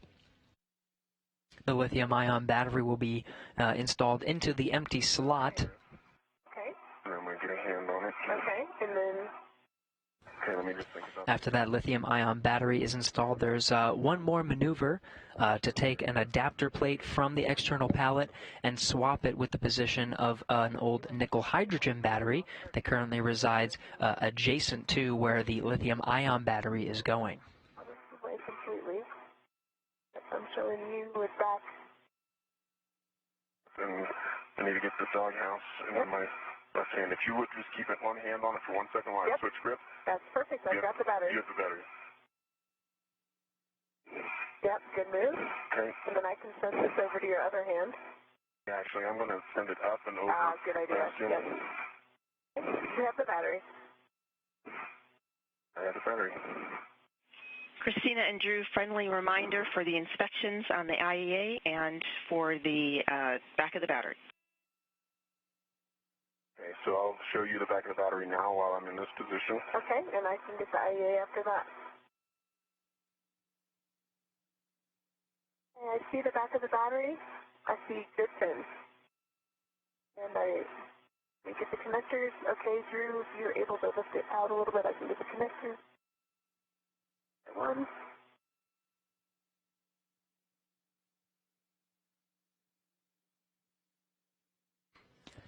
Spacewalking astronauts Andrew Morgan and Christina Cook in a good position, getting ready to install that lithium-ion battery into the empty slot on the 2B power channel of the space station. Just making a final inspection of the battery and and where it is to be installed, making sure there's no foreign object debris, and getting ready to soft dock that battery into its position as the International Space Station flies 271 statute miles over the South Pacific Ocean, just southeast off the coast of New Zealand, into an orbital sunrise. Back of the battery.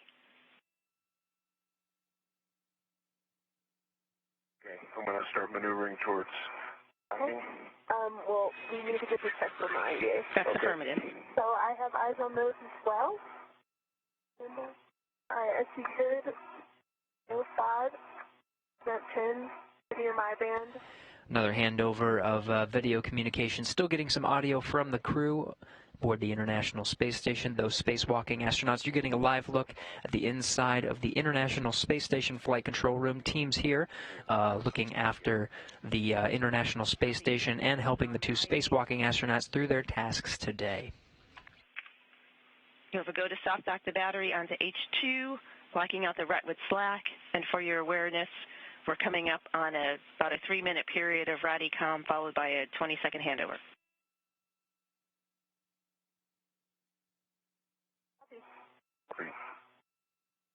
All right. If you'd like me to help guide it down, stop, let me know if you're in a good place for that, but it is in a good spot to start pushing in. Copy. I'll level it out here. Okay. And how is your reach H1? My reach to H1 is good. Okay. Hey, you're looking good.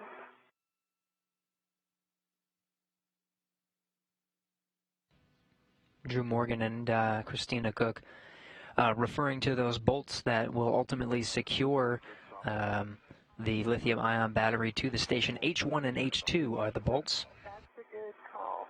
Although we can always remove the scoop if we right off. I think that is going to be the case on that one. I agree. Okay, soft duck. Get the slack out of this. Now, I think, you know, what I'm going to do is, so that we have red on it, now I'm ready to the tether point. I'm afraid that is actually going to side load it, even if I try to. And if you lock it out? I'm afraid that I will. Oh, you got it. Nice. Yeah, I'm afraid there's where it was going to be hard to lock it out and keep it out of the way. But the cleaner config now. I like it. Okay, I think we're ready for peak. And you did lock that new red out? I'm gonna put slack in it now.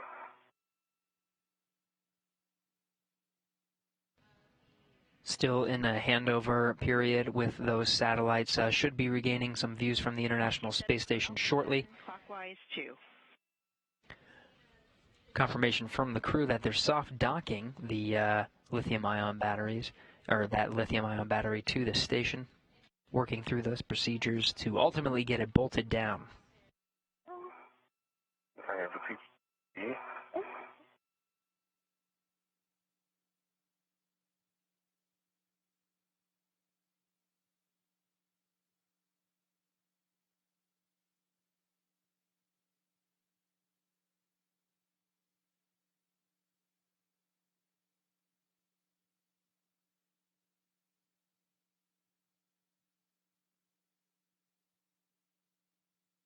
Stephanie with us?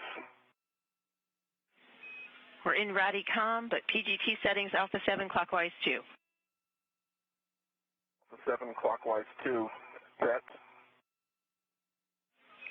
Confirm tape line flush to the H2 scoop. Work.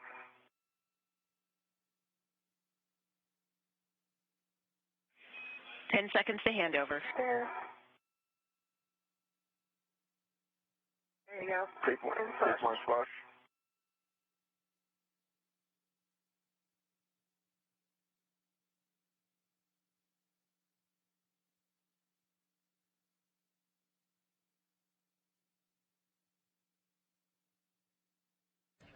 Three hours into today's spacewalk, starting at 6:38 a.m. Central Time today.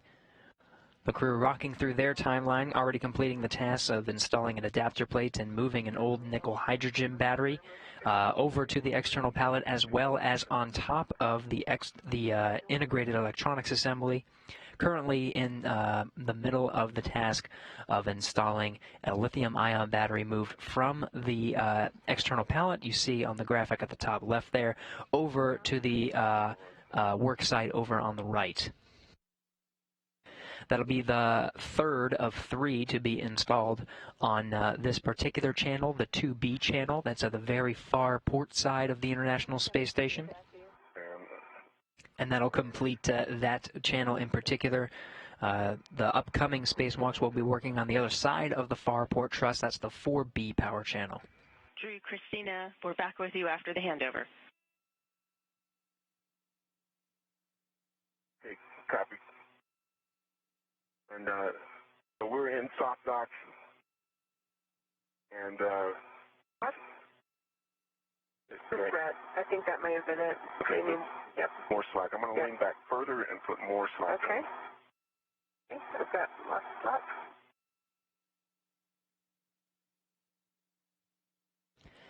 Again, we're working on the 2B channel. That exposed pallet contained 6 lithium-ion batteries when it was delivered on HTV-8.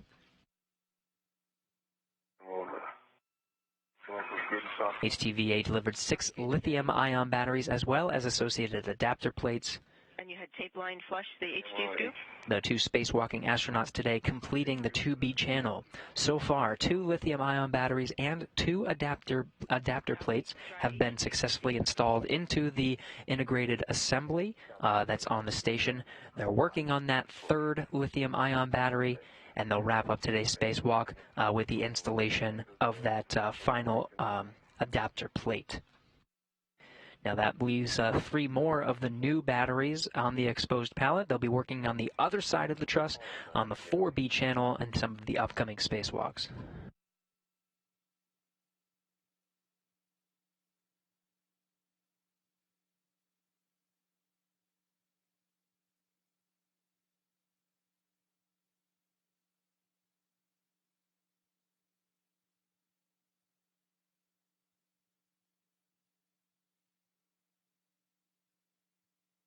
Alpha 7, clockwise 2. If we just needed a cal again.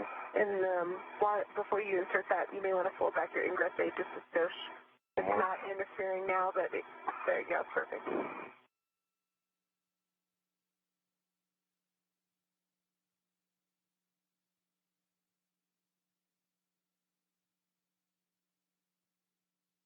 You're not flush there. A little bit word now, tape line flush.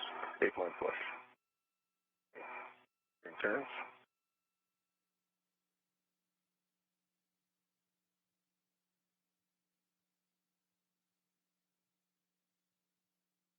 Okay, happening. I got an unexpected early one turn, and we got a green light and a nice. Regaining some of that video communication from the International Space Station, you can see now lit by the sun. We're in an orbital daytime, 269 statute miles over the South Pacific Ocean on a northeasterly course towards Central America.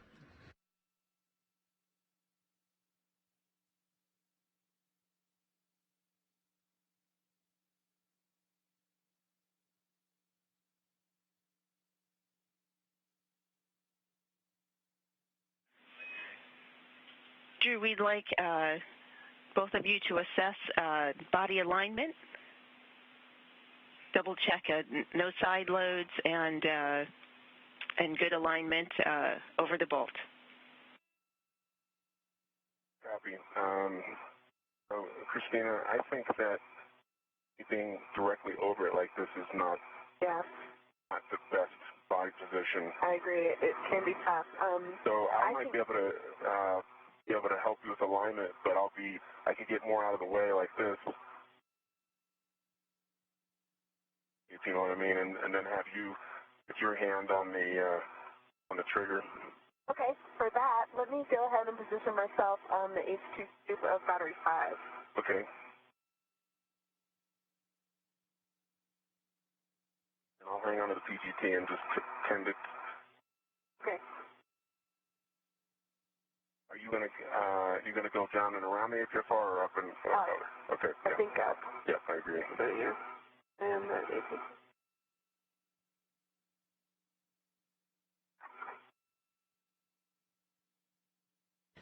Andrew Morgan and Christina Cook. You can see from the helmet camera of Andrew Morgan in his hand the pistol grip tool. This is the cordless space drill they're using to bolt the lithium ion into place into the assembly on the International Space Station, talking their way through the best position to get this thing secured to the space station. Andrew Morgan currently in a foot restraint, so Christina Cook has a little bit more mobility to get that thing secured. Communication is key during these spacewalks. Right in front of you. Again, they're in the middle of a task to install a new lithium-ion battery onto the integrated electronics assembly of the International Space Station. Power that's drawn from the solar arrays gets routed to this assembly and stored in the batteries. This is the third lithium-ion battery to be installed on this assembly. An adapter plate will follow later during today's spacewalk. Did you cover? There we go. Yeah, it's coming off the right over your left side. Able to see it? Yep. Yeah. I do. I think it looks like it's in a good config. I'll be able to help you out of it after you back out.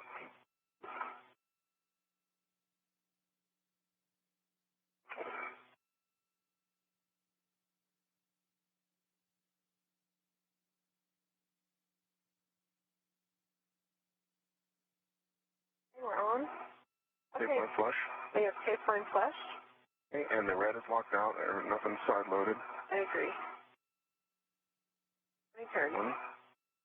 It's jacking.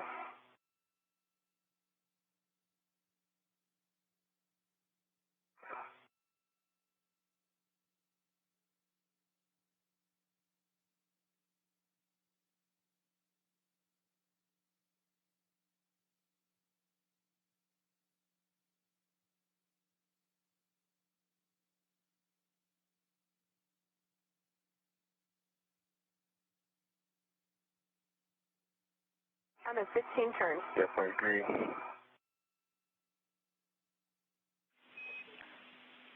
Copy 15 turns for this attempt. Nice teamwork. Check status indicator lock. Green.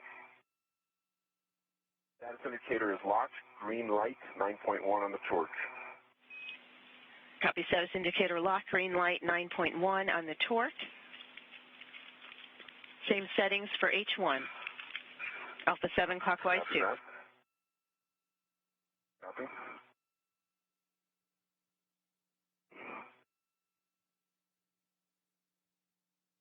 Right.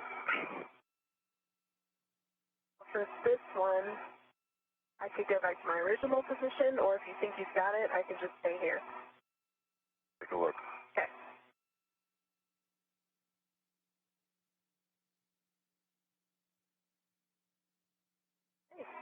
Line flush.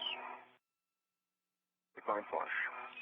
Copy tape line flush. Turns Drive on H1 4 to 5.5 turns. Copy 4 to 5. Turns. Andrew Morgan and Christina Cook working on that first bolt together, getting in a good position and going through those turns. Now securing the lithium-ion battery through that second bolt. This is right at 4.5. Green light, 9.3 torque.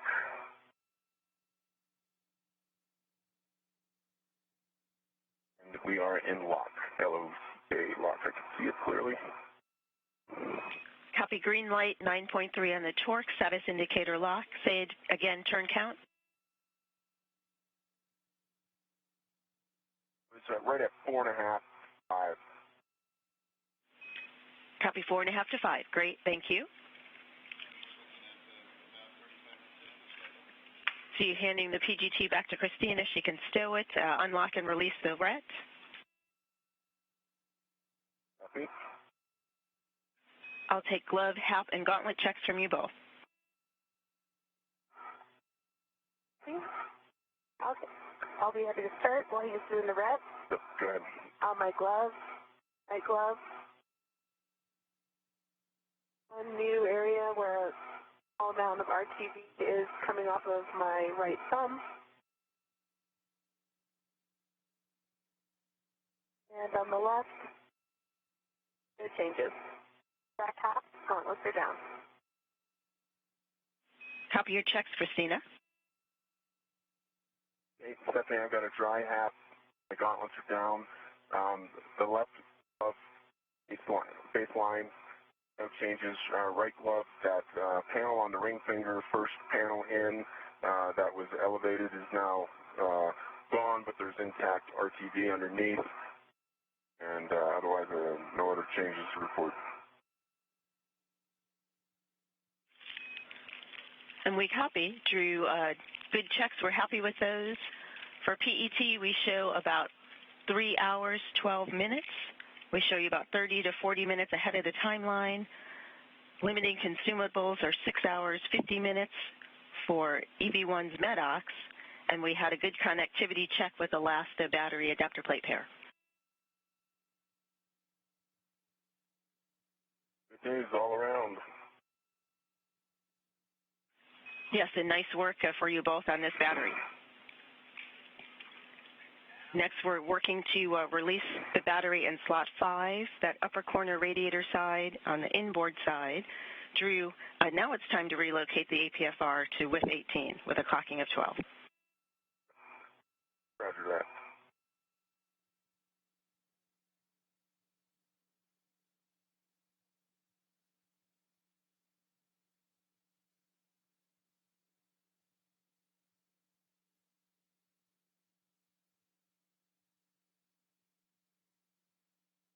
Drew? Yep. This is where we'll talk through the handoff because I likely will not be able to translate where I've been translating your APFR setup there. Yeah, do you want to, when I... The two spacewalkers today, Andrew Morgan and Christina Cook, rocking through their timeline, completing the task of installing the lithium-ion battery to the station. Good reports from Stephanie Wilson, the ground IV here on the ground, confirming that they are way ahead of the timeline, about 30 to 40 minutes. They're off to the next task, which will be another swap technique, very similar to the first one we saw today. They'll take an old battery off of the station to the pallet and then grab one of those adapter plates from the pallet and bring it to station, very similar to what we saw as the first task of the day. Stephanie, for the team, you guys have ran this. Time that you or the person in my position was able to translate off. So here's the task that they just completed, taking the lithium-ion battery from the pallet over to the Integrated Electronics Assembly, the IEA that they commonly refer to, over to slot 6. That task is done. Checking. The last major task of the day will be to configure that lithium-ion battery, which needs an adapter plate. So they'll move one of the old nickel-hydrogen batteries out of the way from slot 5, move it over to the external pallet, and then bring that adapter plate that currently resides on the external pallet over to the Integrated Electronics Assembly. Now starting those procedures as the two astronauts will be splitting up to complete this task. Christina Cook will be working on releasing that old battery, taking the nickel-hydrogen battery and removing it from its position.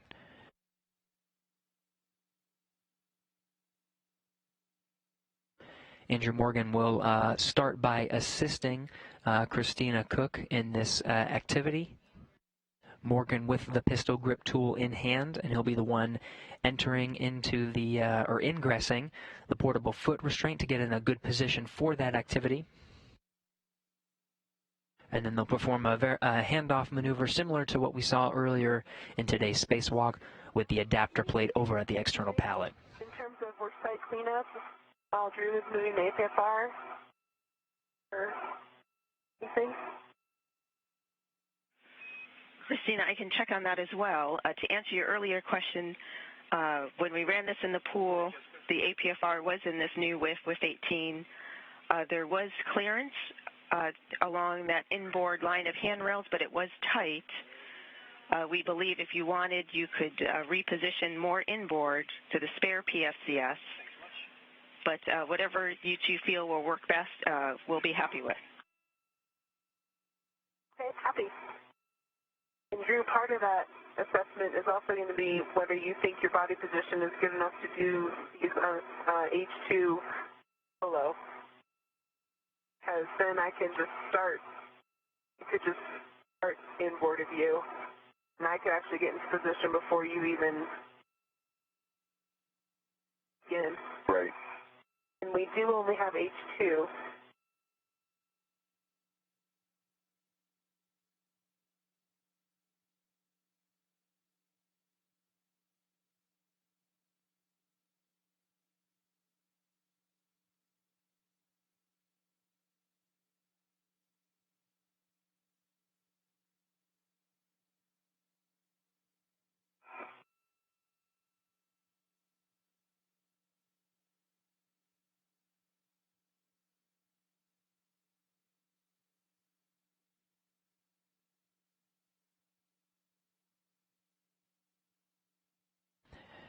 Stephanie Wilson, you see in the window at the bottom of your screen, she is the ground IV here in Mission Control Houston. Her job is to walk the astronauts through the procedures today. She's communicating with both Andrew Morgan and Christina Cook on Space to Ground 1 today, who are hot mic'd in their suits. Next to her is Mark Van High, the Capcom. He's working with the crew on the inside of the space station.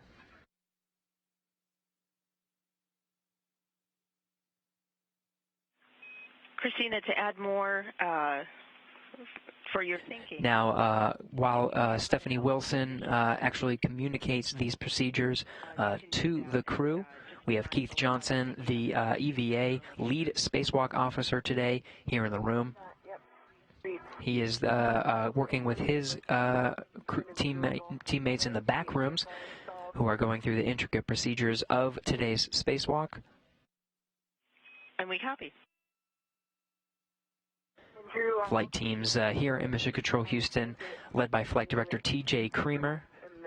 Next to T.J. Creamer, Judd Freeling, Flight Director, who will also be overseeing some of the tasks during some of the later spacewalks that are part of this series of 5. Full twist test. It is black on black. Copy. Meanwhile, the 2 crew members working through that next task of getting the old nickel hydrogen battery out of its slot, freeing up that space to allow a adapter plate to take its place from the external pallet. Right now, which seems to work well. And we copy? Copy that. If you're happy, we're happy.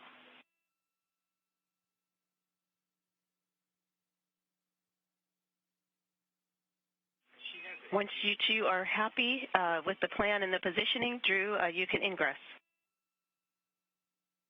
Okay. So you do think that it is going to be possible right through here? I do. Okay. I think so too. If nothing else, I can do a lean back. Yep, and maybe I do it while the battery's still in stop drop, so there's just one less thing. Yeah. No. Get all that out of the way. I agree. And in fact, if you look like, once you get into ATFR, if you look like you can get H2, then I could even do it now. I want to make sure.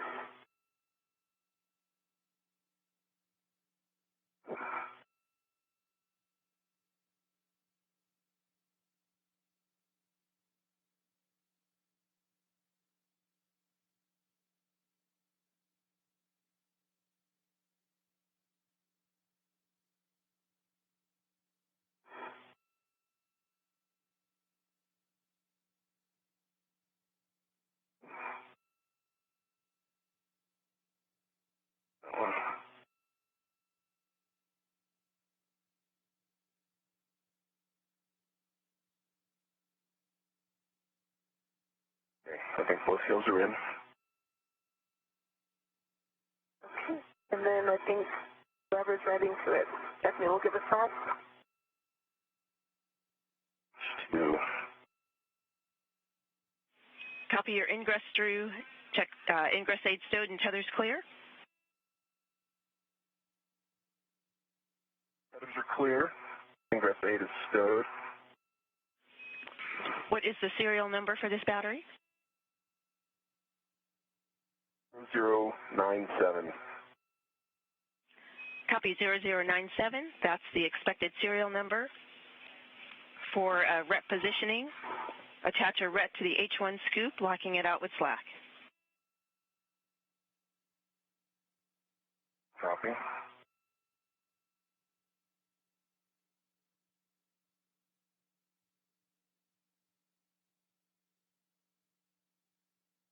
So, man, my thought is I'll use your assistance because of this.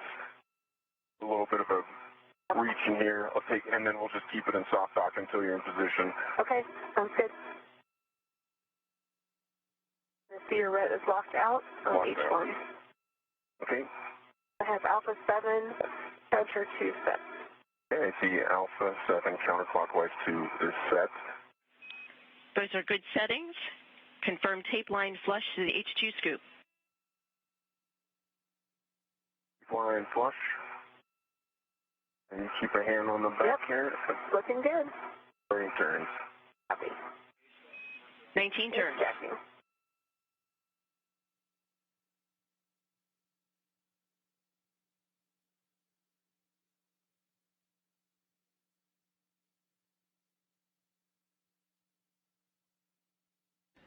The crew now in a good configuration to begin the unbolting.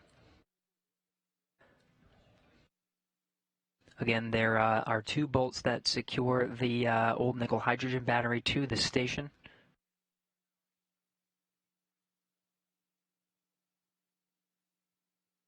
Skipping at 17 turns, and we are in unlock. And I'll push down while you take it out. The soft dock. Okay, it's back in soft dock, you see, and I'll give you PGQ back. Okay, got it. Okay.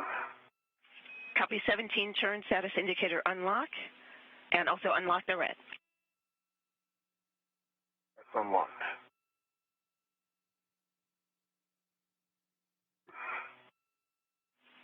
When you remove the battery, Christina will receive the H2 side.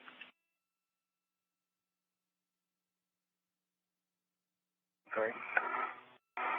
All right, so you can lean back. I'll go ahead and do my translation like you talked about in board of view. It's better for you if I lean back and do it, or if I stand soft dock and you do it. Oh, I was thinking you lean back and it stays in soft dock. Is that possible? Let's see. I would have to lock this out again.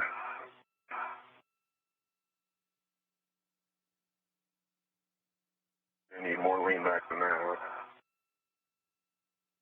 Okay.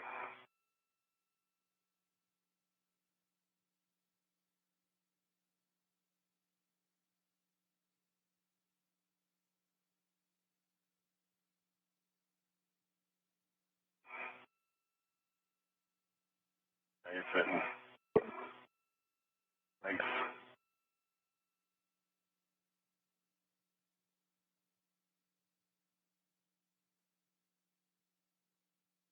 Yeah, I think our part is past it. Got a good eye at the tether there because I'm not able to see it.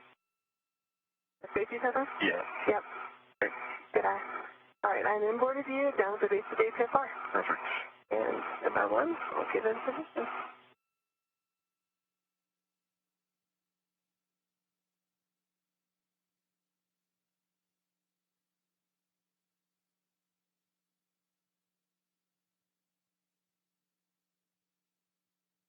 And I think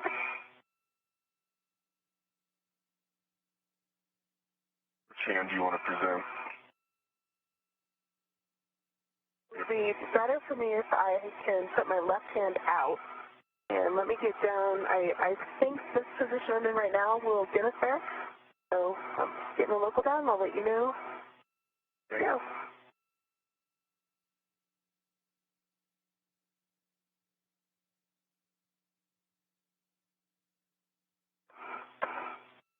Okay, I am ready. And if you wouldn't mind repeating which H like me to grab. Christina, you received the H2 scoop.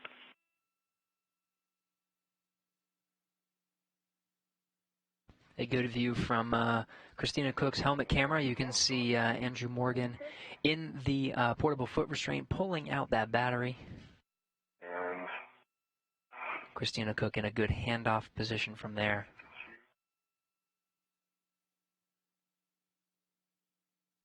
That nickel hydrogen battery weighing in at 364 pounds. my clearance over my head. Clearance over your head is good. Safe.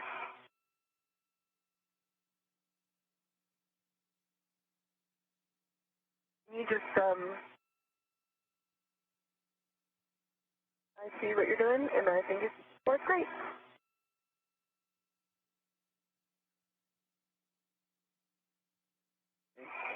I'll be able to bring it to you. Nice job. That was awesome. Okay, I have the battery. You have the battery. I'll be able to get into position so you can...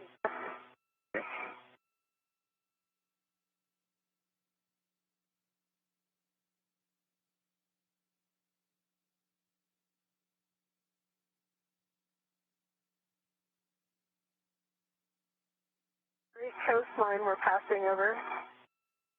So where that is, looks like maybe the Bahamas. Gorgeous.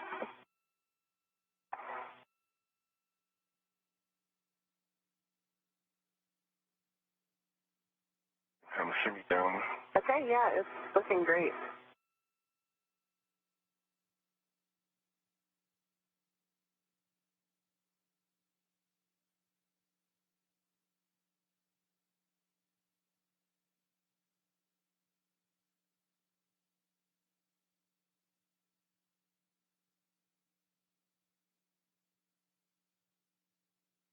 Coming lower. Nickel hydrogen battery currently in the hands of Christina Cook, allowing Andrew Morgan to get out of that portable foot restraint so they can both make their way over to the external pallet.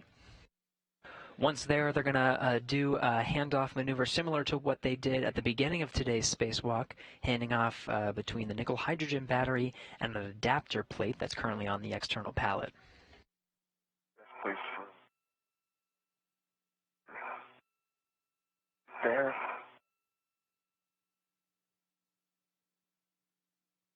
I'm going to take the on the same one.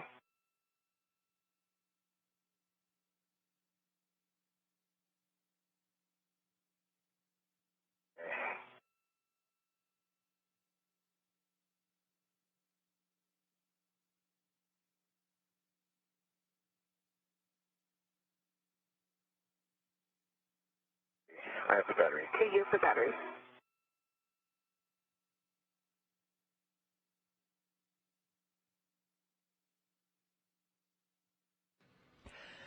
Again, while the two spacewalkers move the battery from where they just pulled it from on the station over to the external pallet, communication will be key to make sure that they have a good handle on the battery and that it's secured to the station, either in the hands of the astronaut and securely tethered.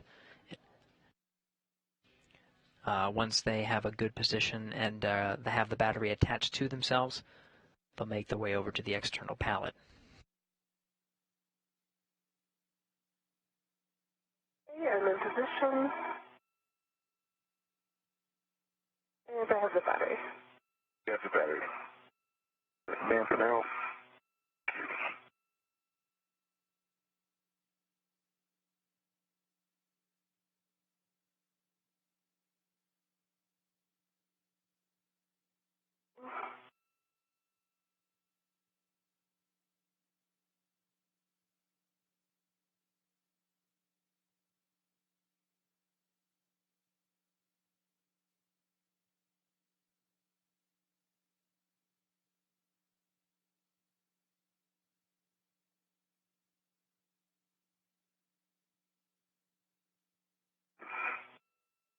And keep things directed up. I have the battery. You have the battery.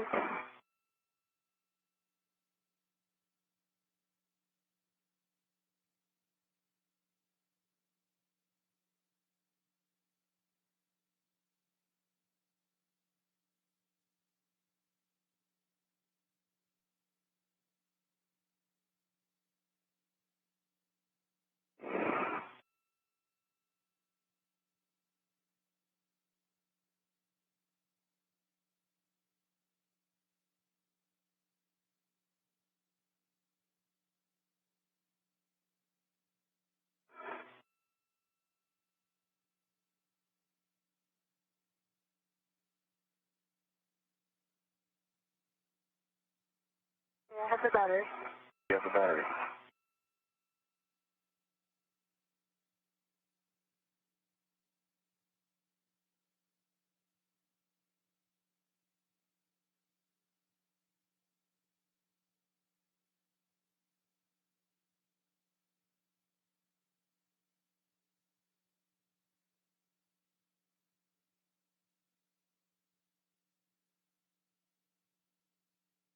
Okay, I think we're going to be in the handoff position here. So,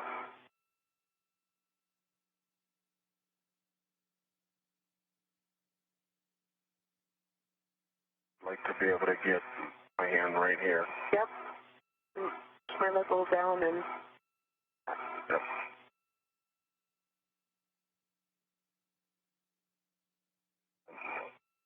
one as well.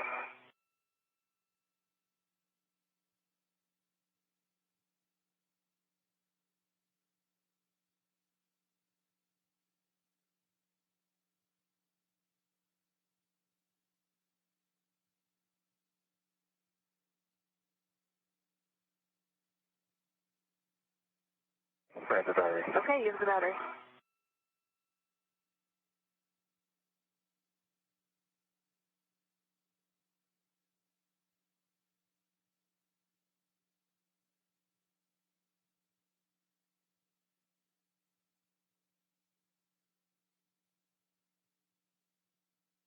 Andrew Morgan and Christina Cook working through the procedures to shepherd the nickel hydrogen battery over to the external pallet.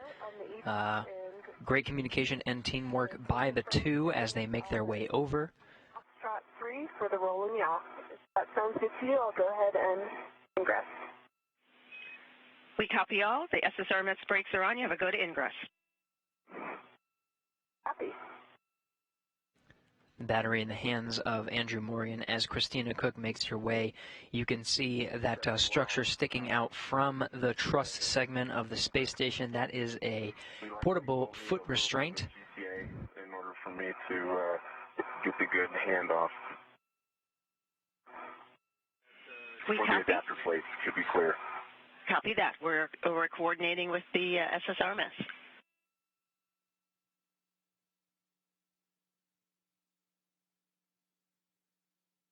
And one is standing by. Hey, hi, Luca.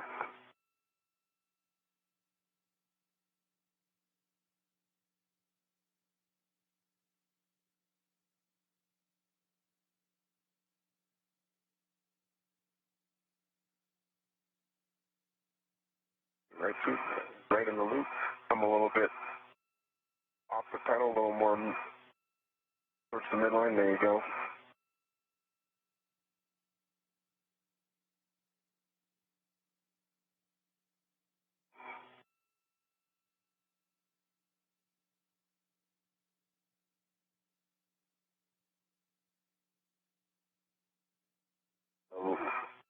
Right foot, right at the toe loop.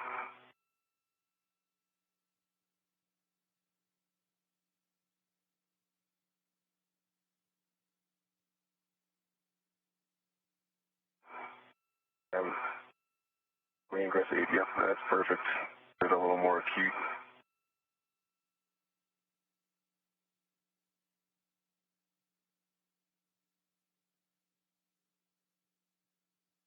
Three hours, 35 minutes into today's spacewalk, Christina Cook making her way into the portable foot restraint as Andrew Morgan holds the nickel hydrogen battery that'll be stowed on the external pallet for eventual disposal.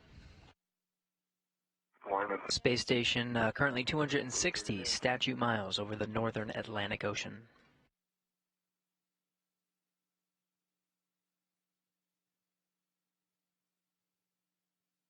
He was almost there.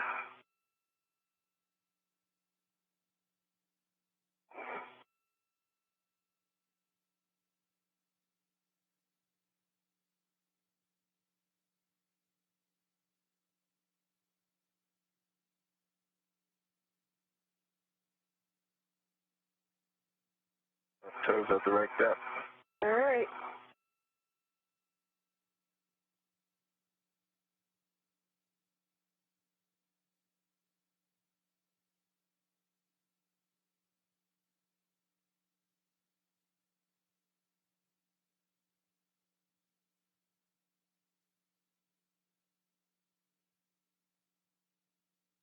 All right. Great job. Thank you. Thanks for the driving. Lost track of how many ingresses we've had. That's 6. I haven't lost track. Stephanie, am I running to the battery tether point or to H2? My BR2 back? Well, we also copy 6 ingresses and check ingress aid stowed tethers clear. Yes, check ingress aid stowed tethers clear, and your BRT ret will attach to the battery tether point. Copy. And ingress aid and tethers are clear. BRT in work. Nana, your right heel, if you could Right in? rotate it to the right just a little bit. I mean, it's mostly in, but if we... Okay, well, let's be sure. I'm going to have a lot of mass on me.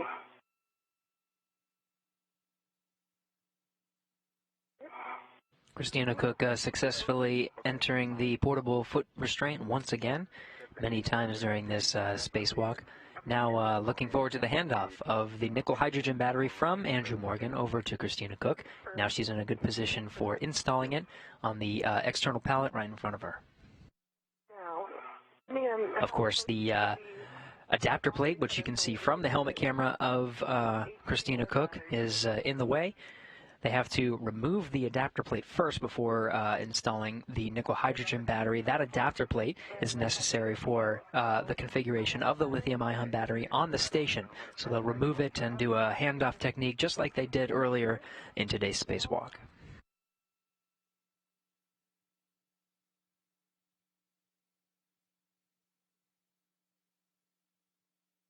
My red is off. Okay. You have the battery. I have the battery.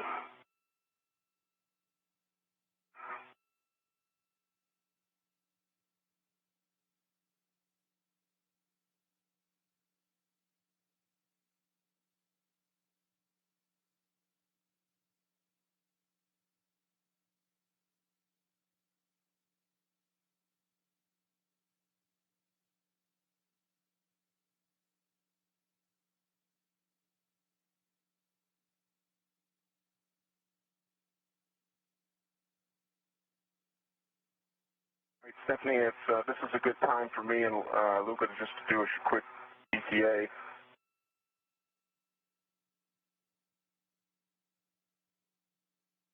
And one is standing by. And I would say, Drew, let me make sure that I'm absolutely clear with this BRT still. But that is shortly happening, so...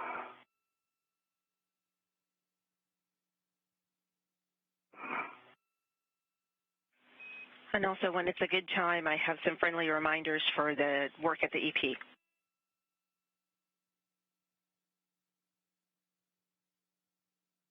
Okay, we can go ahead with those reminders.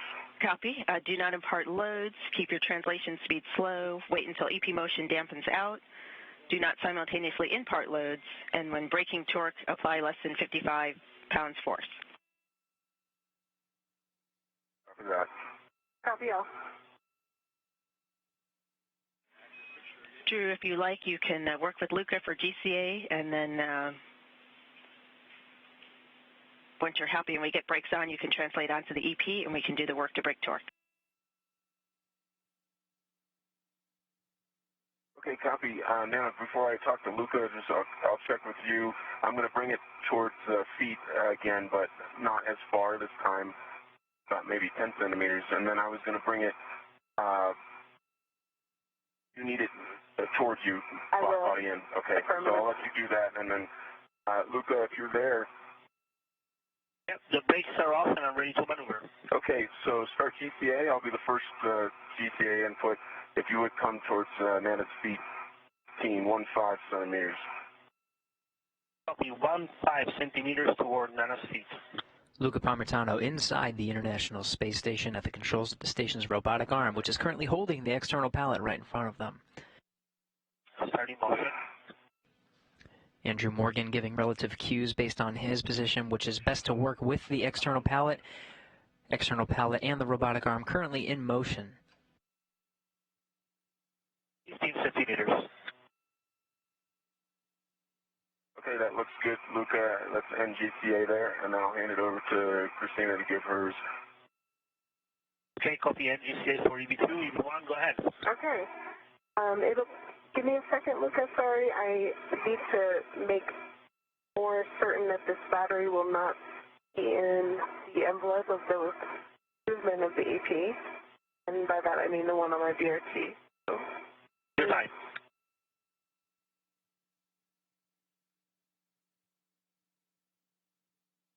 Okay. let's go ahead and start with Luca, 20 centimeters toward me, so towards body in for me. Okay, 20 centimeters, 20 towards you. Motion. Parmitano maneuvering the station's robotic arm and the external pallet towards a good relative position to Andrew Morgan. Now Christina Cook offering some suggestions on what works best for her. You can see the arm in motion coming slightly towards her to give her a good position for getting that external or the adapter plate from the external pallet. We'll need a little bit more, so let's take another 10, please. Let's stop GCA for 1 second. I think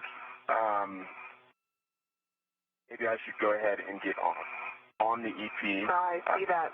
Because otherwise I'm going to be jammed in here, and then we'll probably have to take some of that back out for me to get back down. Copy and concur. Okay, copy, and just standing by for when I need the brakes. Probably need the brakes on at this point. Yep, let's call this GCA complete for now. GCA complete, and brakes coming on. Brakes are on. Okay, copy. For EP operations. Okay, copy. Brakes are on, and so I'm going to translate out now.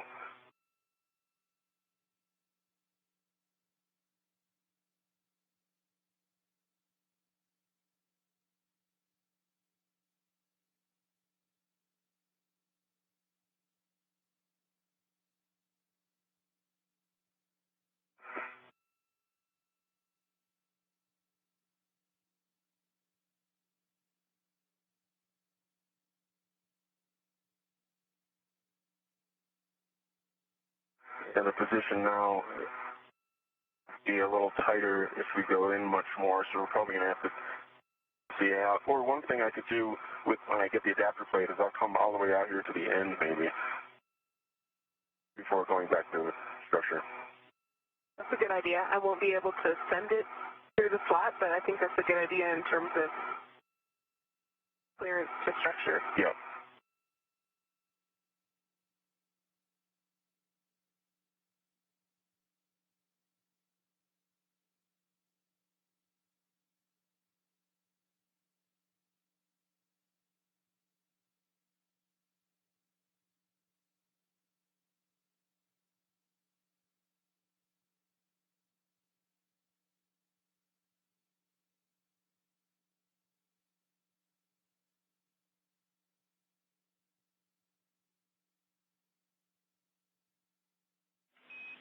.30 seconds to a 20-second handover.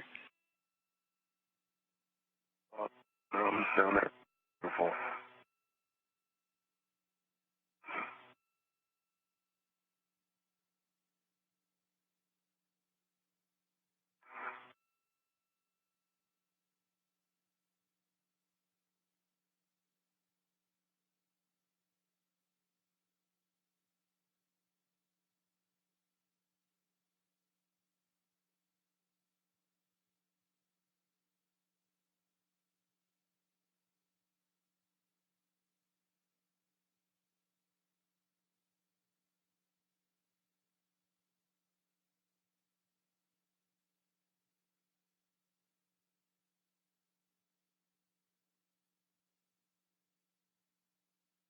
Crew currently working through the last swap of the day.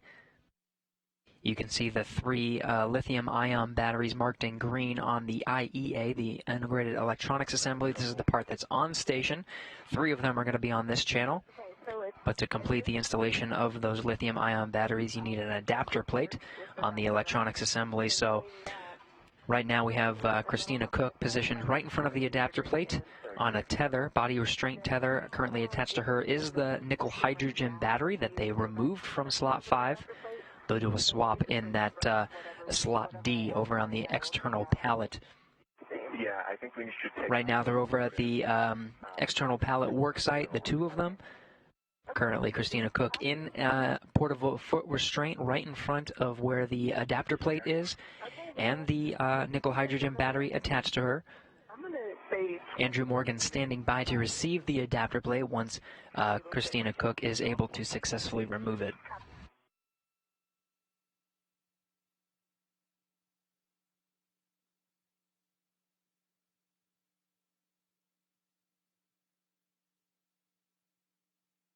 Starting motion.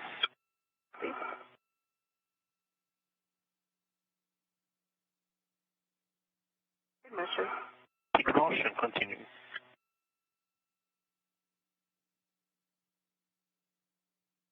Luca Parmitano still adjusting the relative position of the external pallet. You can see the robotic arm in motion, getting a little bit closer to Christina Cook 20 centimeters. to give her a better working position to remove that adapter plate. You'll see the views of Earth and the views from the helmet cameras of the spacewalking astronauts get a little bit darker as the space station enters into an orbital nighttime. Space station currently 258 statute miles over the southern border of Romania on a southeasterly course heading into orbital nighttime. Right, so, and Luca, confirm brakes are on. And, yes, I was waiting for a break in the comms to say that GCA complete, brakes on. Copy. Copy. Sorry about that. Brakes on.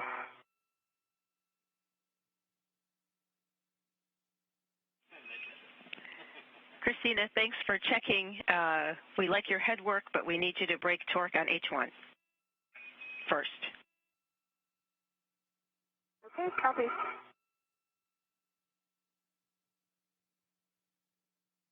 Copy that. All right, Luca, with that, I will require a GCA to my left. Start with 20 centimeters. Actually, before we GCA, let's see if Stand by, Luca. Stand by. See if I'm able to assist with that.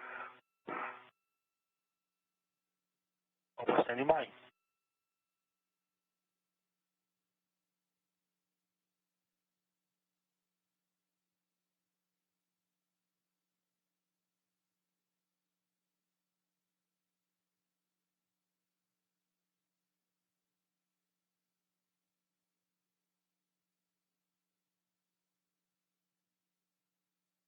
Let's go ahead and take your GCA.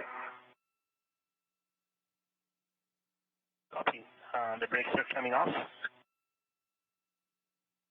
Copy, brakes are off. Ready for motion. To your quiescent. Quiescent. Copy quiescent and 20 centimeters to your left. Give your back.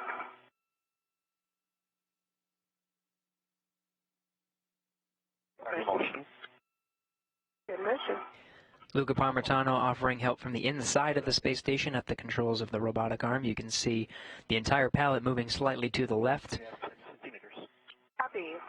I will call that GCA complete. Copy GCA complete. Brakes are on. Copy, brakes are on. Stephanie, I have the ratchet wrench, and I am positioned to brake torque on H1. Looking for one line flush. Copy, and that's a good One line flush on verification. H1. One line flush on H1. Brake torque, max 1 turn.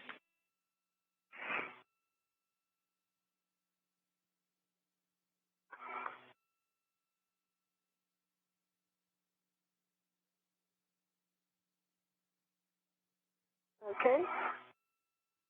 The torque and the tool came out at the same time, so I'm going to verify that I broke it by putting less than 1/4 turn on it. And torque is broken, 1/4 turn. Copy, quarter turn to brake torque on H1. For H2, confirm one line flush. In work. Christina Cook working on loosening those bolts a bit first before she brings out that pistol grip tool, the cordless space drill. That'll be used to fully detach the adapter plate from the external pallet. Brake torque on H2. Thanks. Copy, quarter turn to brake torque on H2. And stow the ratchet wrench back to the ORU bag and receive the PGT with the hex driver.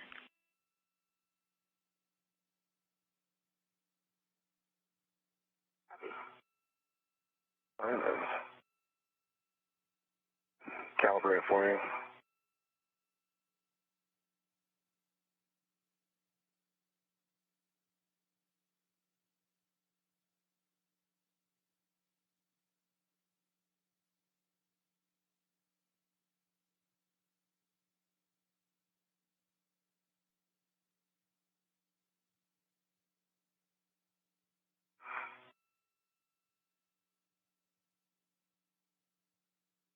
It's an Alpha 7 counterclockwise 2 and calibrated. Copy. And Drew, do you have eyes on my ingress aid? Yeah, it's I see where it is. tucked all the way in. Yep. It's causing a problem. It's preventing motion a little bit, so let me stand by with PGTP. Yep, I got it. Drew, when able, attach the non-locking end of your BRT ret to the adapter plate handrail tether point. And work.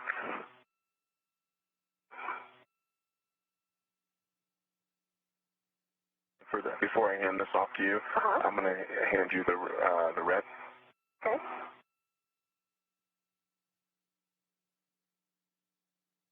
Again, the next step to use the cordless space drill to remove the adapter plate from the external pallet. First, though, they have to make sure the pallet will be secured. So attaching a tether, you can see now. Is on the adapter plate handrail tether plate. Copy that. Drew, you can lock it out, leaving some slack. I think I'm going to back up a little bit, take some slack.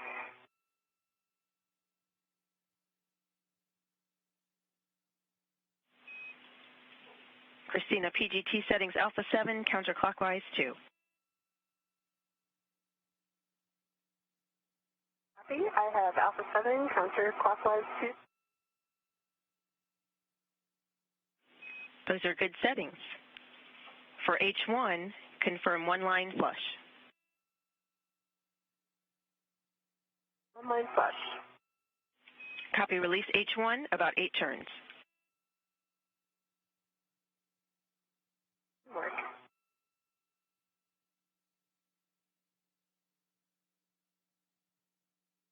Two bolts securing the adapter place to the external pallet. You can see driving one bolt on the right now, the second on the left. Copy 6 turns for H1. Same settings for H2, Alpha 7, counterclockwise 2. The Alpha 7 counter 2 is set. Confirm one line flush on H2. One line flush on H2. Copy release H2, about 19 turns. Copy.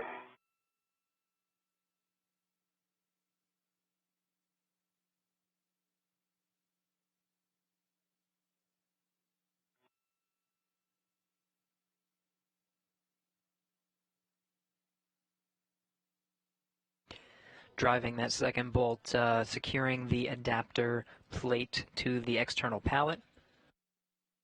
Very shortly we'll be entering into orbital nighttime. After the adapter plate is removed, there'll be a handoff. Again, there's a battery attached to Christina Cook right now off to the side. They'll have to hand the adapter plate off to Andrew Morgan first and clear that space on the external pallet so she can start installing the nickel hydrogen battery on the pallet for ultimate disposal. Remove. And the adapter plate is soft dock, so I believe. Okay, go ahead and let the PGT go, and I will send it out of the way. I'm going to take the slack out now of the ret. Okay. And Christina. see if I'm going to be able to translate. The translation path is a little bit long.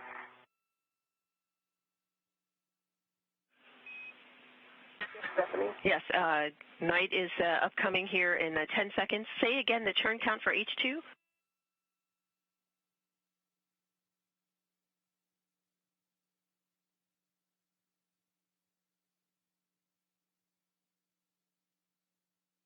I believe it was 16 turns, but we may have to check the tape on that.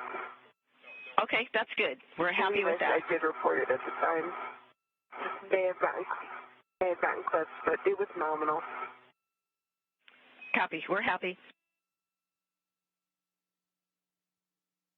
Okay, copy. In the final steps of removing that adapter plate from the external pallet as the space station flies 255 statute miles in an orbital nighttime, sun setting over the horizon as the space station is over the southeastern border of Saudi Arabia. Oh yeah, let's do that while I'm still up in this area. Let you talk that with Luca. Okay. Please stand by. What's the total input then you had towards your body, and then it was initially there was 30. How much total body in did we end up going, Luca? After you moved to the EP? So we went from we went in about 20 centimeters.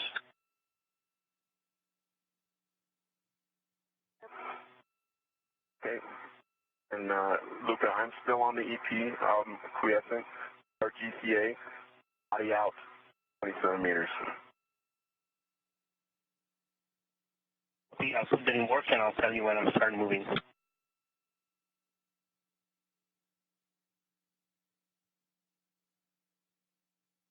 Okay, starting motion, be quiescent.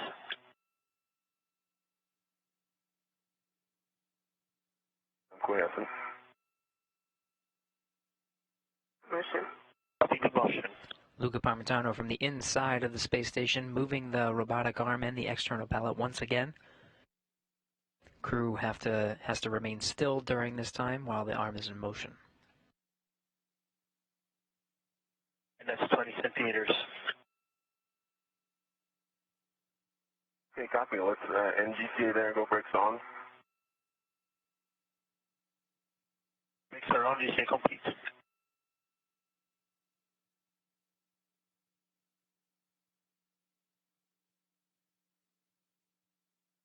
Luca, confirm brakes are on.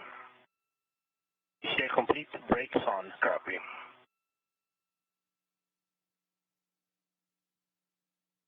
Okay, how's the ret extension? Still good, but it's about 4 feet.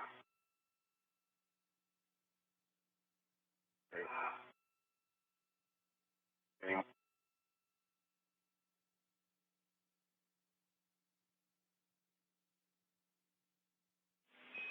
Double check the RET unlocked, and also if the PGT is accessible, but the power switch is off.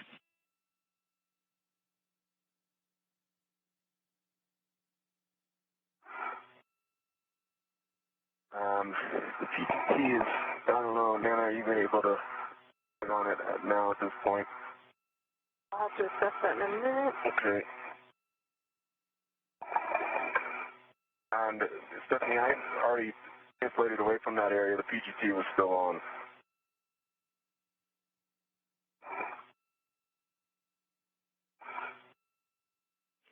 Copy, Drew. That's fine.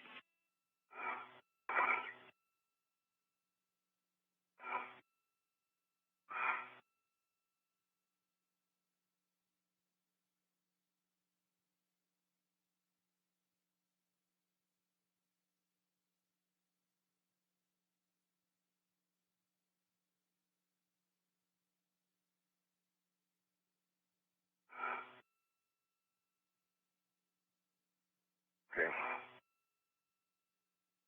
think we'll be in good position to put the plate on here. Okay. And are you going to get a hand on structure prior to, or you do that next? Negative. I'm going to stay out here, and I'm actually going to translate to the end of the EP with it on before I do the pirouette. So you can keep me the plate just parallel as I shimmy down to the end of the plate, or to the end of the EP. Okay, and unfortunately, I have not so great news. It is actually not in soft dock. There must be a turn still on H2. Okay. So it looks like H2 was not fully released after all. Let's see.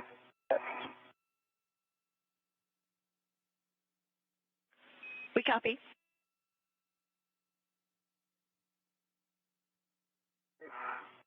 So, fix that.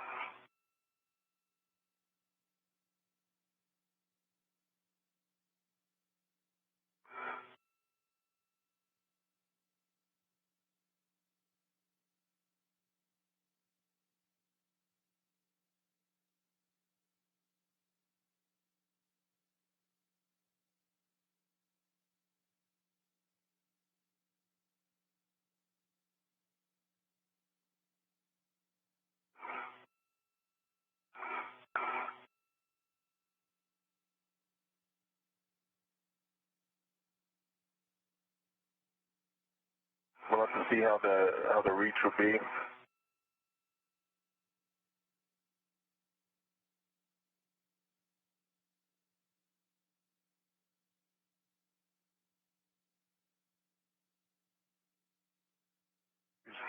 PGT.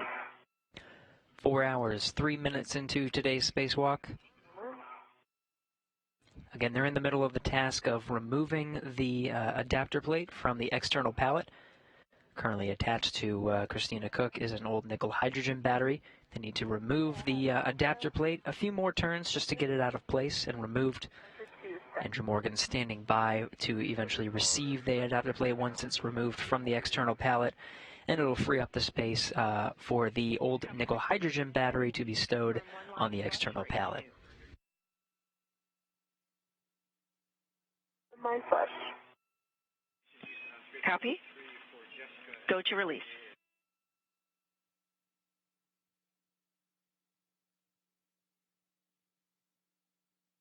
Okay. About 3 more turns on it. That'll do. It is. Copy about 3 additional turns. If you feel it's released, you can take the power switch to off. I do not think it's released, so I'm going to get 1 mind flush again. Copy. I have 1 mind flush. Copy. 1 line flush. Go to release. Copy. All right, stand by 1 second. Before you do, let me put the slide back in this rat. Copy. Call.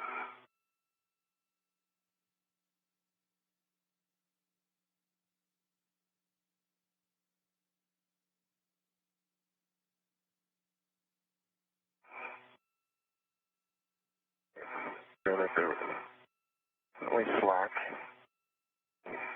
Okay. Okay, there's definitely slack. Copy. And releasing.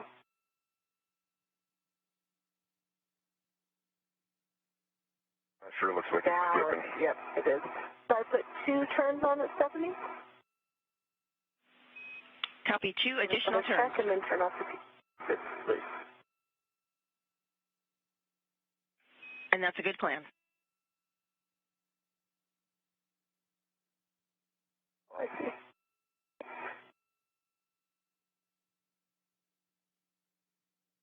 All right, it is out of soft lock. Okay. Let's go ahead and flip the PGT off and you can send it this way. Copy. It's off.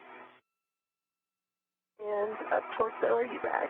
Okay. And you're go ahead and unlock your red, I believe. Okay. That's the red.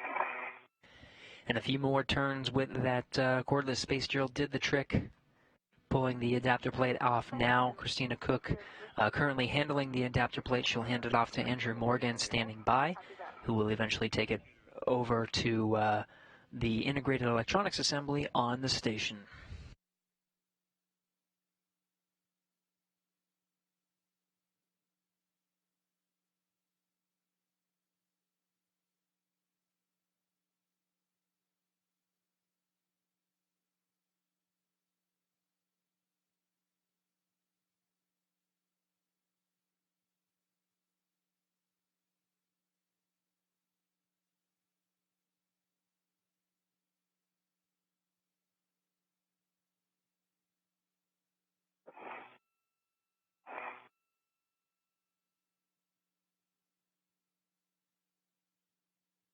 Putting down to 0T. Bar for 1.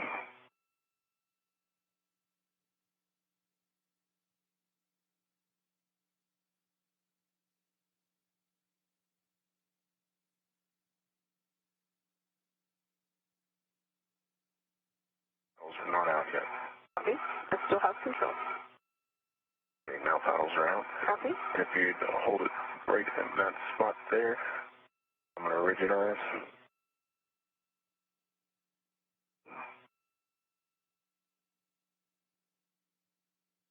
Okay, and if you could help me spread it out into... Yep. I'll kind of just help it follow you. The path. you have it? Yeah, I have control. It's on my BRT.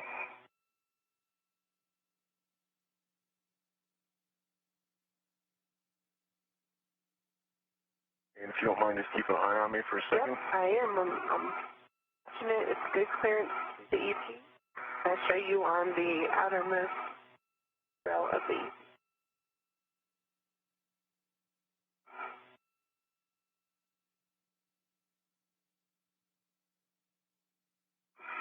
Great job. And just watch the AP with its momentum coming around to your front. There we go. Good job.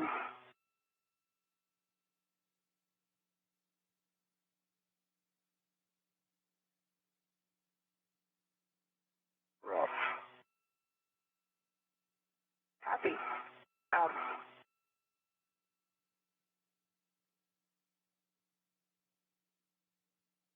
So Stephanie has the AP. He's on structure. He's almost to the IEA. And I'm at the EP ready for next step.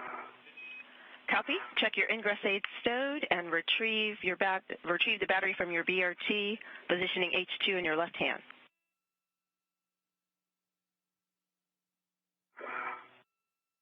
Ingress aid is stowed. Copy.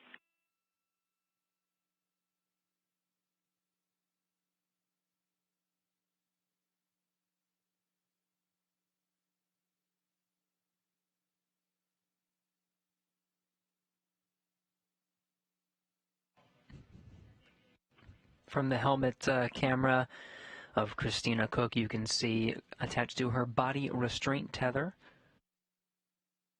is the old nickel hydrogen battery. The slot right in front of her is now cleared up from removing that adapter plate, currently attached to Andrew Morgan, in tow on its way to the integrated electronics assembly of the station, where it will find its permanent home. Right now, Christina Koch handling a scoop. This is a handling aid that allows her to easily maneuver the 364-pound nickel hydrogen battery into its slot on the external pallet. Other checks prior to ingress are to check the gap spanner clear, and then a friendly reminder about the IEA and back of the adapter plate inspections.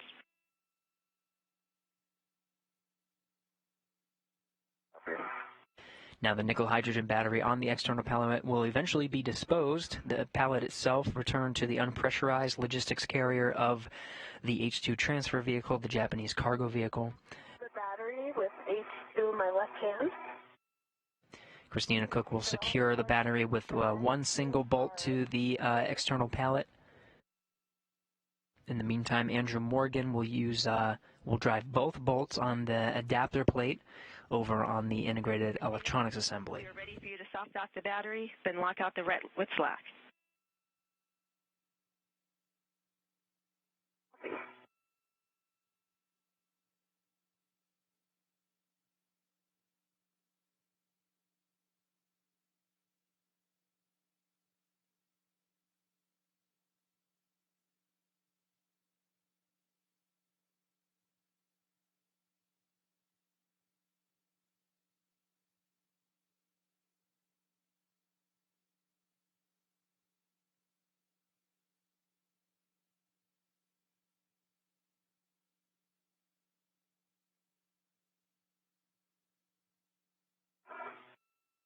Okay, that is complete.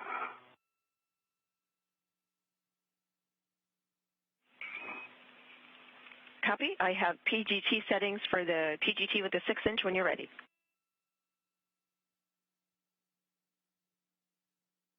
I'm ready.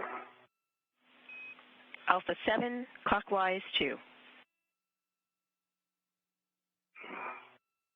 I have Alpha 7, clockwise 2. Grid readback. Confirm tape line flush to the H2 scoop.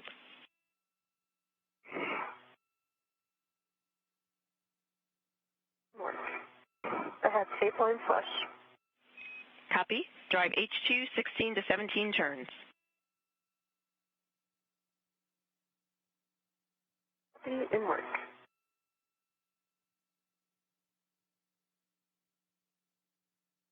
Stand by.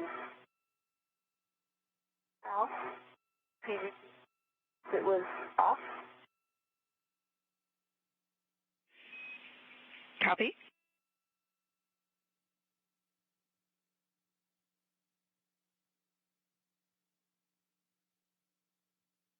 Hey, Stephanie, I'm back in the APFR. I'm going to take a look at the adapter plate here, but before I do, I'll look at slot 5. These look good, and I can see the electrical connections, FOD, no pin pins, and a good EMI band. Stand by for the adapter plate in a second here. Copy, and also prior to grabbing the adapter plate, check ingress 8 stowed and tethers clear.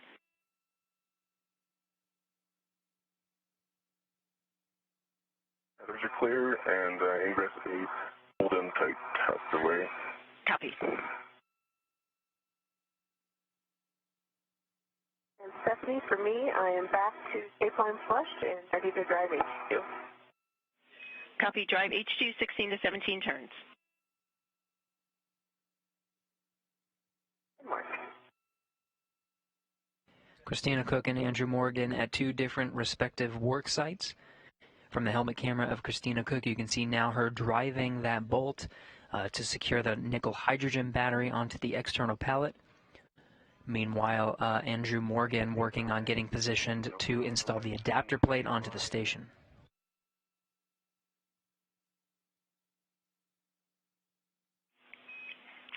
Copy. Those are good checks for the back of the adapter plate. You can orient the blind mate connectors to be stationed outboard and soft dock the battery, locking out the ret with slack.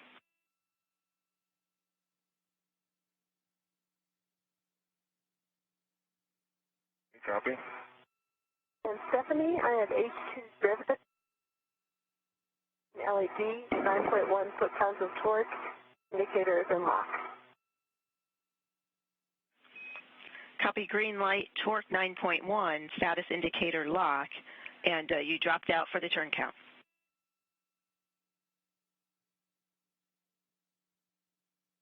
Stephanie, you cut out with it.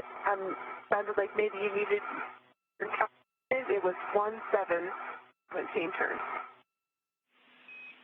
Copy. 17 turns. Thank you. Can release the ret, stow your PGT, and we have scoop work for you next. You can retrieve those scoops, place them on your mini workstation.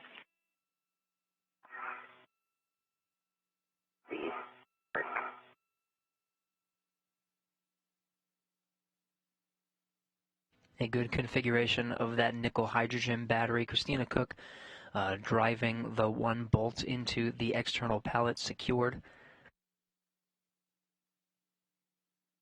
Okay, the AP is in soft dock, and I've blocked out the red.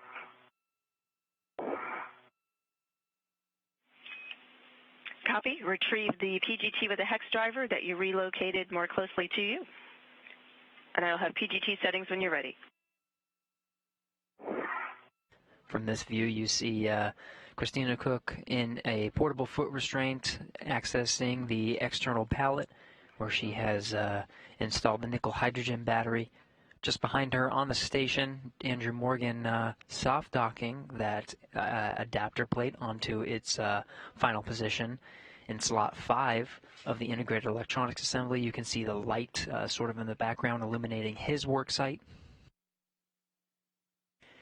Both are in foot restraints to have good access to their respective work sites. This will be the last of the battery swaps that are scheduled for today's spacewalk. Next, we'll be configuring the adapter plate with the lithium-ion battery on the station that is currently being installed adjacent to the lithium-ion battery. That's the one Andrew Morgan is working on, that adapter plate. Stephanie, scoops are removed. Copy. Egress the APFR, translate onto the EP, and install the scoops on the battery and slot echo. The clocking for both of those scoops is 6 o'clock.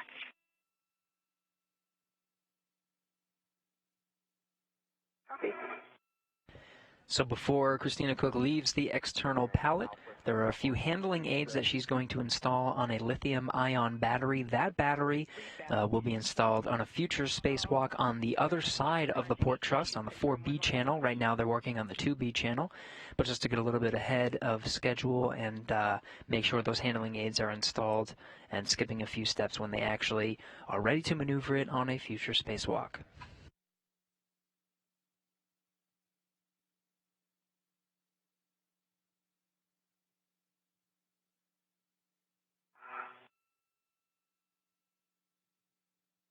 Stephanie, you good with me starting to drive on H2? Yes, with one line flush, drive H2 16 to 17 turns. Okay, 16 to 17 turns, one line is flush. Copy.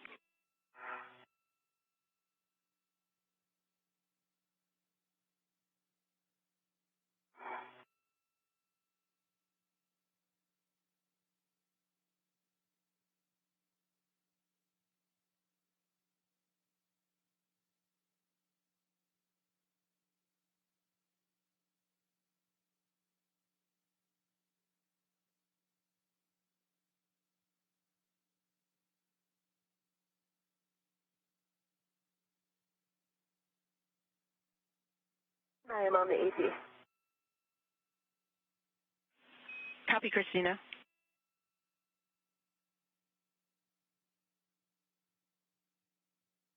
And confirm that the direction is handled toward the wheel.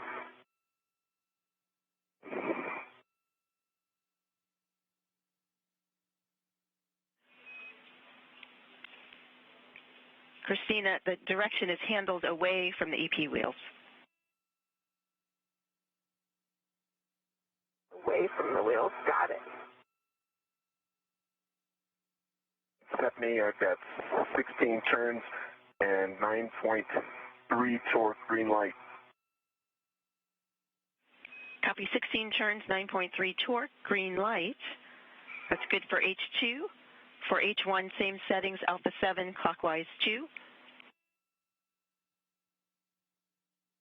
Copy.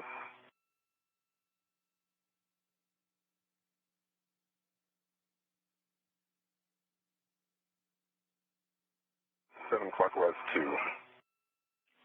Good readback, confirm 2 lines, 1 line flush. 30 seconds to a 20-second handover. Two lines, one line flush. Turns. 4.5 to 5.5 turns.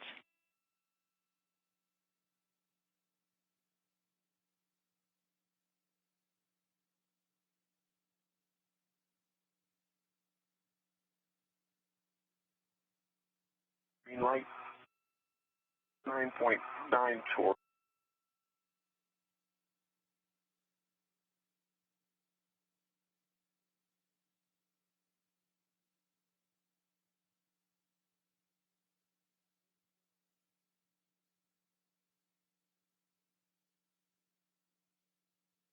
Currently in a communications handover now, switching the tracking and data relay satellites that provide video and audio communication from the station down to here in Mission Control Houston. You're getting a live look at the International Space Station Flight Control Room.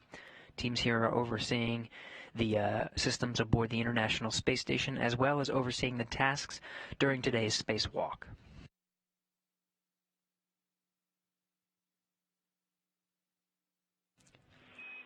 Christina, Drew, how do you read me after the handover? That's loud and clear. And I have the user same. Great. Drew will take the torque turns and the light configuration after driving H1.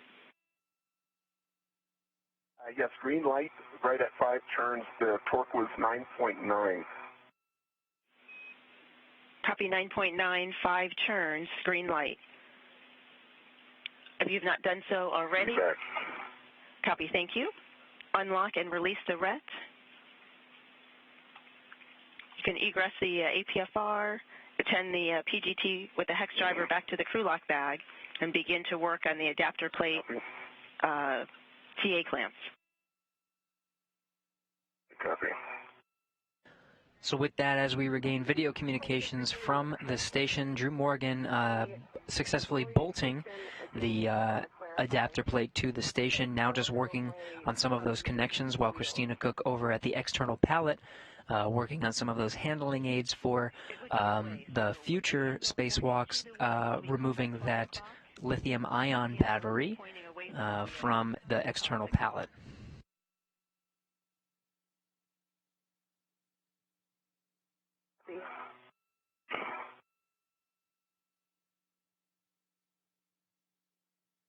And I understand why it's different, probably because it's for the other side.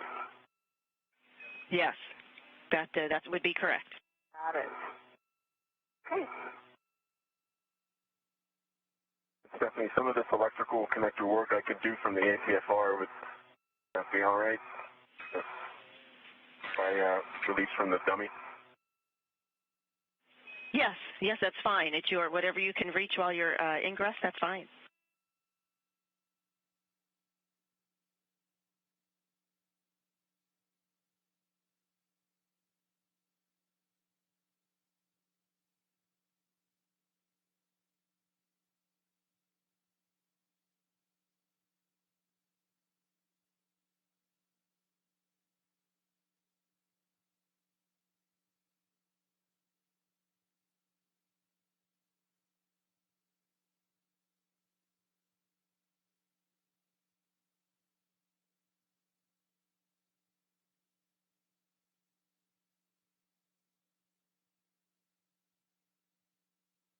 And Stephanie, I'll take the cap off of J4 from the new battery in slot 6.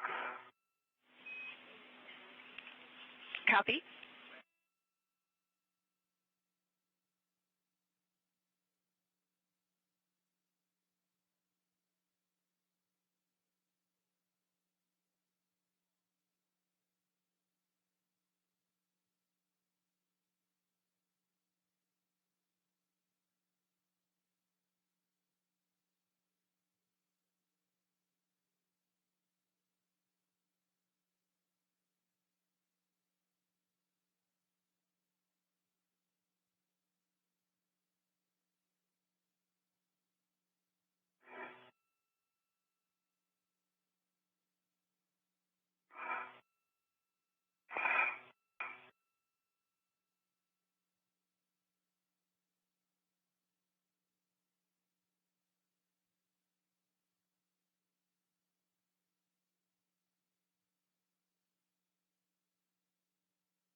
The cap's back on the dummy for J4. I'll release these A clamps. Copy. TA clamps release, and the dummy cap is now on the adapter plate.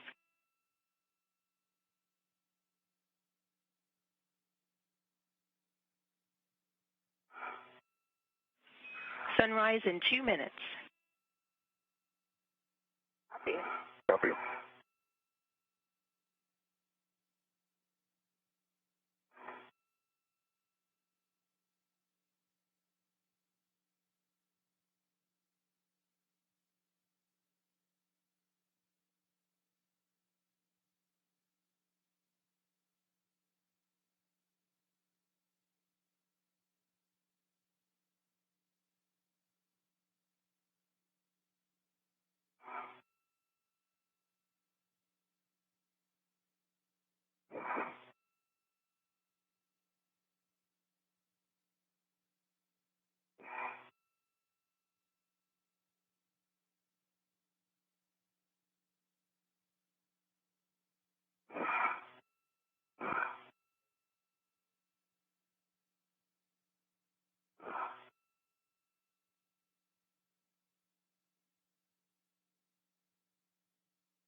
From the view of Christina Cook, she is currently on the external pallet That's at the end of the station's robotic arm, just next to the work site. The integrated electronics assembly of channel 2B. That's one of the power channels, the one they're working on now. Christina Cook is just cleaning up that work site, going through some of the final procedures at the external pallet. They'll be the last ones of the day. Once she's done at the external pallet, she'll leave, and that'll be it for their tasks there. Copy the report, Drew. We are ready to mate.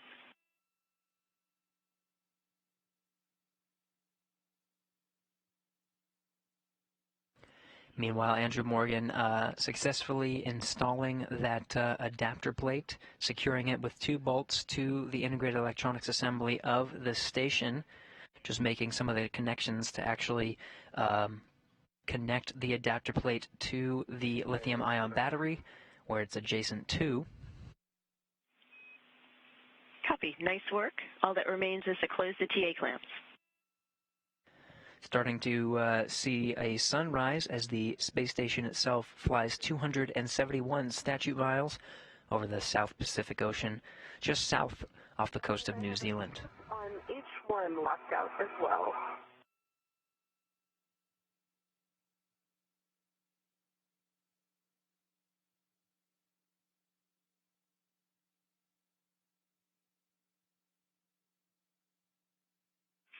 Copy, Christina. So we have now 2 scoops on battery on the battery and slot echo.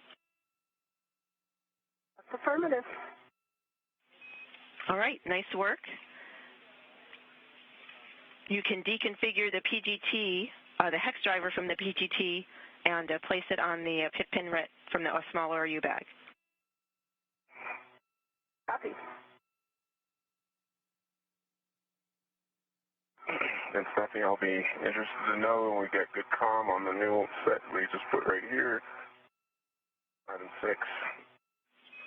Copy.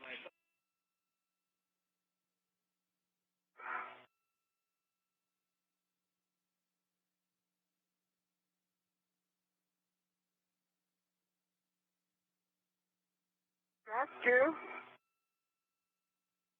Wait for them to tell us they got good comm. but man, that forward looking pretty good. Drew, the check will take a few minutes. In the meanwhile, I'll take a glove, half, and gauntlet check from you. Okay, copy. Make a pause here. I want to get back to the crew lock bag. Copy.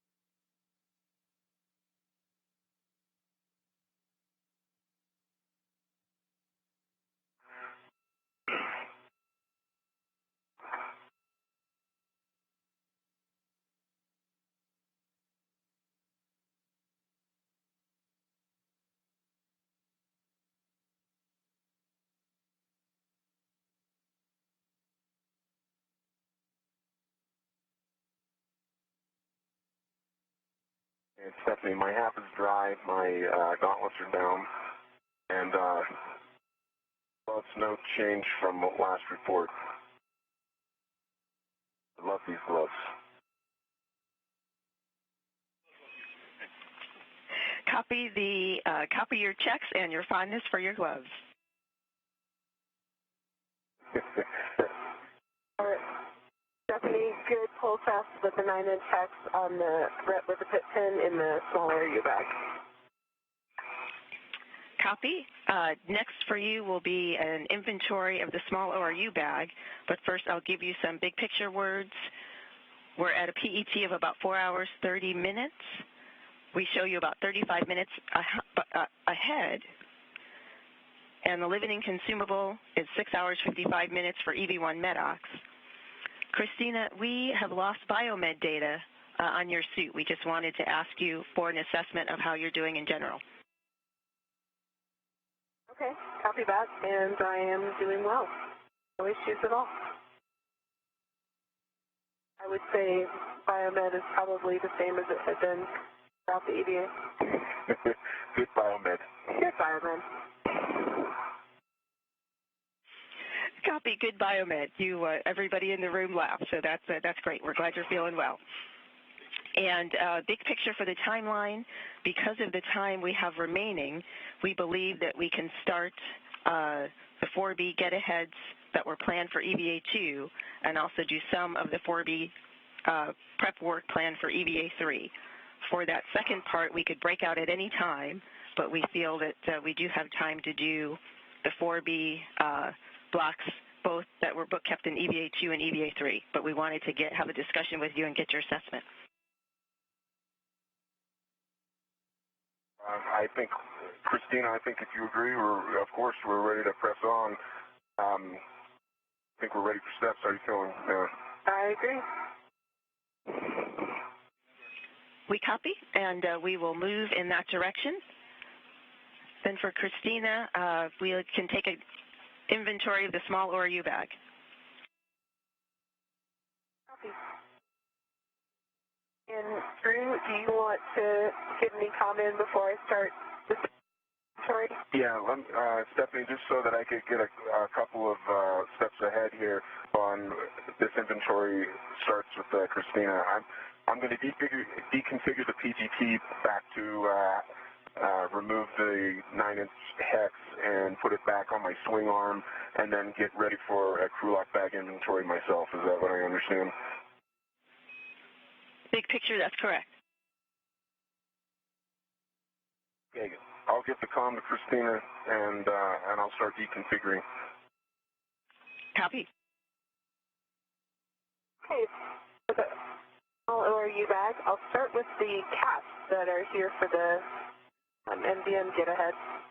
I have one adjustable rep going to another adjustable, and on it are a cap and a plug cap, and then another instance of that same config, adjustable to adjustable.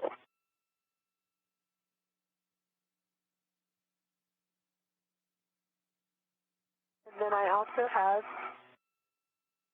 starting with the trash bag, a rep. I have the tip pin set with a 9-inch hex on it. I have an adjustable equipment tether going to the GoPro camera. And to the PGT. The PGT configured with no socket in it. It has an adjustable tether on it, and it's also redded to the bag via a 2-ret series. I have the ratchet wrench with a 9-inch hex and a palm wheel, and it is also on a ret series bag. The outside of the bag has an adjustable large small and adjustable small small.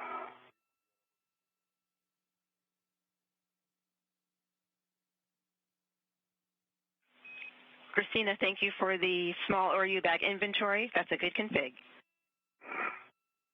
Copy. And am I retrieving my small EVA trash bag at this time?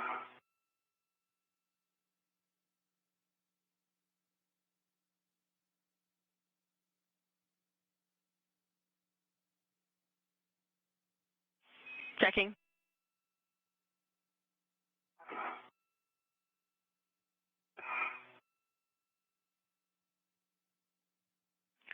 Christina, if you would like, you can retrieve the small ORU bag. At this time, we are uncertain whether or not we'll get to the gap spanner task, so it's up to you. Okay, copy that. I'll go ahead and retrieve it. Copy.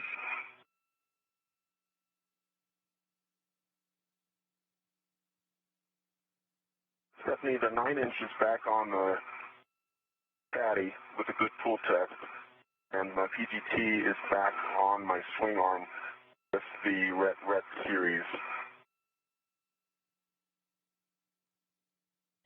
The crew ahead of schedule. Quick recap of what's gone on so far. All of the battery swaps have taken place.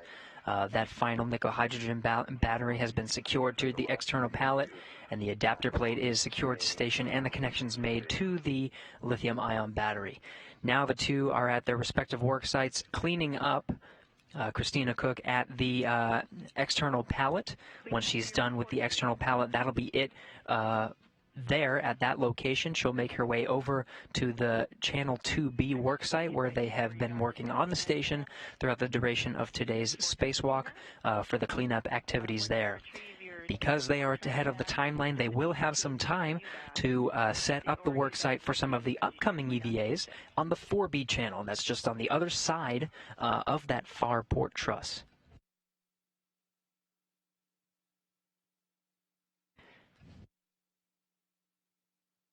Okay, I have retrieved the small trash bag, so that is now on my mini workstation. The rat that it had been on is still in the small ORU bag. Copy. Christina Cook just putting away some of the tools back in her tool bag, part of the cleanup activities over at the external pallet. She'll make her way again over to that 2B channel, which is in its final configuration. Here's the last task that they just completed, taking that old nickel hydrogen battery over to the external pallet and putting the adapter plate onto the integrated electronics assembly. You can see the 3 lithium-ion batteries in green over on the right with associated adapter plates. The adapter plate in slot 5 is exposed, and there are nickel hydrogen batteries on top of the adapter plates on slots 4 and 2, but everything is integrated into the 2B channel, now just working on some of those cleanup activities.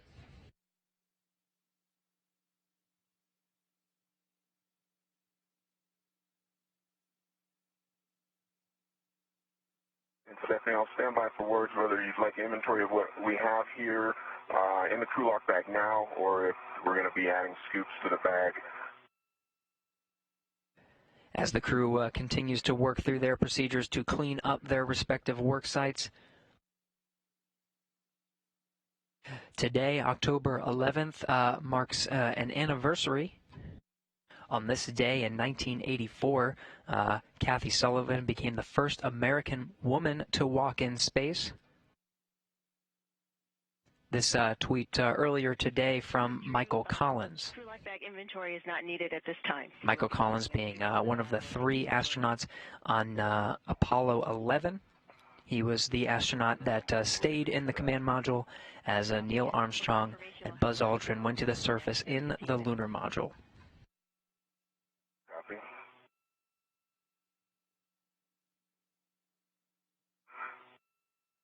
Now 35 years later, on the 220th spacewalk of International Space Station Assembly and Maintenance, the 57th out of the Quest airlock. We're suggesting the handrail close to your green. Continuing the great work aboard the International Space Station, conducting hundreds of scientific experiments every 6 months. Now again, in a short handover period, still should have some audio communication with the crew as they go through some of those cleanup activities. Again, on the 2B channel where they have been working.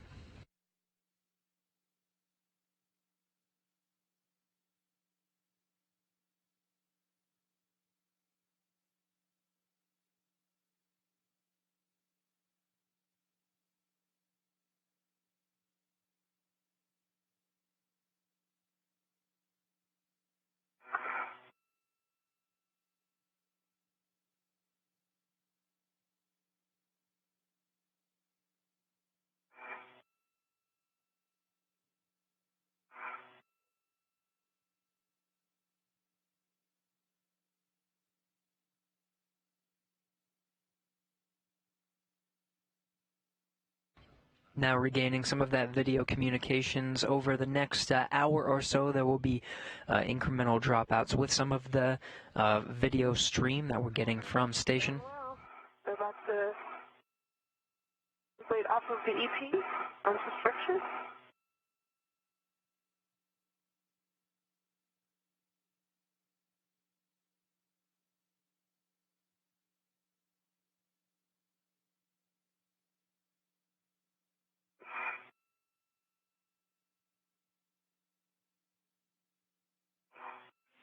I am off of the EP. Copy. And Christina, as you leave the EP work site for the APFR, double check the ingress aid stowed flat against the foot plate and all tethers clear. Copy. And understand you also have to stow the small ORU bag, but once you're happy, everything is clear, and you yourself are clear, you can give the arm operator a go to the back off position. Copy that.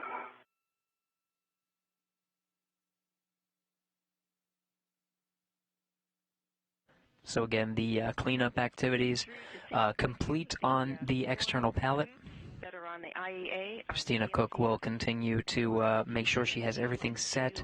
Luca Parmitano on the inside of the space station at the controls of the station's robotic arm. The robotic arm, in the grasp of the robotic arm, is the external pallet with those batteries, where the crew members have been spending all of their spacewalking time thus far, switching between the external pallet and the integrated electronics assembly on the station, continuing to get those battery upgrades and getting that last lithium-ion battery installed on the integrated electronics assembly, as well as 2 adapter plates. EP is close enough that your PLIF can make contact with it until they get to the back off. So just as you come translate back this direction, or if you do, just be aware if they're not in the back off that you're it's very tight between you and the EP. Okay. Copy. Thank you. And Stephanie, the ORU bag is stowed on the handrail right below the APFR. And I'm going to pull the ingress aid down now. Copy, Christina. The ingress aid is stowed on the APFR. Copy. And with that, I believe that it would be good for the EP to move to the back off position. I'll give it one final once-over, as you requested, for tools and covers. Copy. And I see a good config. Only thing on it are the 2 scoops. And with that, Luca, you have a go to move into the back off position. Thank you, Christina. I'll put that in work. Copy.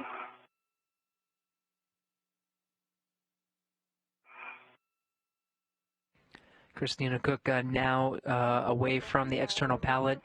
Everything in a good position from her end for Luca Parmitano to take control of the robotic arm and move it out of the way.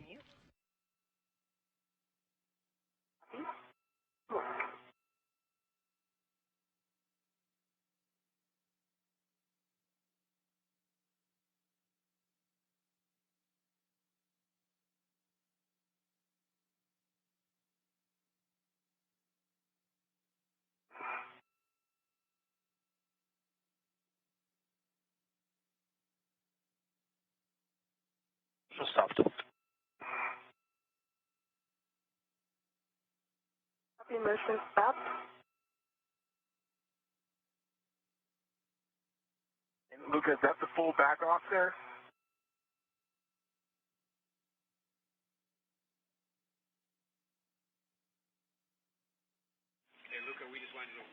Christina, for positioning, we'll have you translate closer to the IEA just to give the EP a little more clearance. Okay, copy that. And before I do that, I'll give you the glove check I owe you. Left glove, no change. Right glove, no change since last report. I have. Gauntlets are down. Copy all. Thank you. Translating outward. Concur.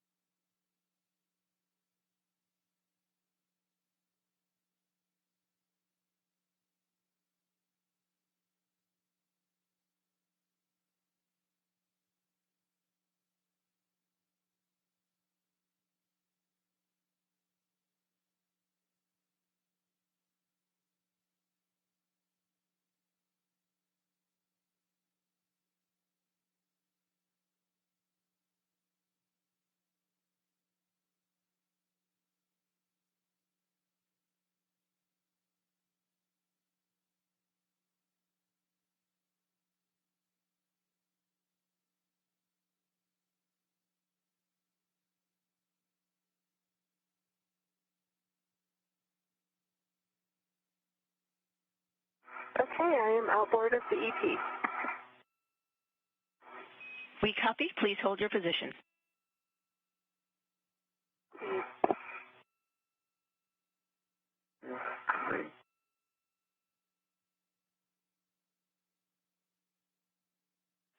Christina, at your current position, are you go for arm motion with the EP?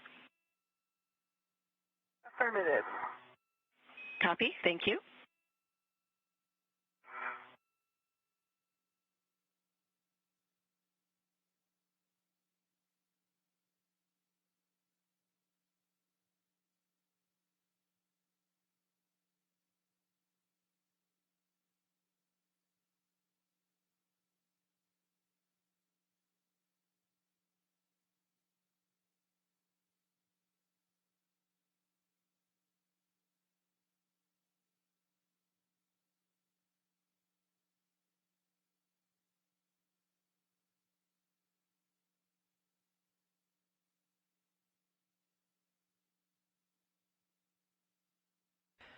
And with a good confirmation from Christina Cook, Luca Parmitano maneuvering the robotic arm out of the way. Arm currently in motion. Again, the crew rocking through their timeline today, completing the 2B channel into its final configuration. Great work by the team.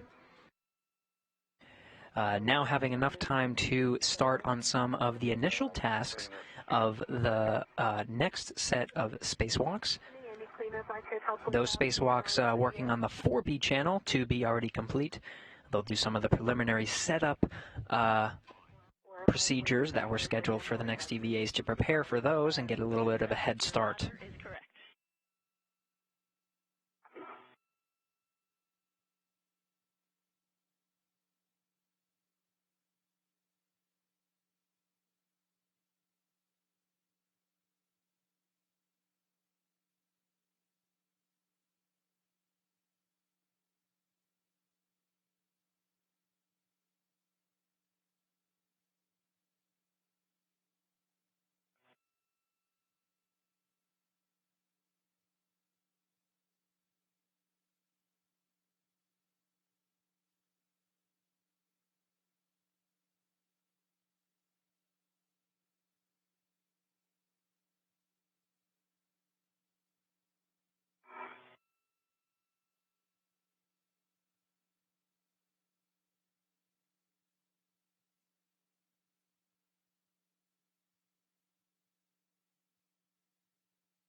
Teams on the ground currently working through those next set of tasks again.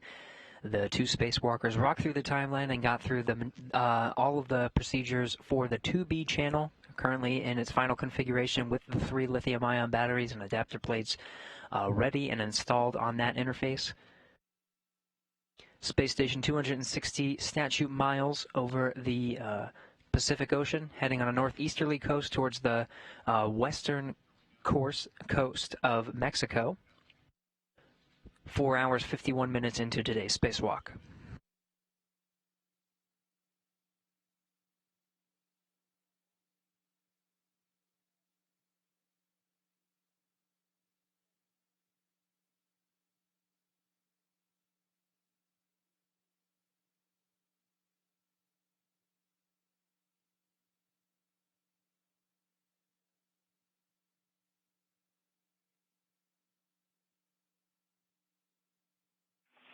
Christina, arm motion with the EP is complete. The brakes are on.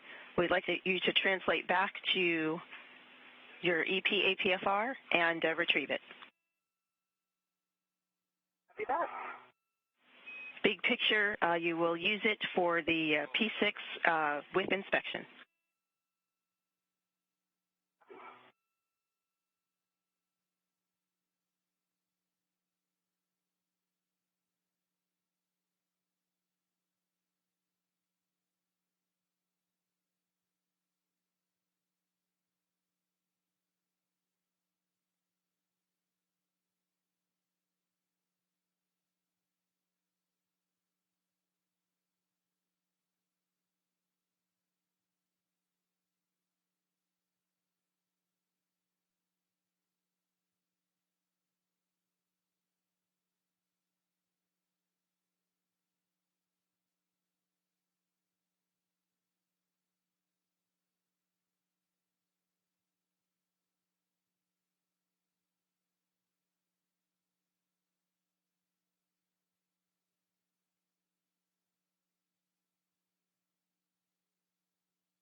Stephanie, if you're with us right now, I do have the 4 scoops back at the crew lock bag now. Copy. Thank you. Nice work. And for perhaps a cleanup step on the adapter plate, would you double check that the TA clamps are closed? Know that there's at least one set that we left open on the first day. I'll check on those now. And Drew, clarification, this is just for the last adapter plate that you worked with, the one in slot 5. The inboard. The one in slot 5, yes, I did. I took care of that, yes. Copy that. And we can also report that we had a good connectivity check between that new battery and the adapter plate in the inboard columns. At least not. Copy.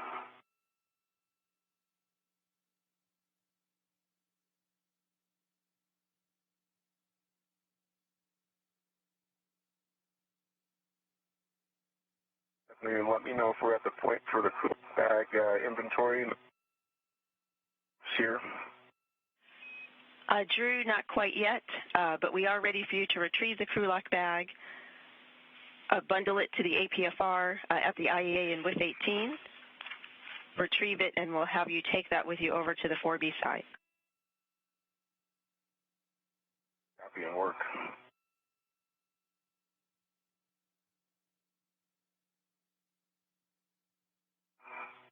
Stephanie, I am at my APFR.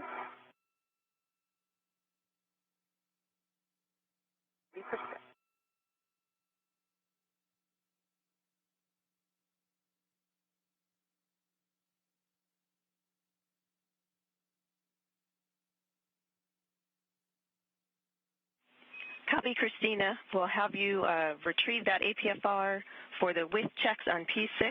We'll have you do 2 checks, one for WIF 9 and one for WIF 7. I believe WIF 7 is the next outboard WIF. That's affirmative, and for the checks for your APFR, it's only necessary to retract and fold down the ingress aid flat against the boot plate, which you have been doing.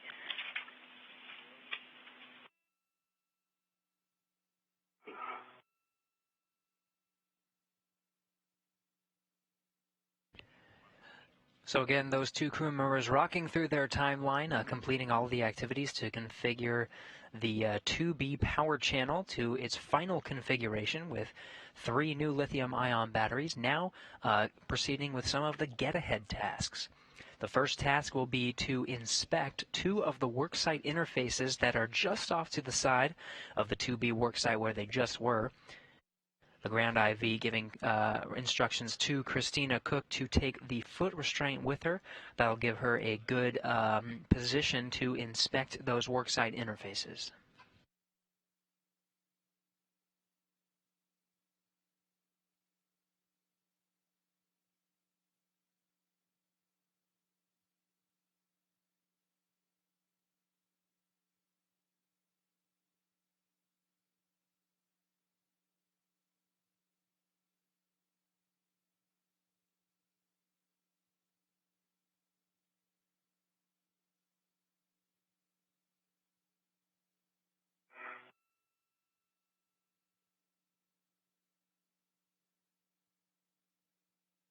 I'm at WIF 7. I believe I install any clocking.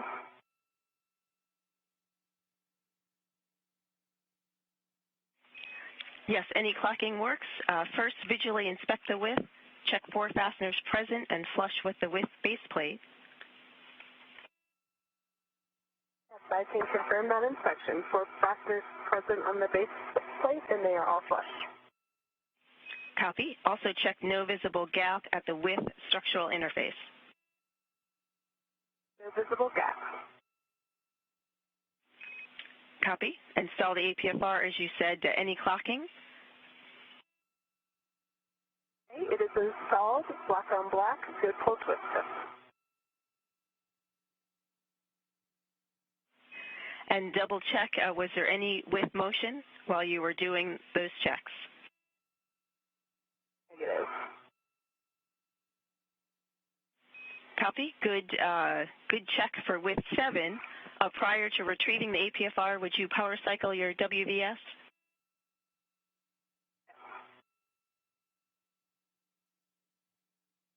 Christina Cook already confirming a good worksite interface for that worksite interface 9. Should be back on.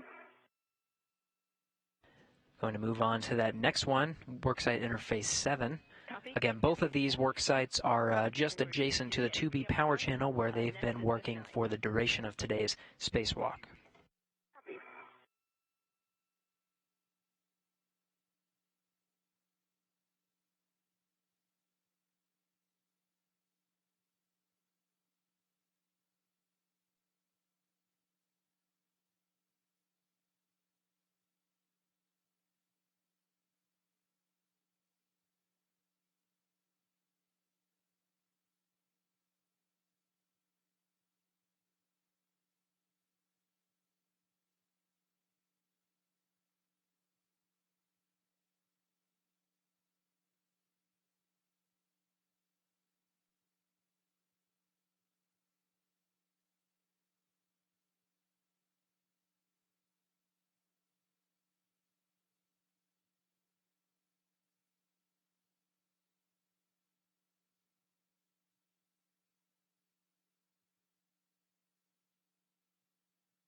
So again, the crew completing their primary task for today's spacewalk. Now on to the get-aheads.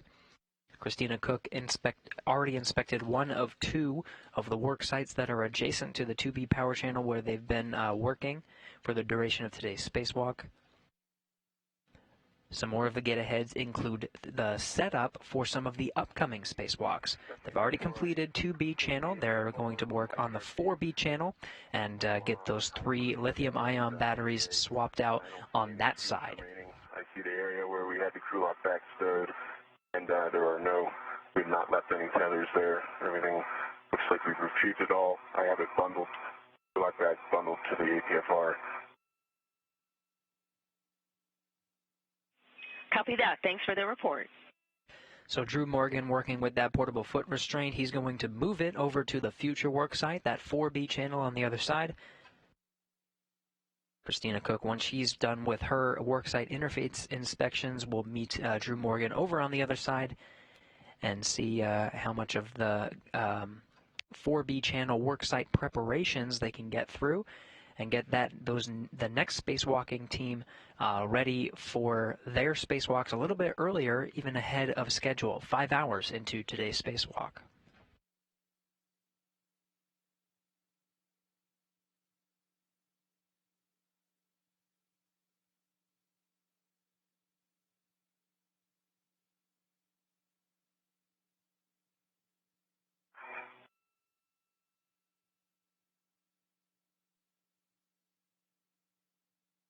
Okay, I am at width 9. I see 4 structural bolts in place, no gap between the bolts are flush with the bottom, and the bottom is flush with structure. Copy. We're ready for you to install the APFR into width 9. Copy.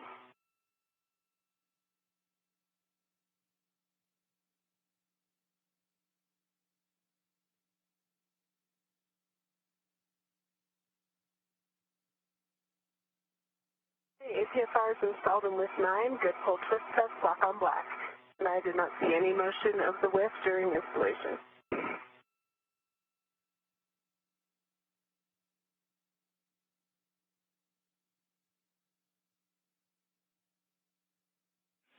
Copy, Christina. That's a good check. Retrieve the APFR. Still maintaining good audio communications, just a handover period right now with some of the video communications. This will be a little bit longer of a handover. We may get some incremental spurts of live streams from the space station here shortly. Again, those two crew members working through the get-ahead tasks at this point after going through their primary task of configuring that 2B channel. Now in its final configuration, just working through some of the preparations for the next EVA, which will be spacewalk number 58 to configure the 4B channel, just getting some of the worksite preparations out of the way for the next crew. From a 20-second handover. Definitely the APFRs on my BRT. Copy. You can translate to the 4 Bravo side, and I'll be back with you after the handover. Okay, Fairlead stays in place. That's affirmed. Copy.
Again, still in a longer handover period for video communications from the station. Still have some good audio. Going to the 4B side. Just about to make the crossover. Copy.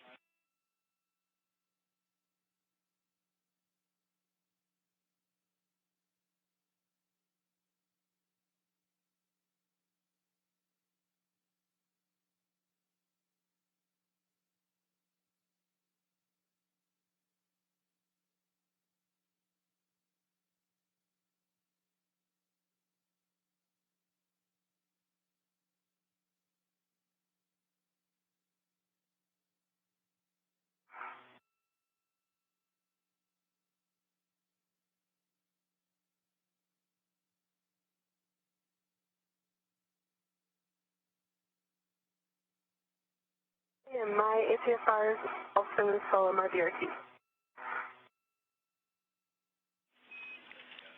Copy, Christina. It's not. You can translate also to the 4B side. Your path brings you by handrail 5311, then translate inboard to the P5A frame. Copy.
I'm on the 4B side and I cross the gap spanner.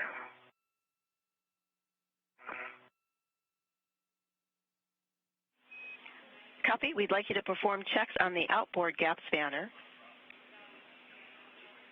to check the tensioning and to ensure there's 180 degrees of turn with 1 inch of slack.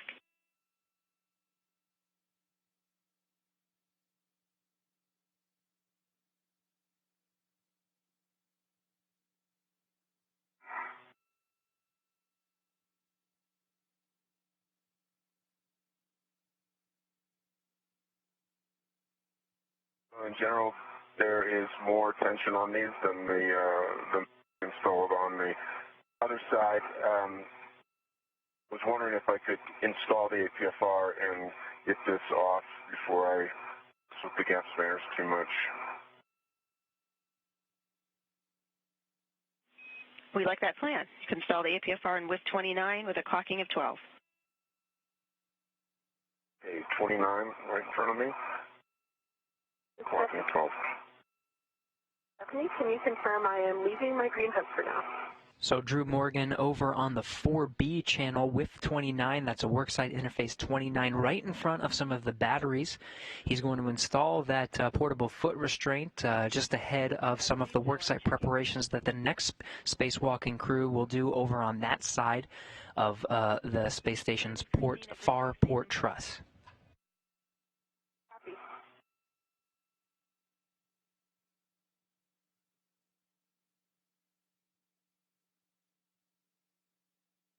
Okay.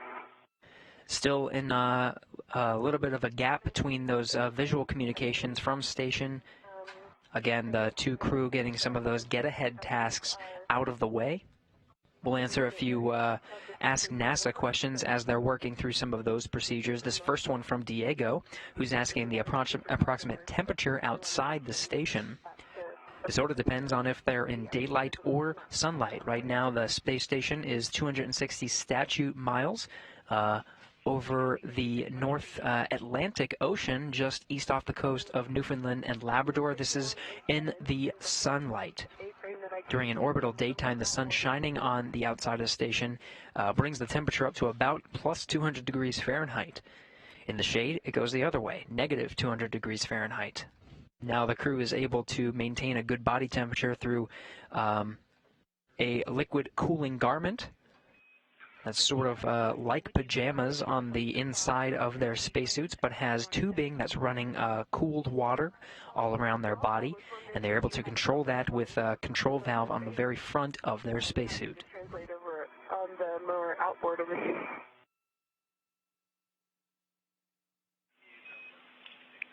May have The more not gotten the handrail number correctly. yes, the outboard A-frame will work for your translation over. Okay, copy.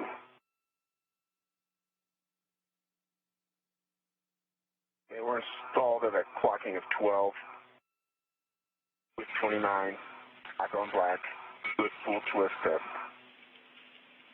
Copy. Good checks. The rest of the settings, Drew. Quebec, Quebec, Foxtrot 12.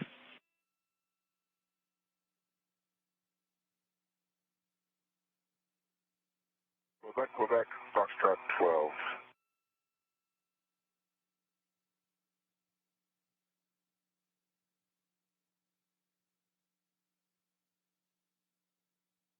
Stephanie, we're in Romeo, Romeo from my earlier setting. Foxtrot and 12. You can see the two spacewalkers now as we're regaining some of those video communications from the space station. On the very far right side is Andrew Morgan. He's over at the next work site. That's the 4B channel, where some of the next spacewalking crews will be working, helping them getting some of those get-ahead tasks, some of the worksite preparations out of the way. Right now installing a portable foot restraint in front of some of the batteries where some of the spacewalkers on the next spacewalk, which will be next week, October 16th, where they'll be working on some of the batteries. Copy. Stand by. Wire ties tucked. Copy, Drew.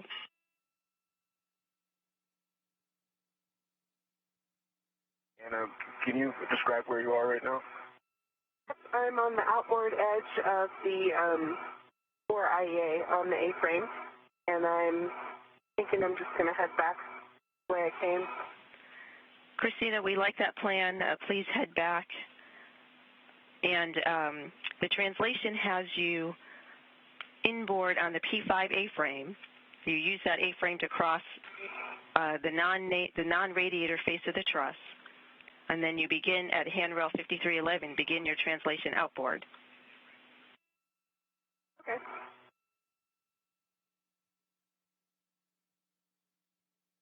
Christina Cook making her way over to her next work site. Andrew Morgan over on the very far end of the space station, on the zenith side. That's the very top side. He's looking down at the work site and the Earth beneath him as the space station flies 260 statute miles over the North Atlantic Ocean. Please power cycle your WVS. Okay, that's good work.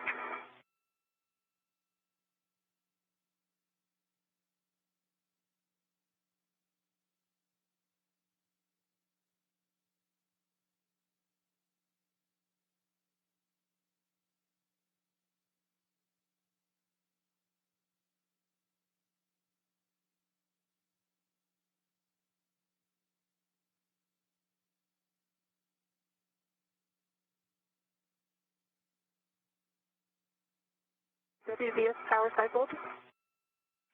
Copy, Christina, and we see you positioned in between two A-frames. The one that we're discussing, or the one that we're trying to GCA you to, is the more outboard one. Copy. I see that. Okay, good.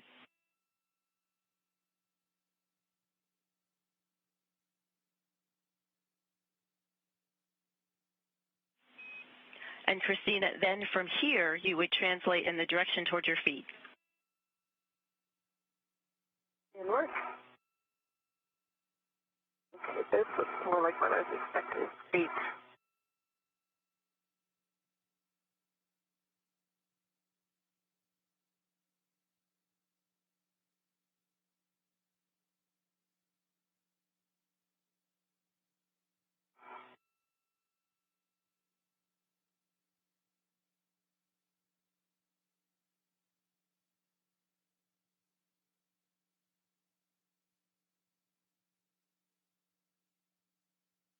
Stephanie, I was kind of working towards walk back to its intended location, which I believe was between 5354, 5349.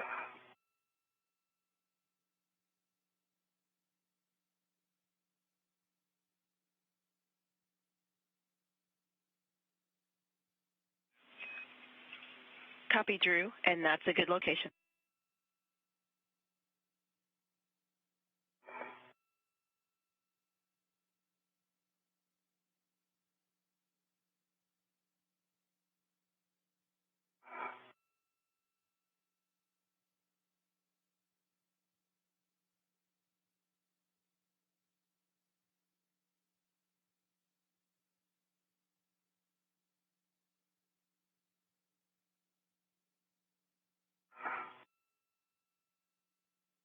The gap spanners, I've got about a 90 degrees of turn in them, in the buckle.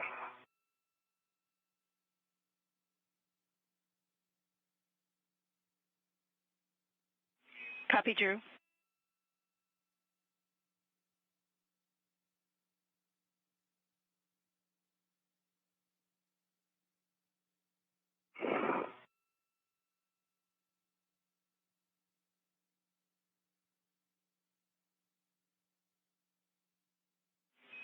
And Drew, we would like you to reach a full 180 degrees of turn. So we'd like you to loosen up the gap spanner.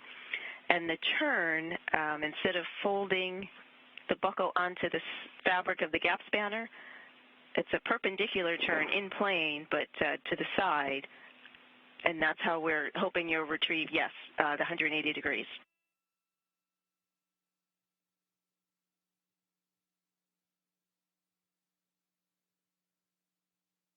Copy. And Stephanie, I am on 5311, and I believe I head outboard now. I am on the 4B side. We copy, Christina. Nice work, and we concur.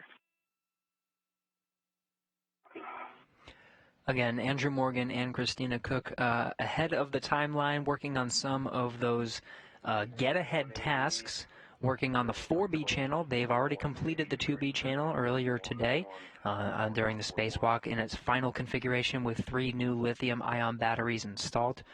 Now on the zenith side, or the space-facing side of the station, Drew Morgan over on the other side, working through some of the worksite preparations, getting the next spacewalking crew ready for their spacewalks on the 4B channel. He's working on something called a gap spanner. This is a translation aid. It just helps the spacewalkers move from place to place while working on their worksite over on the 4B channel.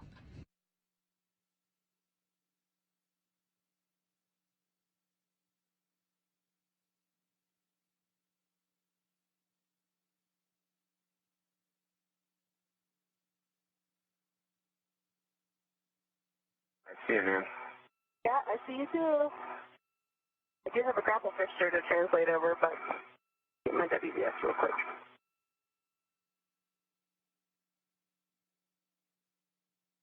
On the 4B.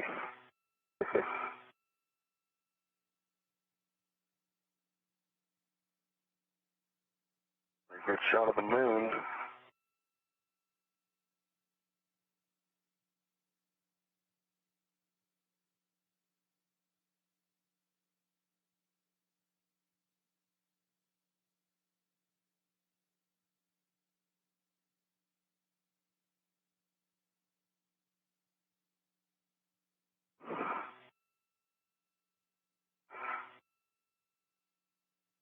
Hey, WVS is back on. Copy. Thank you. We see it. Definitely the more inboard one. I was able to add a little bit of slack. It's not quite to the 180-degree standard. It's pretty close. The way it's routed, though, it's not going to be over any of the batteries we're working on. That is a factor at all.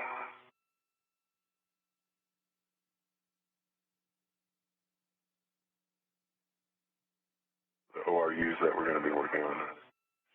And Drew, we copy. Thanks for the report for the inboard, and please do the same for the outboard gap spanner.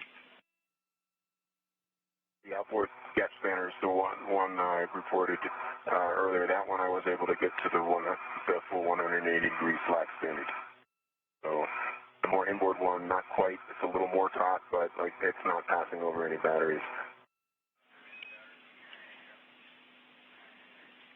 And we copy. And your assessment of the other gap spanner relative to battery positioning, is it in the way? It looks like it's going to be fine as well, especially with the slack in it. We copy. Thanks for the report. That's good news.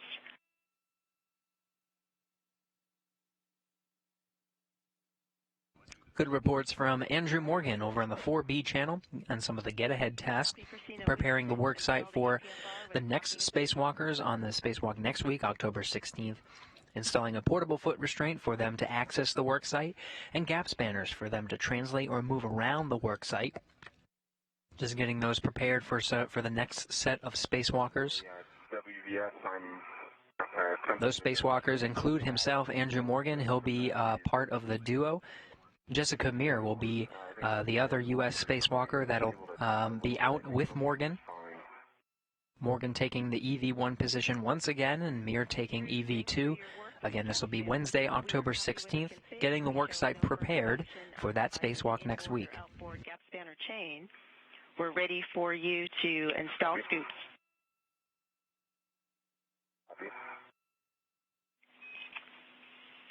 First, you can work on the battery in slot 1. It needs 2 scoops on H1 and H2, both at 6 o'clock. Copy.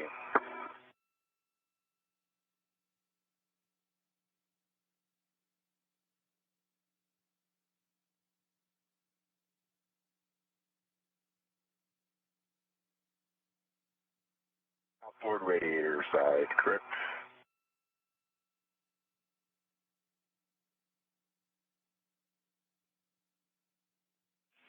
Yes, outboard radiator side is the battery in slot 1.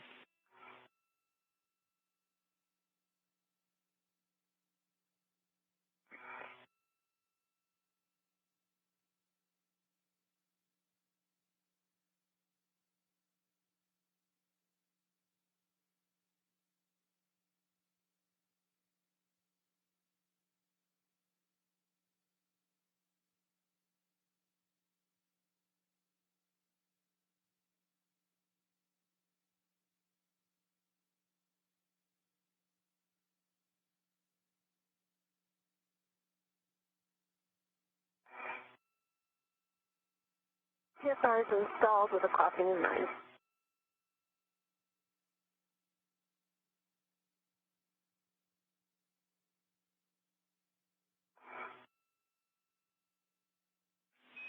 Christina, is that the double line or the single line? Double line is at 9. Sorry, yeah. I transposed it because the double line is the one that's visible to me. But if the clocking is 3, double line at 9. Copy all. That's a good config. The rest of the settings, Fox, Golf 3. Copy.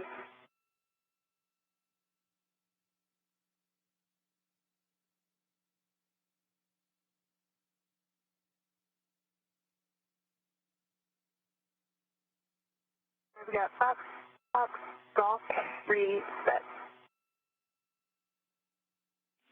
Copy, and I may have interrupted you with the question about the single or double line. We'll also take the checks for the locking collar and the pull twist test. Okay.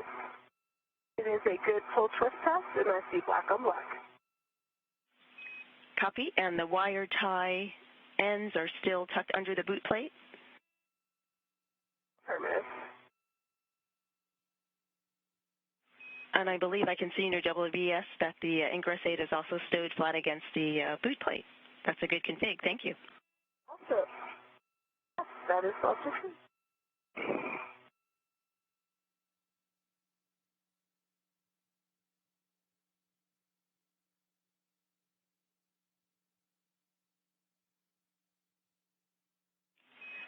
And Christina, now that you have perfected your translation over to 4B, we'll have you take the same route back to the 2B side to retrieve the gap spanners. Okay, copy. Christina Cook completing some of her get-ahead tasks, installing the foot restraint as part of the get-ahead tasks.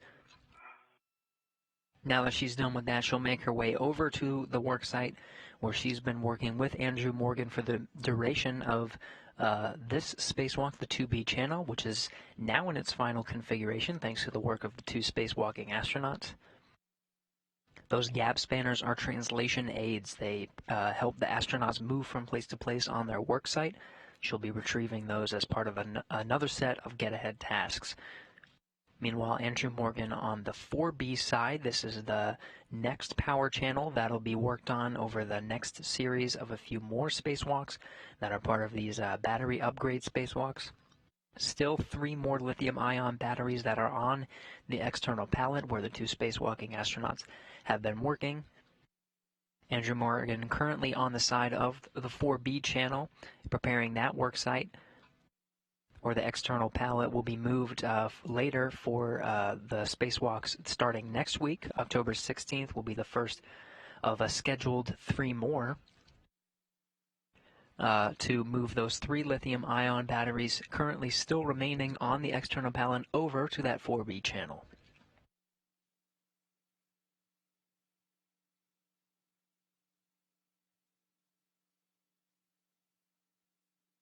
Now entering into an orbital sunset, the International Space Station, 256 statute miles over the Earth, just crossing over the eastern border of Libya.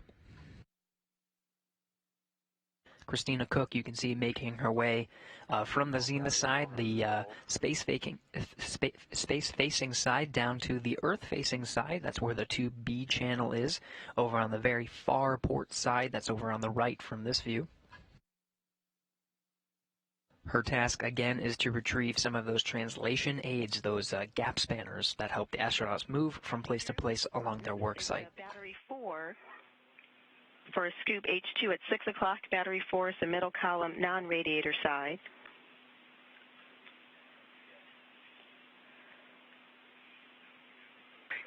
And we are a minute... Middle column, non-radiator side. Yes. We're a minute, 20 seconds from a handover and about 1 minute from day. Copy. And I am back on the 2 Bravo side, translating outboard. I'm currently at my smaller U-bag. Copy, Christina. Stephanie, you said battery 4, correct? That's affirmative, Drew. And Christina, when you have a free moment, power cycle your WVS. Copy. Anyway.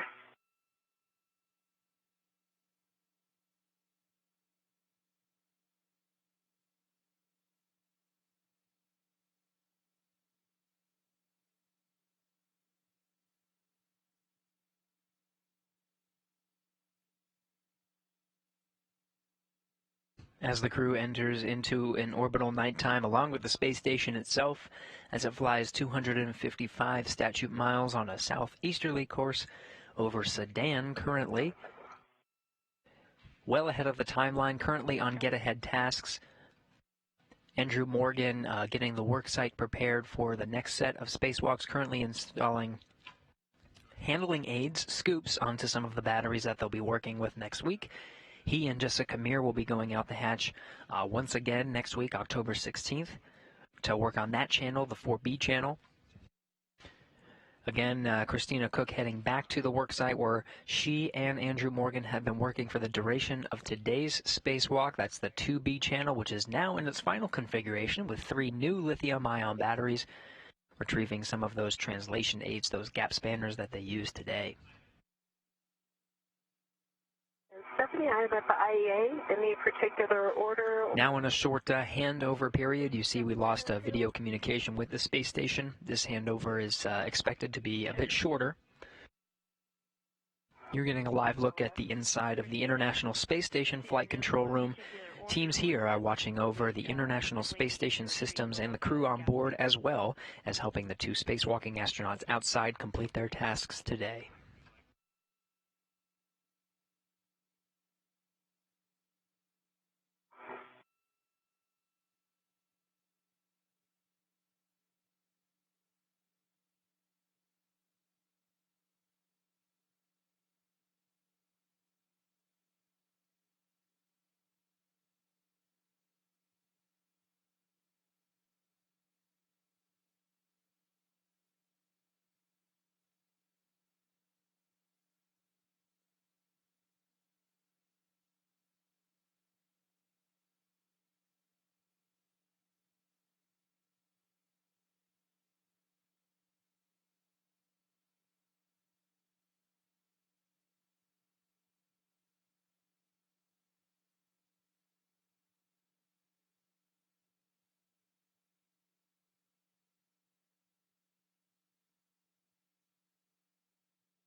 How are you doing? I'm doing well. Retrieving the gap spanner. I think I'm going to give myself a little more slack for that maneuver. Saying we can bet you took a look at that. That was smart.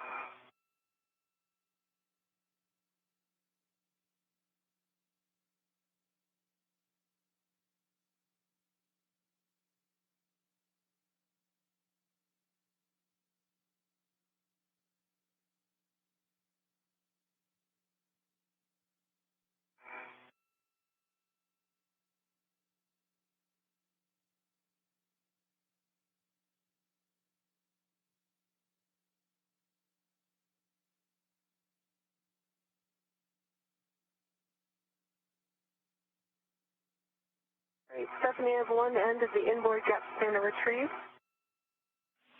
Copy, Christina.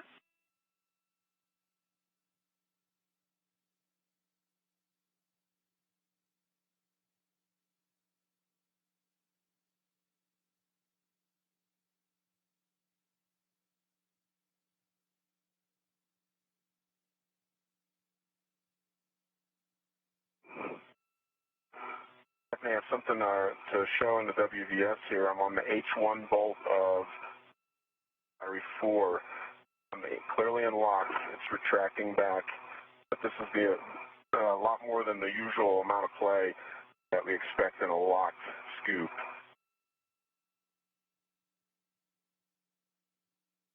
I can see that it is the lock is engaged, and the little black line that indicates that it's retracted into the lock.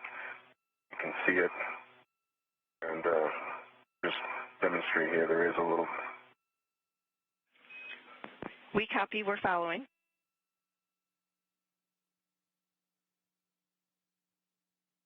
And Drew, we agree it's a little more play than we expect. Can you remove that scoop, inspect it, and then reinstall it?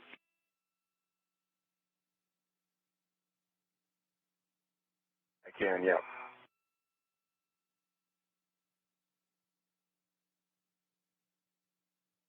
You're getting a live view from the helmet camera of Christina Cook right now. She's working on some of those translation aids. You can see gap spanners there.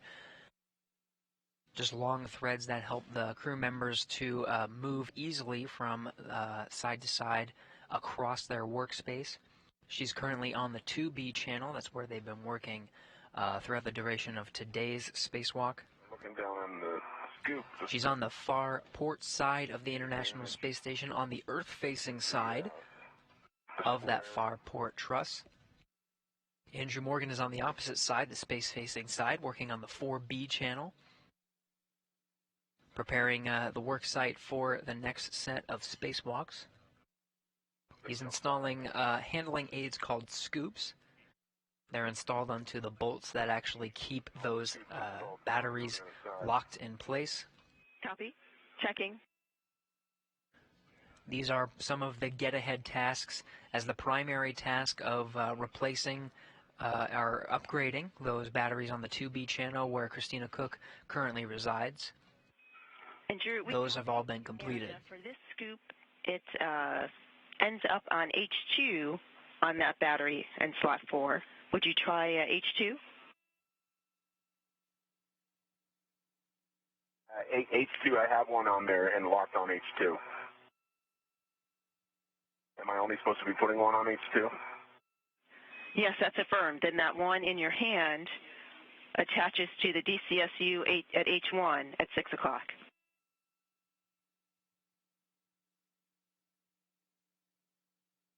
DCSU, okay. DCSU is kind of in the middle, split between the radiator side and the non-radiator side. Yes, I have it inside. Excellent, thank you.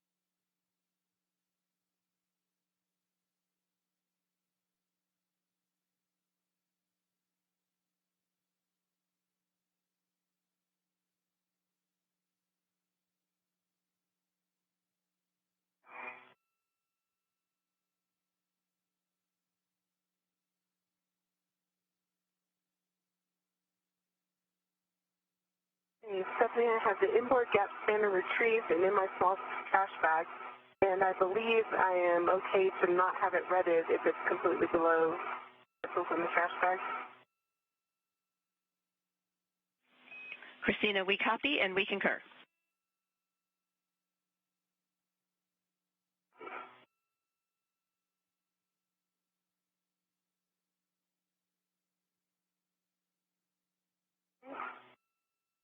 The small trash bag is fairly full. Do you still want me to attempt putting dinner inside it? Checking.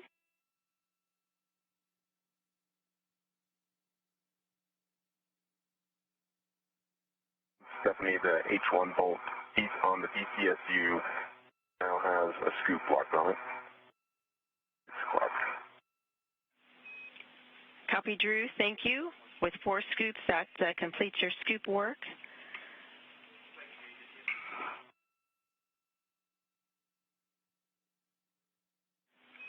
And Drew, could you tell us on the microconical on the DCSU, does the scoop, is it more stable? It's really normal, not totally nominal. Copy that. Thanks for the report.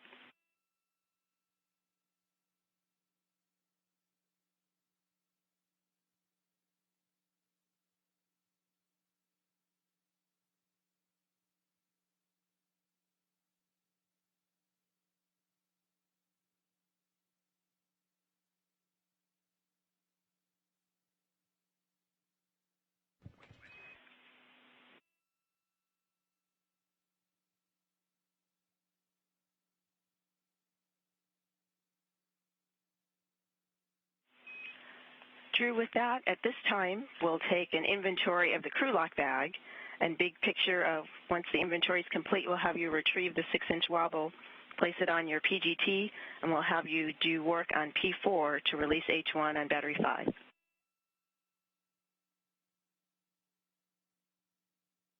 Copy.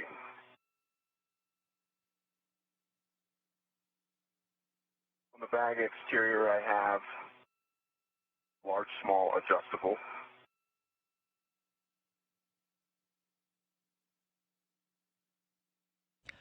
You're getting a view from the helmet camera of Andrew Morgan currently doing inventory with his tool bag. Still rocking through those procedures ahead of the timeline, going to go on his way to another get-ahead task.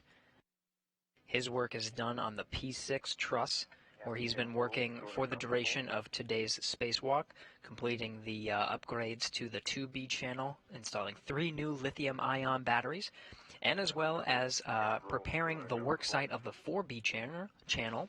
Well, he'll go out next week with Jessica Muir to work on that channel and those upgrades, installing new lithium-ion batteries on that side.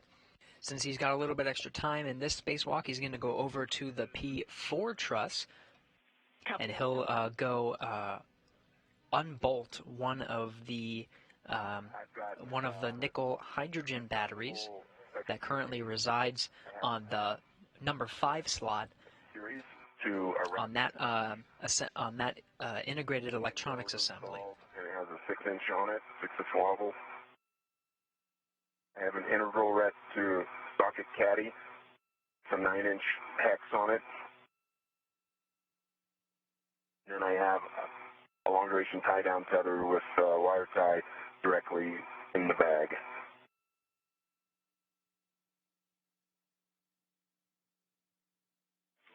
Copy. Checking.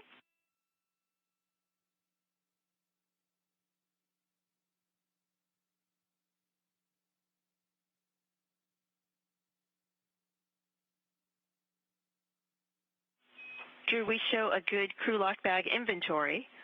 The 6-inch wobble that's on the ratchet wrench that you reported, we'd like you to remove the 6-inch wobble and stow it on your PGT. Copy. And Stephanie, I didn't know if you had an answer about retrieving the second gap spanner. I am at its location and am happy to attempt fitting both of them in the small trash bag. Copy, Christina. Checking.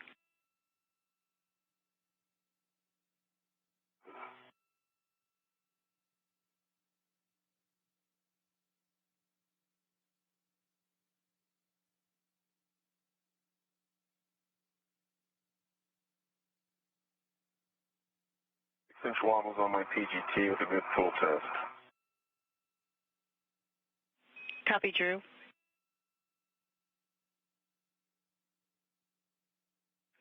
And Drew, with that, you can translate the way that you came and then over to P4.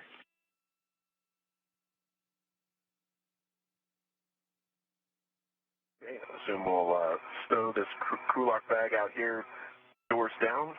Or am I taking it with me?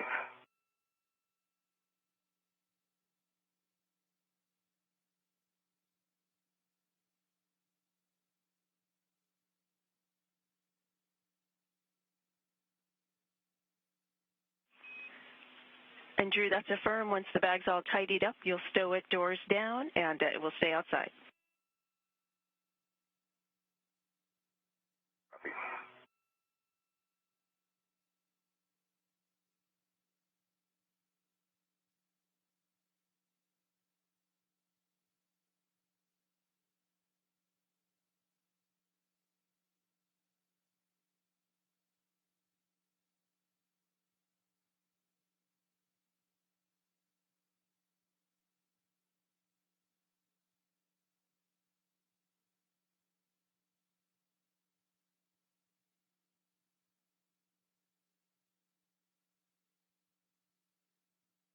I have eyes on you. Look okay? Yes. Welcome back to the other side. I haven't quite had it on. You've probably seen me across. Yep, I am. Yeah. I've seen you through the radiator. Christina, regarding the gap spanners, we believe that it should fit in your trash bag. If it does not, then Drew can take it in his trash bag.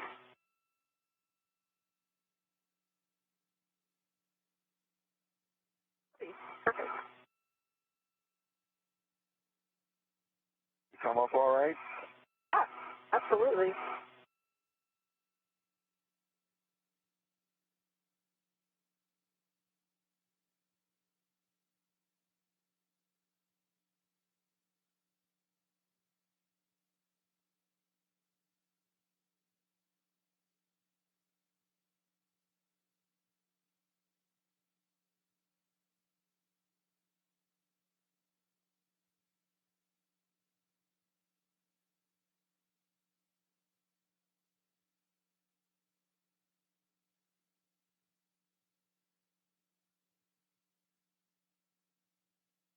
Okay, stow door down.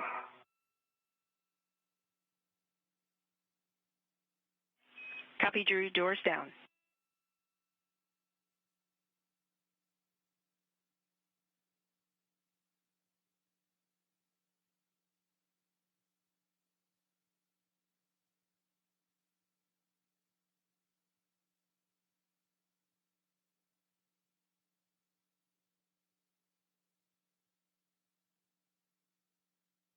I'm just going to deploy the ingress aid.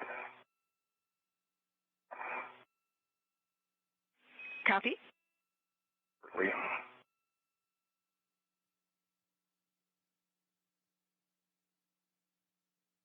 All right, and now I head back to the 2B side. That's affirmative. En route to P4, we'd like you to pause and check in with Christina and see how the gap spanner stow is going. If it does not fit in her trash bag, you'll take it in yours. Copy.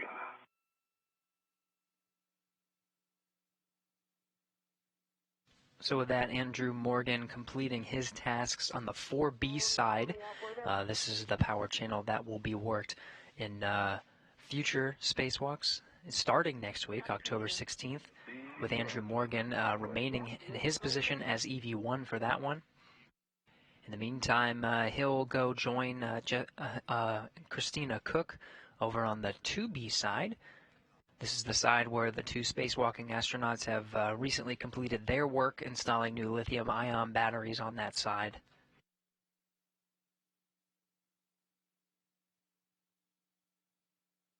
They're still in the get-ahead portion of their tasks, finishing their primary task of completing the configuration of the 2B channel with 3 new lithium-ion batteries earlier in the spacewalk today.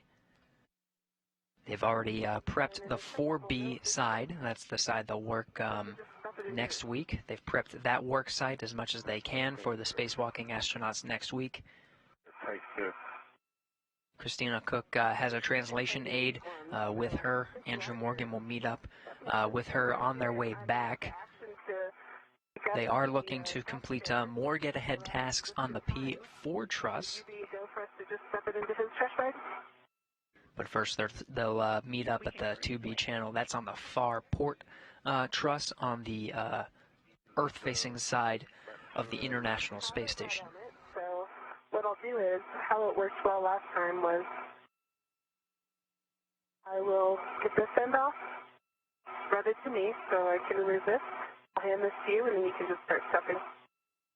I have the ret that I brought it out on that might be... It's already read so, and it doesn't need a ret going in. It just gets stuffed in into the press hole. Okay. Ret is easy.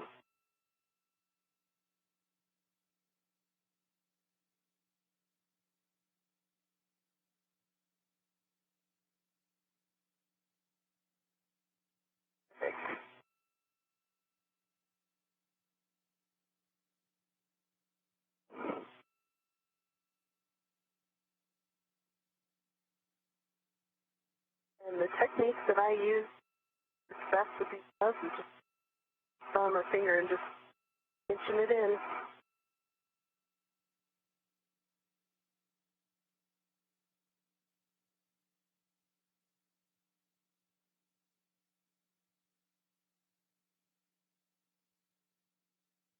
You could put just a little counter force right here. Yep. Just hold it up while I Perfect. stuff a little faster. Mm-hmm.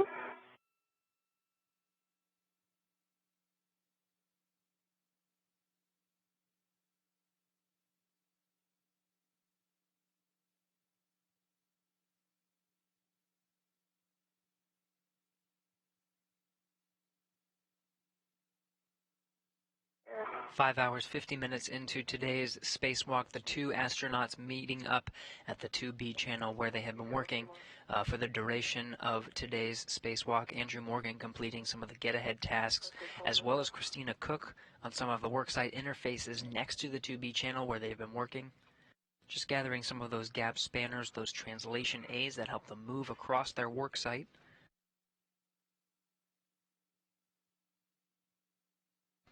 This will be the last task for them to complete on the P6 truss. They'll be done after that and start moving in towards the airlock. But before they ingress, they'll try to get some more get-ahead tasks out of the way at the P4 truss, just a little bit inward. Copy. Nice work. Prior to Drew heading to P4, Drew, you'll pick up your adjustable fair lead at 5307. And work. Stephanie, what's my next move? Christina, you can translate back to the EP APFR and retrieve the ORU bag stowed on your BRT. Okay. And that is the location from the west. Obviously, the APFR is over on the 4C side. All right, Drew, I'm heading inboard to the small ORU bag. All righty.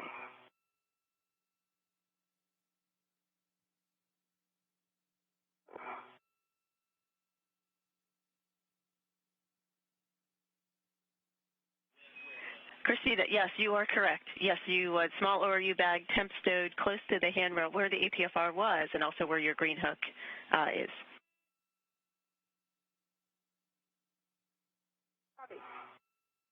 Christina Cook identifying where she left her tool bag recently on some of the other get-ahead tasks that she was working on, going to pick that up. 5 hours, 50 minutes for PET. We wanted to get your assessment. We were thinking we'd have you do each one task, Drew the H1 release on P4, battery 5. Christina, we'd have you do the Epic MDM work, and then we would finish up with any cleanup and ingress.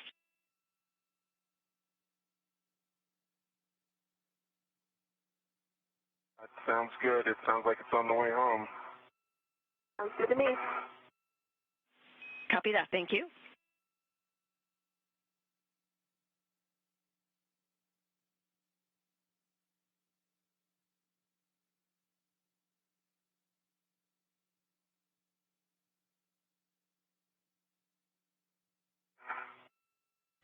Both crew members report that they're feeling good over at the P6 worksite. I believe you may have to go around me or maybe hold me up here a little bit.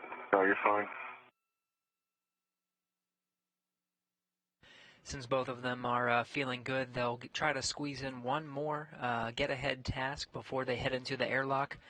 They'll split up the task, though. Andrew Morgan will head over to another integrated electronics assembly that was worked on previously that's on the P4 truss. There's a nickel hydrogen battery there that needs to be unbolted, one of the bolts that are currently holding it in place. He'll use his pistol grip tool, his cordless space drill to work with that. In the meantime, Christina Cook will work with some Ethernet cables. Go to a specific box where the Ethernet cables are routed for a disconnect.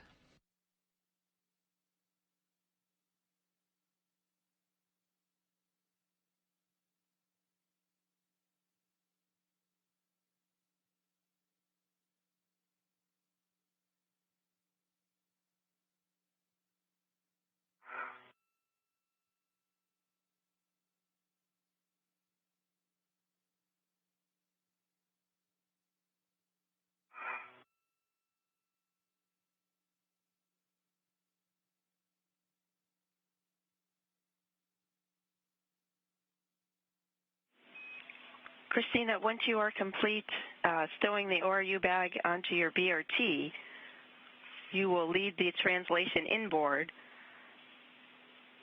stopping at the work site for the EPIC MDM, and then Drew will follow, stopping at P4 for the H1 battery release. Okay, copy. Christina Cook picking up that tool bag that she left at a previous work site, attaching it to herself as she makes her way over to that next get-ahead task site. There's a box with a connection to an Ethernet cable that she's looking to disconnect.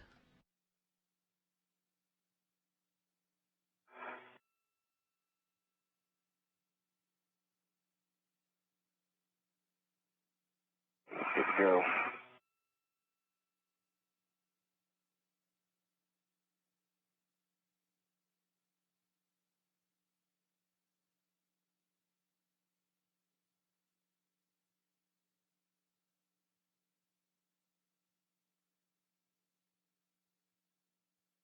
It's a good safety tether config for myself and you.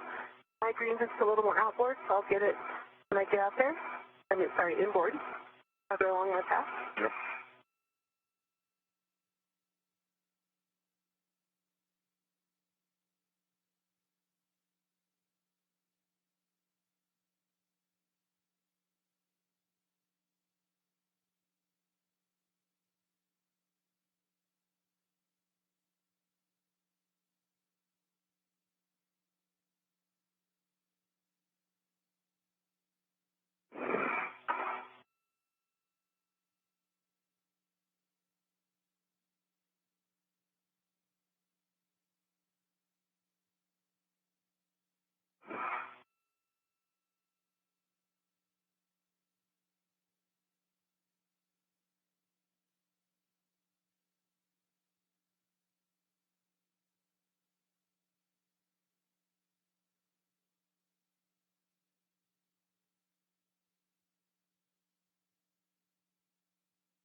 Hook retrieve. Copy, Christina. My green hook is retrieved as well. Copy. Copy, Drew. And when it's convenient, we'll take a glove, hat, and gauntlet check from you both.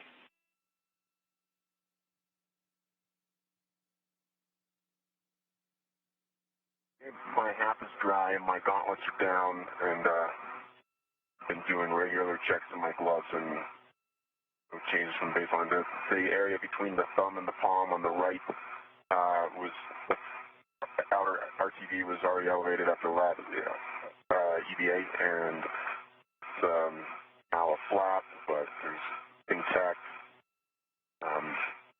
RTB underneath.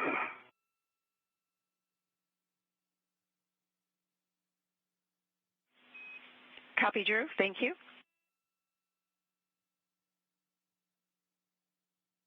And for me, no change to the gloves, dry hats, gauntlets are down.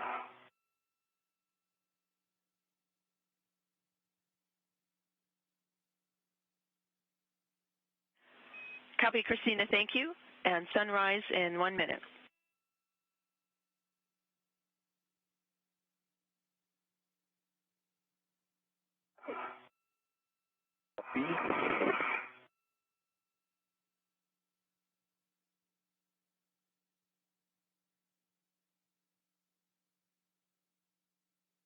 And I am at the start. Copy, Christina.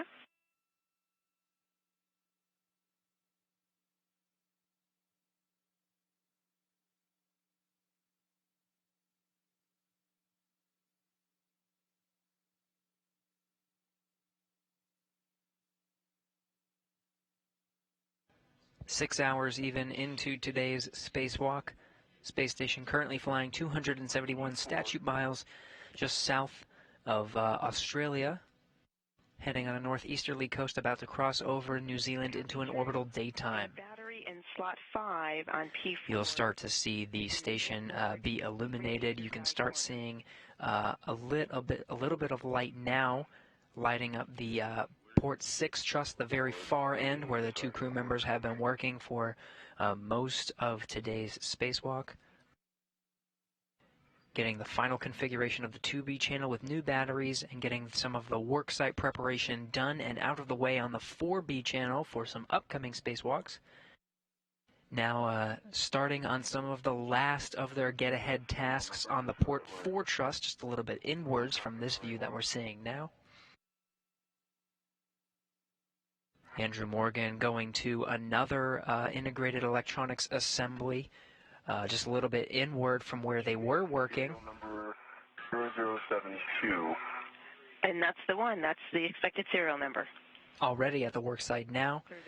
His job will be to use the pistol grip tool, that cordless space drill, to unbolt the nickel hydrogen battery that he's currently looking at. We're doing H1.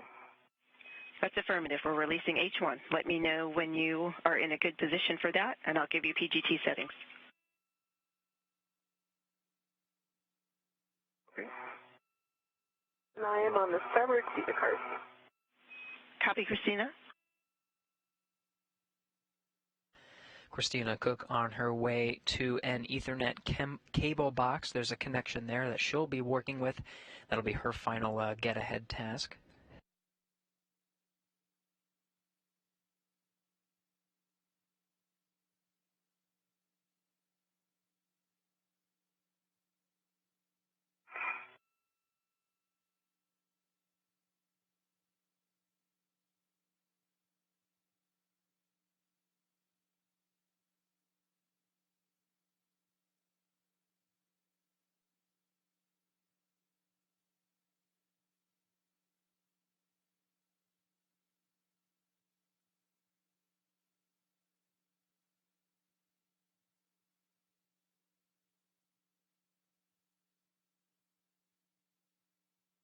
Okay, I'm on and calibrated. Copy, Drew. PGT settings, Bravo 1, counterclockwise 2.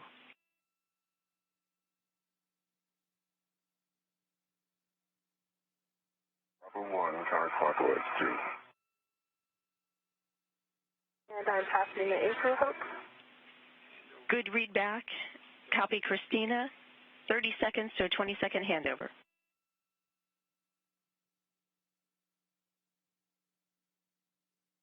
Okay, Bravo 1, counterclockwise 2, set. Release H1 about 8 turns. Turns. And Stephanie, I know we're about to go into a handover, but I would take the mile marker or bay number of the Epic MDM I'm looking for.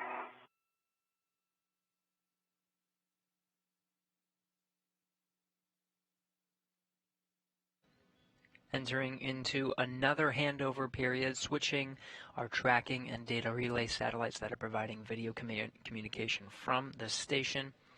Our two spacewalking astronauts, 6 hours and 4 minutes into today's spacewalk, getting through some last-minute get-ahead tasks before re-entering the Quest airlock and completing today's spacewalk.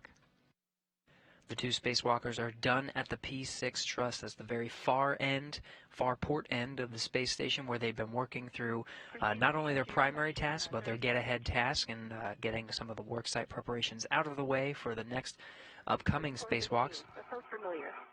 Now they're over on the port 4 truss, just a little bit inward. Actually, you can see the P6 truss segment on the right of this graphic, just a little bit to the left inwards.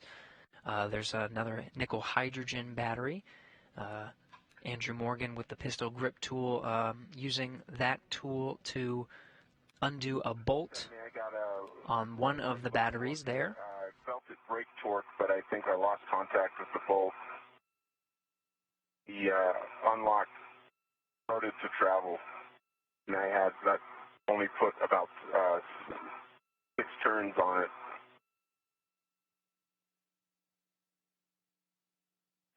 Drew, we copy the report. We'd like you to reinstall the PGT and try to drive it a few more turns. Okay, let's reconfirm settings. Copy, that's a good call. Settings are Bravo 1, counterclockwise 2. Okay, Bravo 1, counterclockwise 2, and continue for a couple more turns. That's affirmed. Stephanie, I am at the Epic MDM.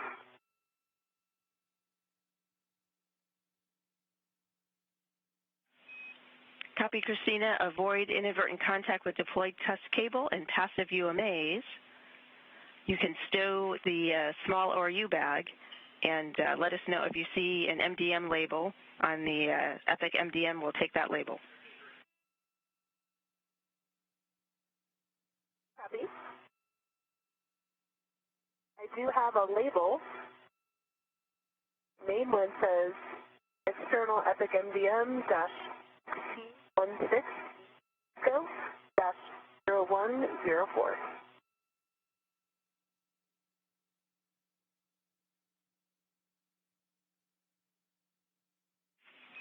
We copy, and that's a good expected label.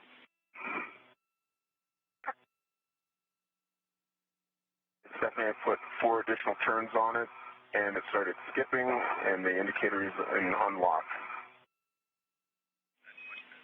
Copy, 4 additional turns, indicator unlock, and we like the skipping. Thank you.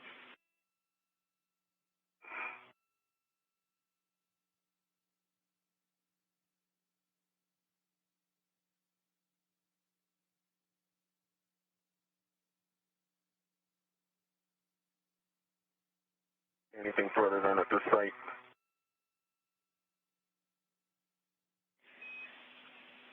Drew, we've checked. There's nothing additional for you at this site. You will continue translating inboard, meet up with Christina and hold your position there. And as you cross the feeder cart, press the brake releases 2 times.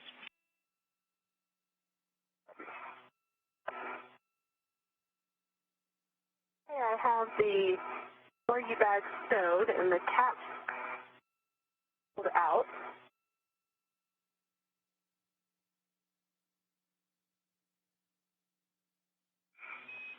Copy, Christina. DMate Ethernet cable, Whiskey 0087, P2 from MDM2.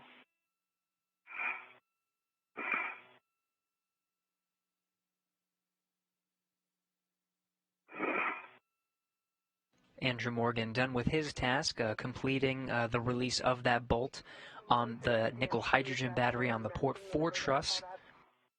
now making his way towards Christina Cook, where she is currently doing her last get-ahead task, working on a Ethernet cable box.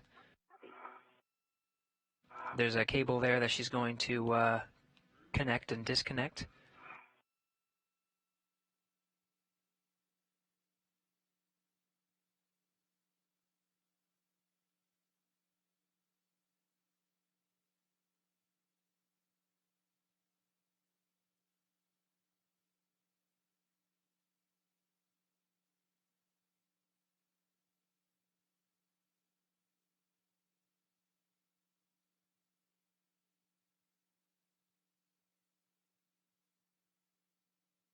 I'm demating the connector at the jack location J2. I don't have the other whiskey numbers that you called out.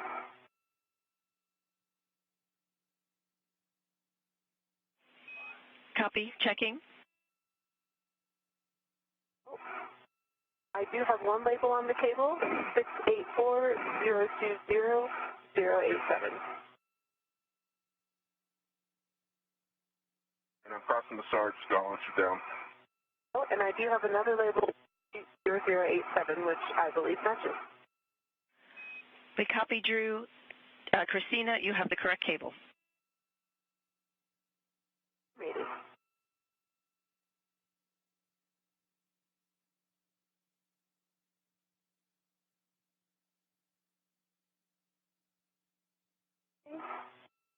And Papa 2 is demated from Julia 2.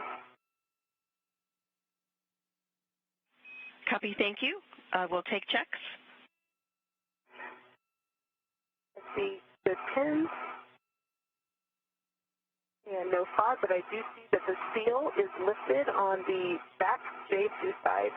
So this is the seal that's around the inner portion of the connector. It is lifted from the base. Even though we're just capping this, I don't think it would interfere with the capping, but I can tune it and pull it out if you'd like. Copy. Checking.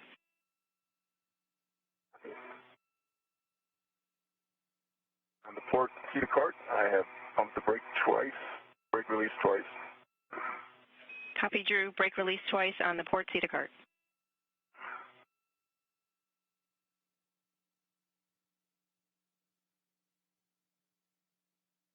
And Stephanie, while you all are discussing that, do I have a go to connect the tap to the PUD2 end? Yes, you can install the plug.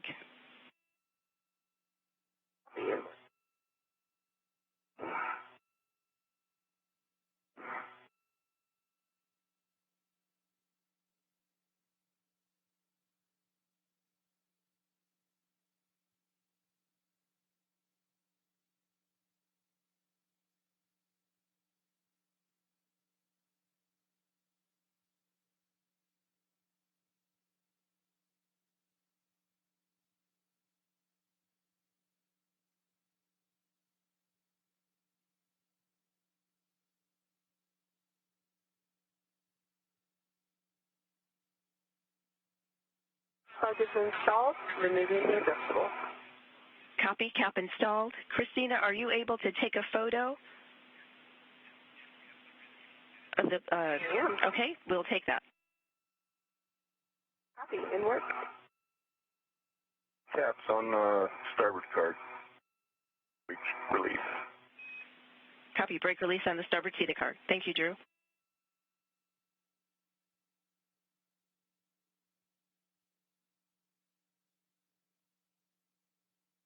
And wanted to report I can still take photos, but the eyepiece is now off of this camera, similar to what happened yesterday, or 5 days ago. We copy, Christina. So I believe I have a photo of it, though. Understand. Best effort. Okay. Photo has been taken.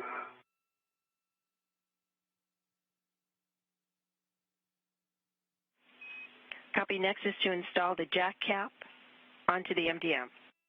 Okay. Good views from the helmet camera and of Christina Koch, EV2, during today's spacewalk. 6 hours, 13 minutes in. She's in the suit with no stripes.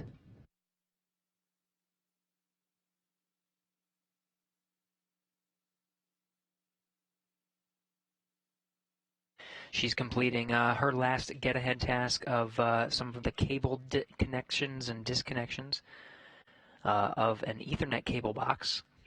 It's called an Epic MDM.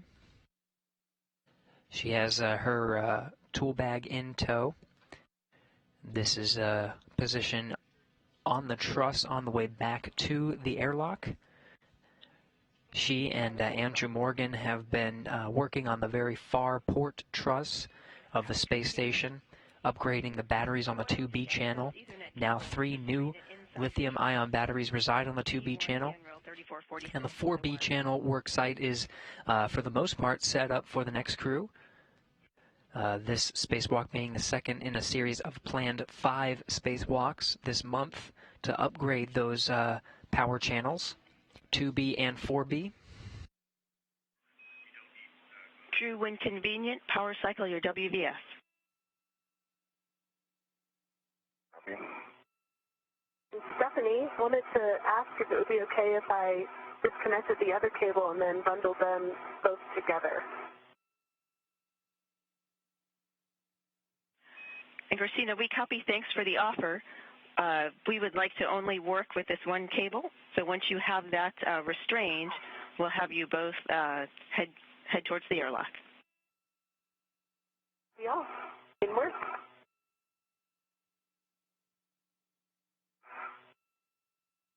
Next, yeah. Copy.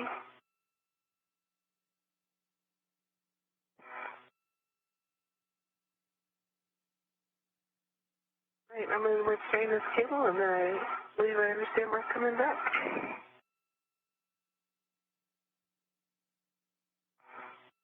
Sounds like.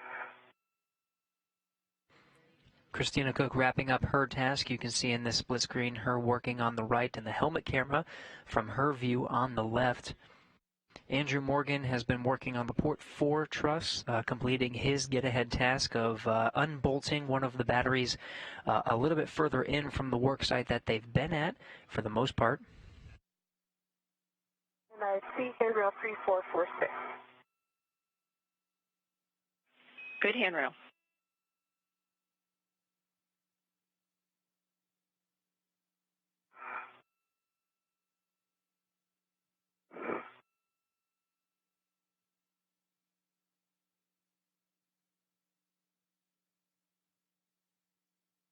What can I give you a hand with, anything? I'm going to wire tie off of my BRT. Hate to say it, but it might be one of those first operations.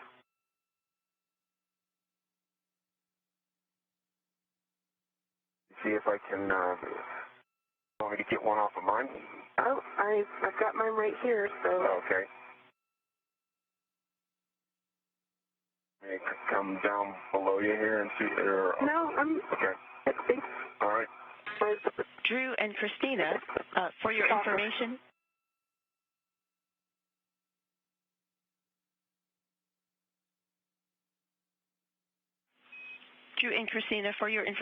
for Drew's suit, we've been seeing a decrease in his water pressure.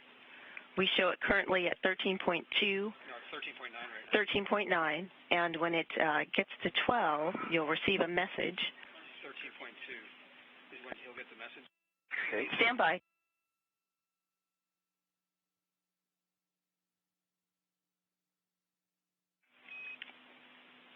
Okay, so we currently show your water pressure at 13.9. In about 15 minutes, it'll reach 13.2, and you'll get a warning then, and you'll have about 30 minutes remaining on your water. Okay, copy.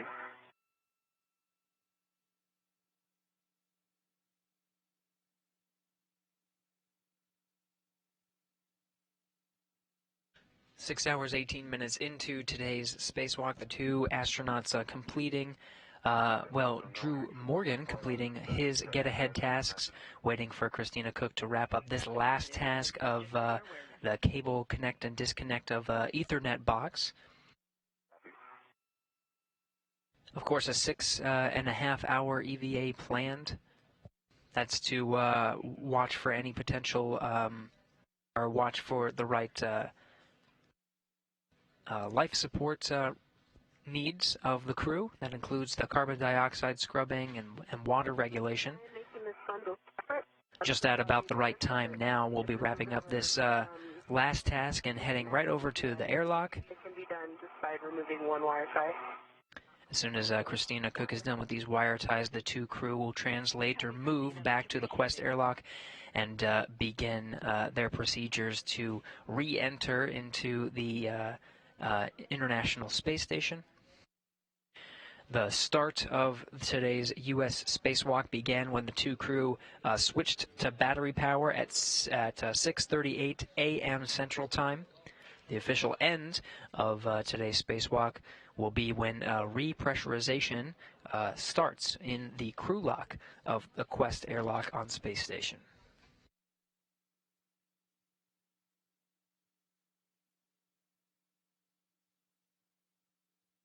Wire tie is complete. Copy. With that, you can retrieve the small ORU bag, and both of you can head towards the airlock. Copy that. Nice get ahead, man. India.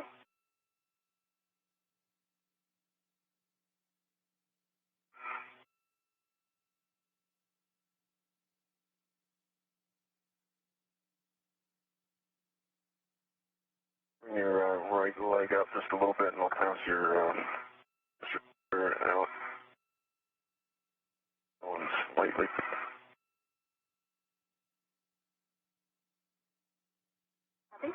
Thank you.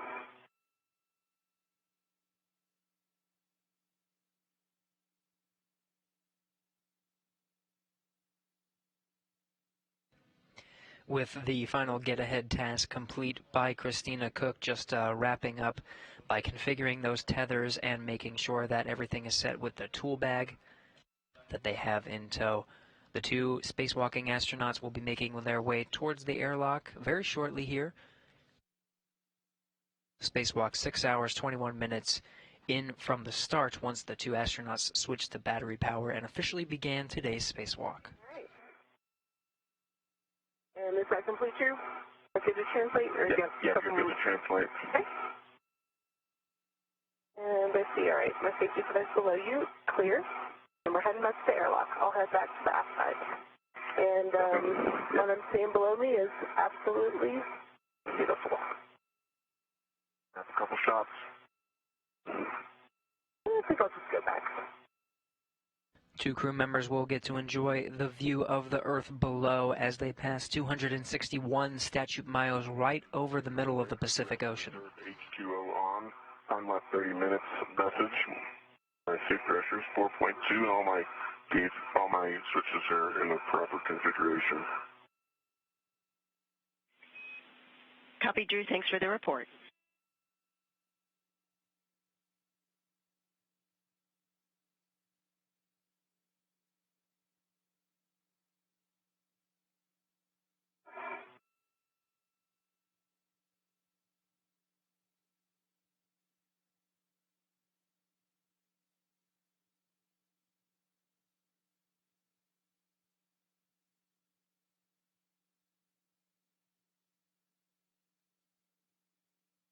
And I'll be putting a fair lead on 500.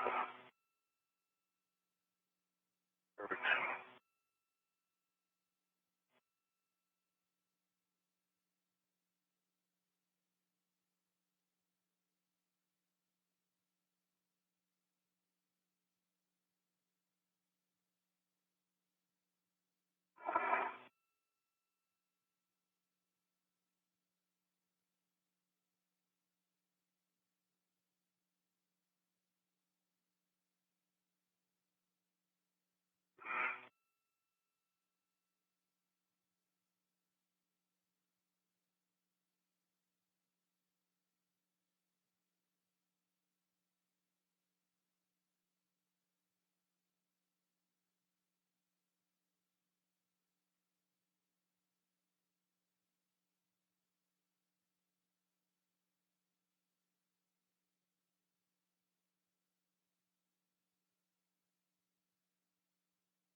I am at the airlock.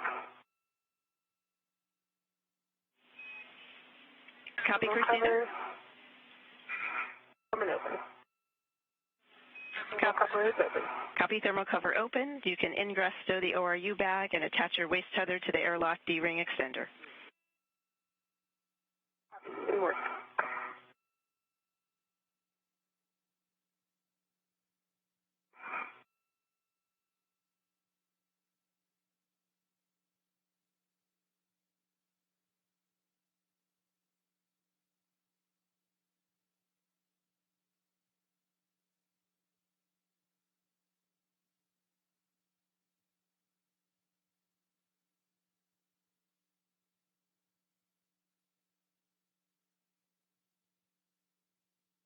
Your waist tether is on the airlock D-ring extender. Gate closed, firewalk, black on black.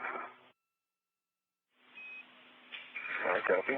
Copy. You can give Drew a go to release the green hook from your Christina's red reel.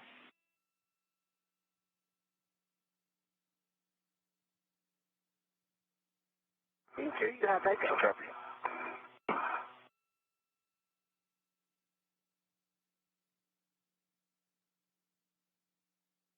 A little bit more slack.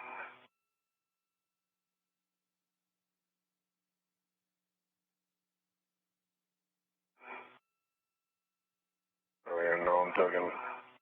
Okay.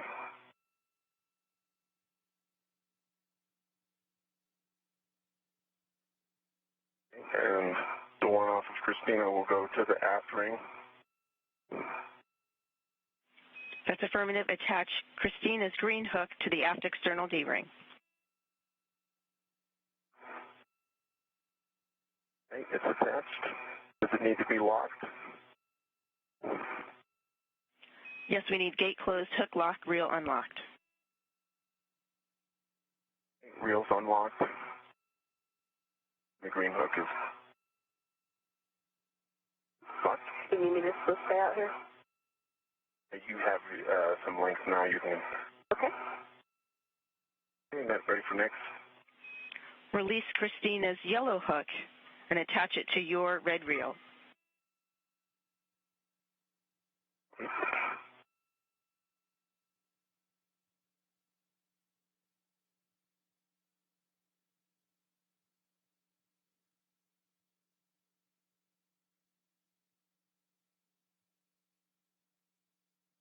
Christina's yellow is attached to my red reel, gate closed, rider lock, black on black. Check reel unlocked. It's unlocked. Copy. Attach your green hook to the forward external D-ring.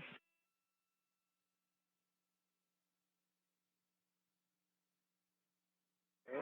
My green hook on the forward external D-ring, gate closed, lock, black on black, and my green reel is an unlock.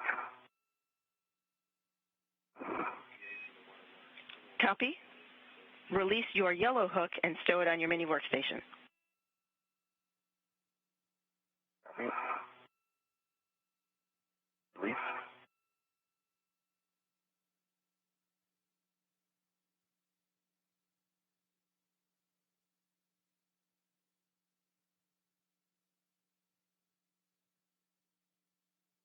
And then you can go ahead and Fully ingress? fully ingress. Copy. Okay, the ORU bag is stowed to me, and I am fully ingressed.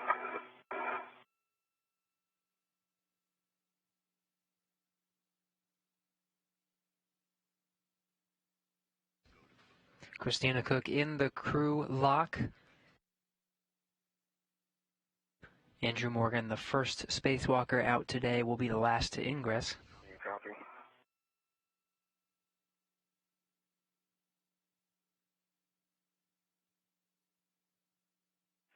Christina, we copy Drew when you're happy with the positioning. I believe I see you working towards ingress. If you agree, I'm going to start to ingress. The tethers are in a good configuration outside and inside. We concur. I see you coming in, looking nice and vertical.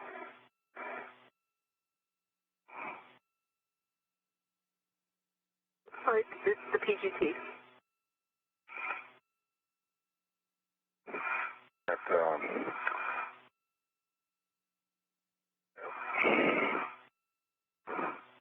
yeah, expanded, making it fat.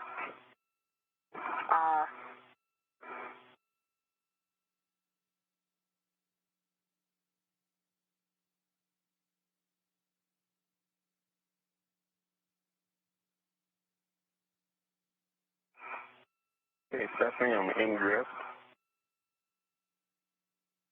Going through the thermal cover. Copy.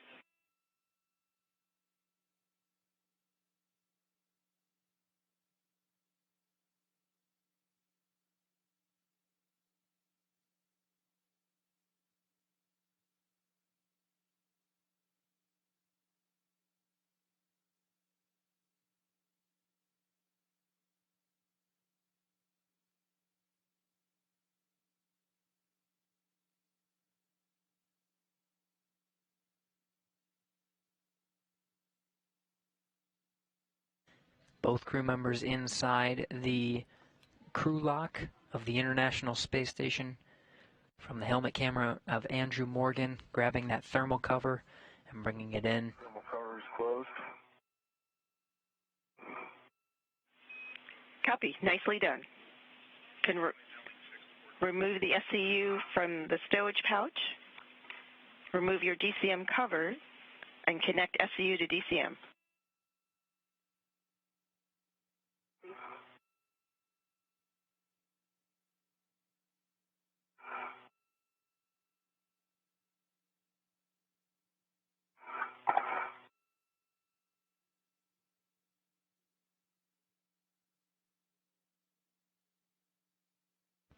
With the thermal cover closed, the crew will work to get themselves configured in the crew lock, close the hatch, and go through the procedures to begin repressurization, which will mark the official end of today's spacewalk, now 6 hours, 31 minutes in.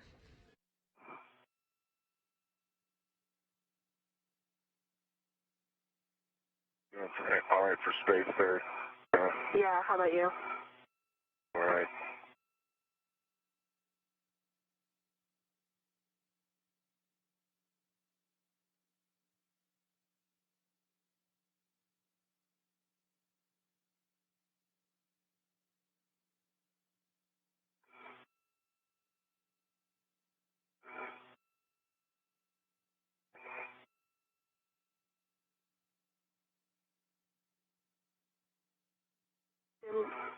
Cover is off, and the CU is connected and locked. Copy, Christina.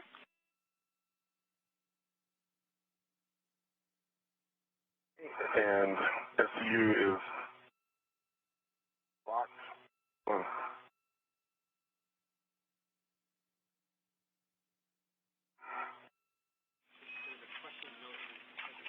Copy, Drew. For both of you, take water to off. It's in the forward position. And for Christina, or perhaps for you both, expect the water is off message. Copy. Copy. TV1 water off. TV2 water off.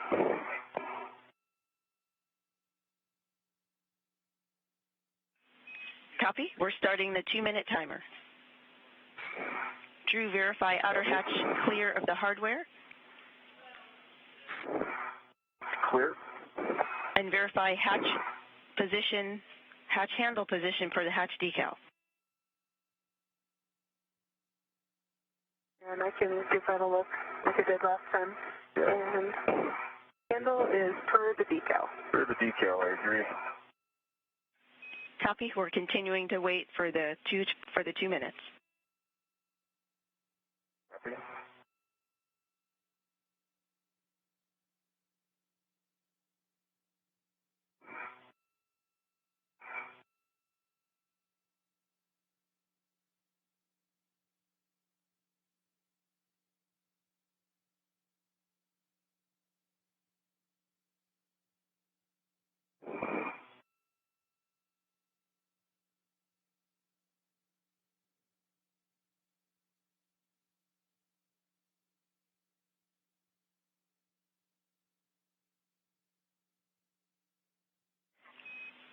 Drew, while we wait for the remainder of this 2 minutes, now that you're on SCU, there's no issue with your cooling. Perfect.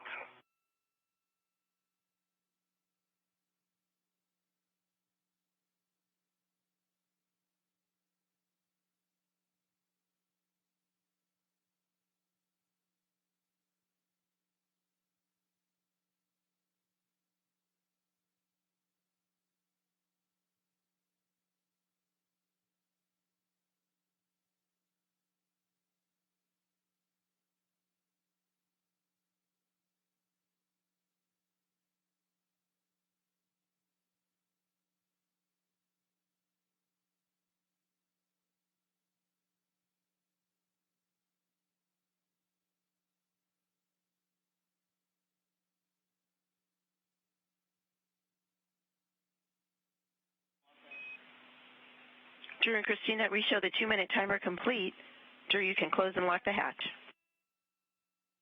Andrew Morgan and Christina Cook inside the crew lock, going through those procedures to close the hatch and begin the repressurization, which will mark the official end of today's spacewalk. Meanwhile, Luca Parmitano and Jessica Meir standing by in the equipment lock, just on the other side of the hatch there. They'll take the 2 crew members that are just completing their spacewalk through the repressurization sequence.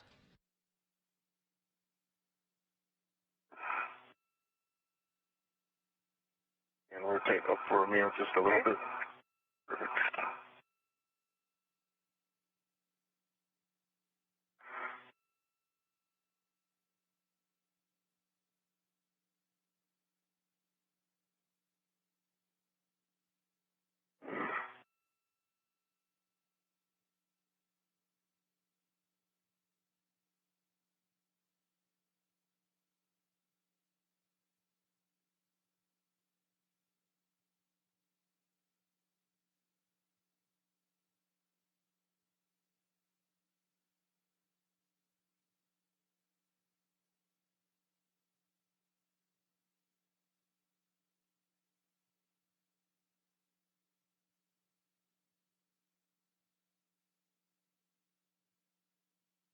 Stephanie latched and locked. Copy that. Nice work. We will transition to the pre-repress cue card. Check your SCUs connected to your DCMs. One connected. EV2 connected. Check water off OFF. Water off, OFF. EV2 water off. Drew, check EV hatch closed and locked. It's locked. Christina, on the UIA, check oxygen EMU 1 and 2. 2 valves are open. Oxygen EMU 1 and 2 are both open. Copy. Take power EV1, EV2, 2 switches to on. Power EV1, EV2 on. ON. Check power EV1, EV2, EMU LEDs. 2 of them are on. And they are both on. Copy. Check power EV1, EV2 volts between 18 and 19. They are both 18.6. Copy 18.6. On your DCMs, take power to SCU. Expect a warning tone. Copy. SCU. EV2 power and SCU. Copy. Well, very nice work today. And because of your diligent and efficient work, we were able to complete the battery work on the 2B side and start the preparation work for the 4B side. On behalf of the NASA team, we thank you for your efforts today. And on behalf of the Army brethren in the room, we say hooah. Well done to you both. All right. Well, thanks so much. Thanks, everyone. 2 very successful EVAs behind us. And credit all goes to you, on the team on the ground, that had just an incredible amount of planning to get us to this point. My challenge to everyone is to remain vigilant. We're in the first quarter of an entire season of EVAs, and we'll treat each one with respect as if it was an isolated event. And we're all in this together. Cool to be part of a team, and this is a very cool team to be a part of. Very proud of everyone, and we are looking forward to talking to everyone on the loops in the coming days. Great job.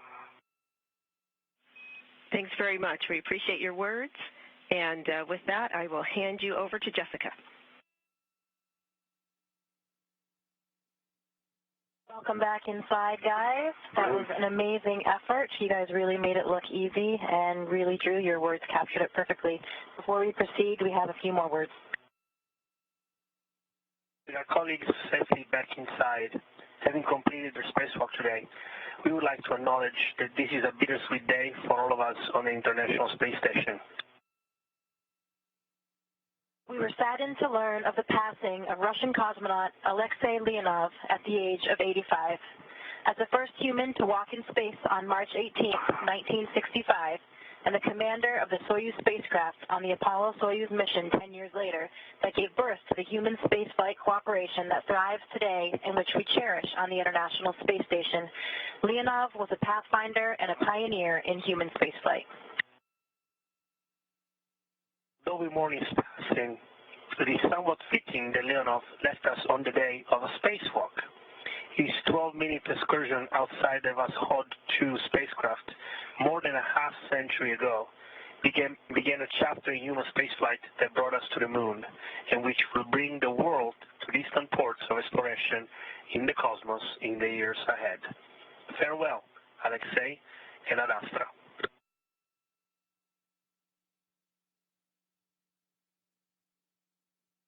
Okay, with that, Christina and Drew, on your DCMs, please bring your oxygen actuator to press.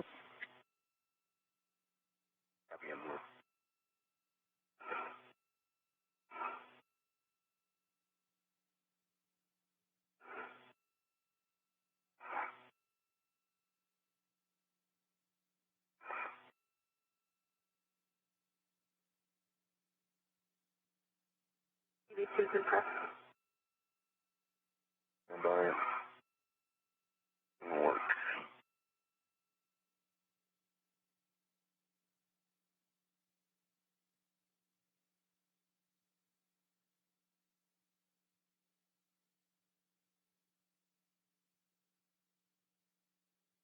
Press.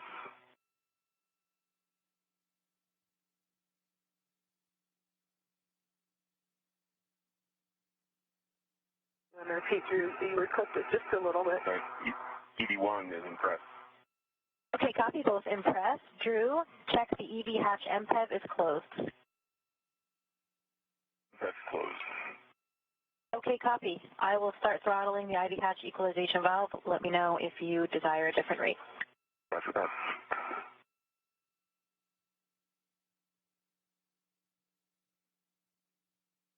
I'm getting an O2 actuator fault message.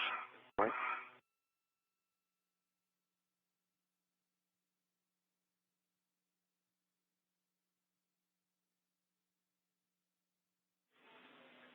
Airlock Houston on Space to Ground 1. Go ahead and jiggle your O2 actuator, Drew, and make sure it's fully in the press position. Copy. Copy.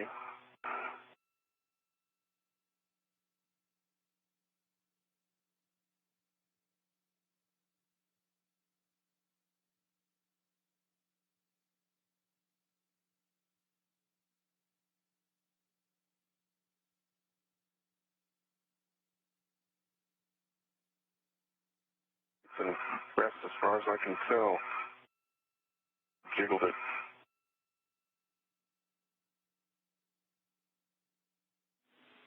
Stand by, Drew. We're waiting on a data pass so we can get the latest on your suit. And we're 20 seconds to a handover.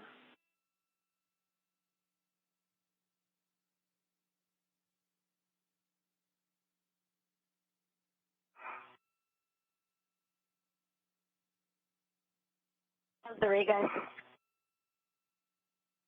Perceptible.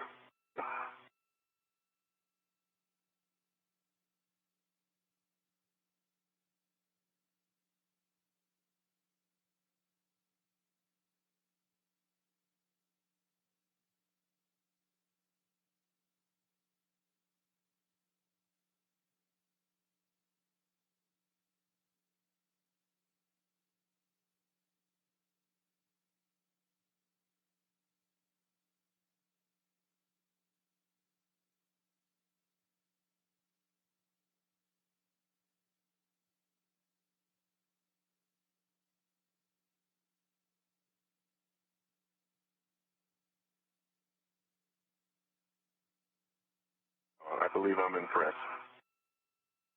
Copy that, Drew. We're taking a look at the checklist just in case. And just for your SA, in the next 8-minute pass, it'll be ratty throughout, so we'll let you, won't have as good as normal.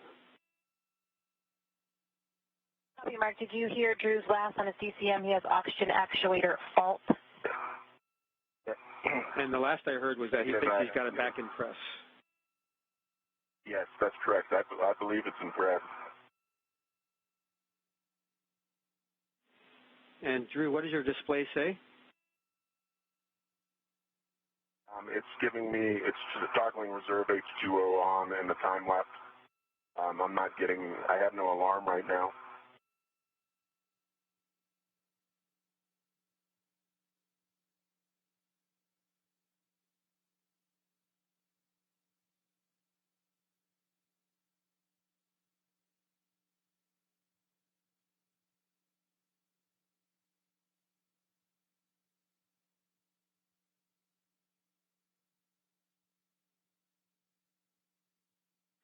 Hey, Drew, what we'd like you to do is check your fault stack. Let us know what's Mark, on it. verify we're go to keep refreshing. Okay. We want to find out what Drew has on his DCM first. So go to a long no, long yes, and then toggle through the fault stack. Let us know what you see. Okay, I have one fault. Reserve H2O on.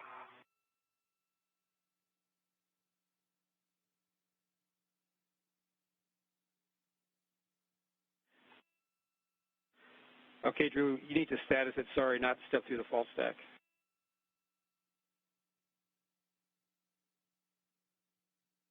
Say that again, Mark?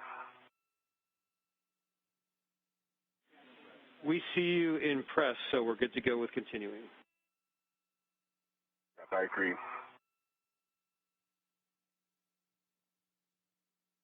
Copy, continuing repress.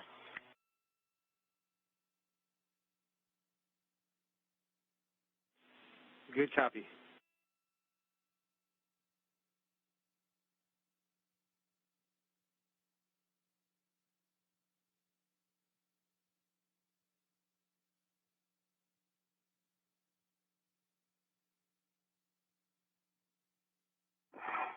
Nice work, man.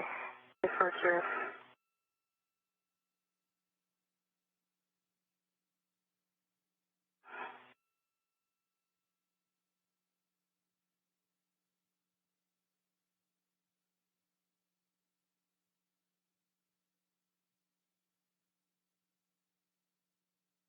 What was that rate? You guys want a faster rate?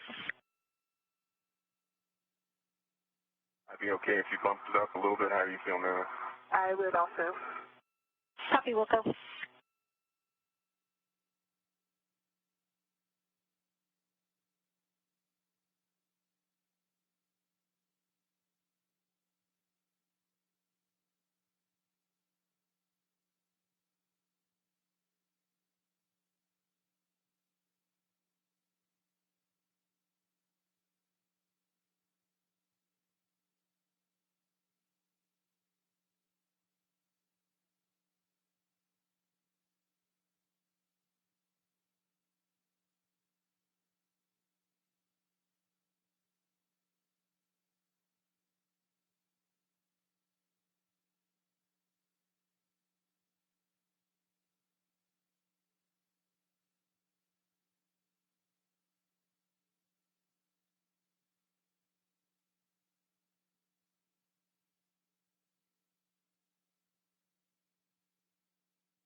And with that, we have confirmation from the teams here in Mission Control. Repress is underway. That elapsed time of the spacewalk clocking in at 6 hours 45 minutes, ending at 1:23 p.m. Central Time. The station at the time of repressurization was 258 statute miles over eastern Canada.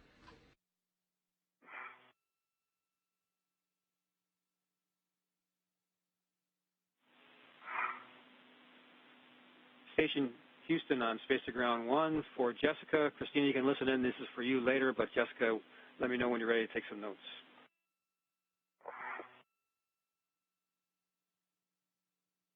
We're ready to copy, Mark. All right, Jessica, we're hoping to troubleshoot the lack of Christina's biomed data for some of this EVA. There's 4 questions we have, and these are questions for when before she disconnects her biomed while she's doffing her EMU. So the first question is, were the pads in place when you doffed the LCVG? How copy so far? Copy. Was there sufficient gel, or were the electrode patches dry?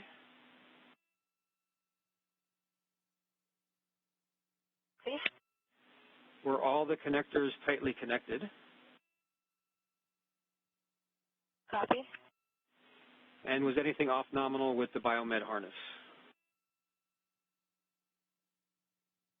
See, Mark, we copy all. Thanks much. You're rocking it.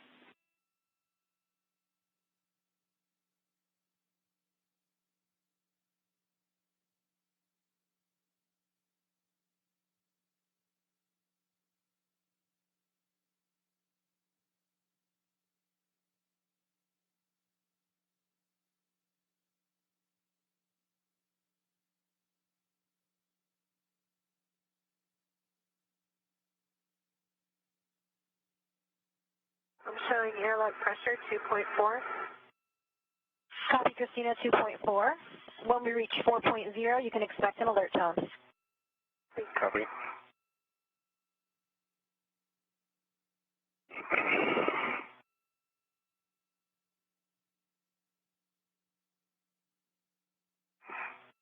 Let me know if you guys want any different rates.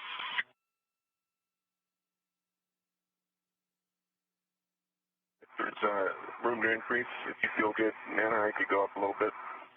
Same for me. We'll go.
Airlock pressure 4.3.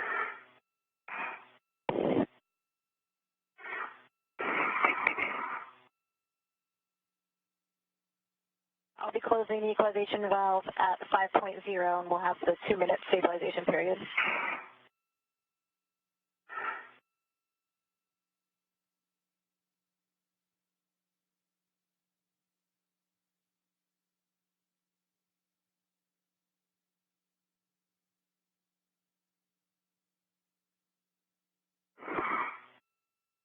All right, copying all, just, I think if we have room to increase a little bit more, and then you feel comfortable, I'm comfortable. I am, but I think we're coming up on 5.0 anyway. Yeah, Roger.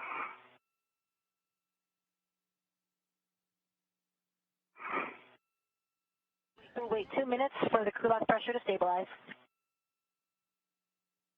We have a good repressurization to 5 psi. This is an incremental step to check for any leaks before going up to the same pressure of the International Space Station, which is the same as sea level on Earth, 14.7 psi. While they're conducting this 2-minute check, let's run through some stats of today's spacewalk. It is the 220th spacewalk in support of International Space Station assembly and maintenance. the 7th spacewalk conducted this year on the International Space Station, the 3rd in Morgan's career, his total 20 hours and 18 minutes. This is also the 3rd of Cook's career, her total 20 hours, 31 minutes. Today's spacewalk lasted 6 hours 45 minutes, beginning at 6:38 a.m. Central and ending 1:23 p.m. Central. The total spacewalking time for all 220 spacewalks conducted for ISS assembly and maintenance total at 57 days, 13 hours, and 12 minutes of spacewalking time.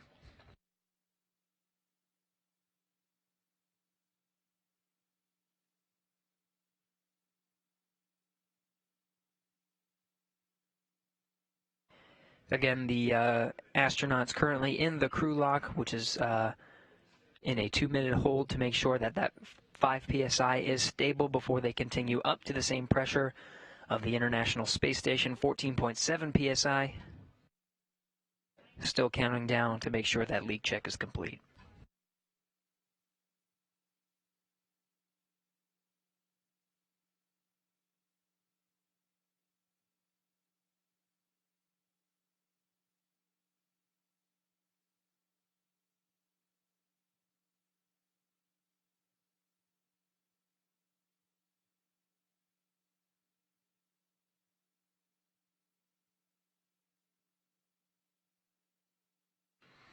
In the meantime, we're in the middle of a little bit of a longer handover of the tracking and data relay satellites.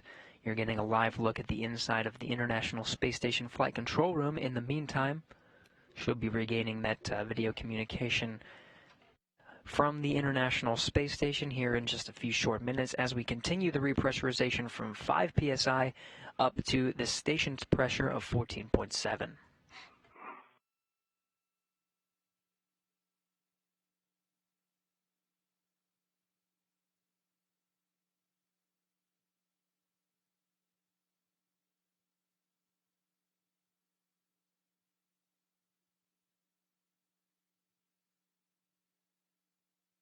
Christina and Drew, you can switch your glove heaters off.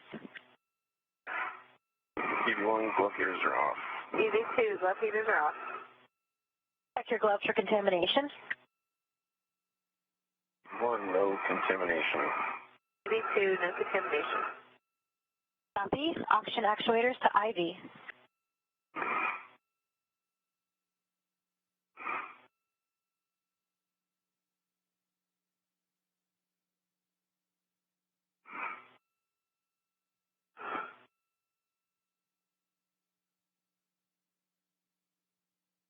EV1, IV.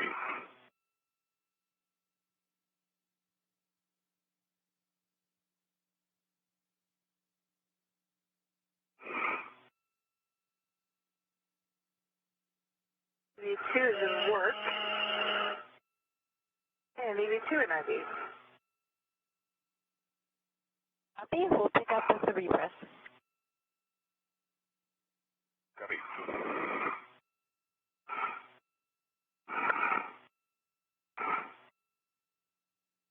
Good leak check.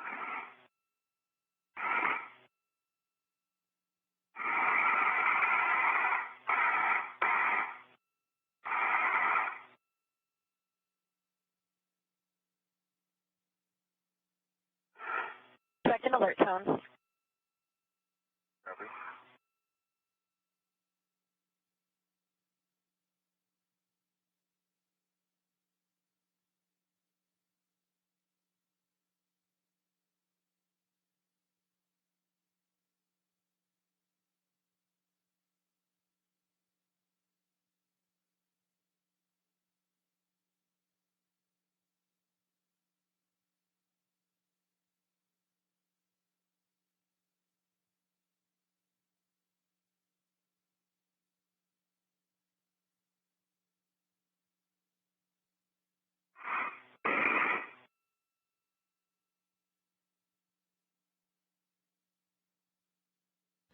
Still in a handover period for video communications from the station.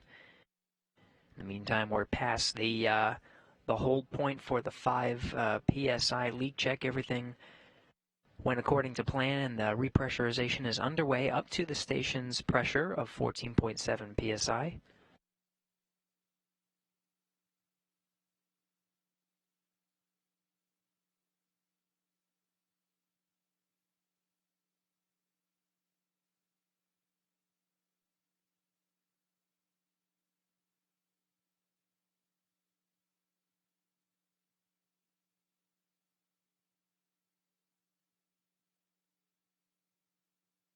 Point O on the pressure. Copy.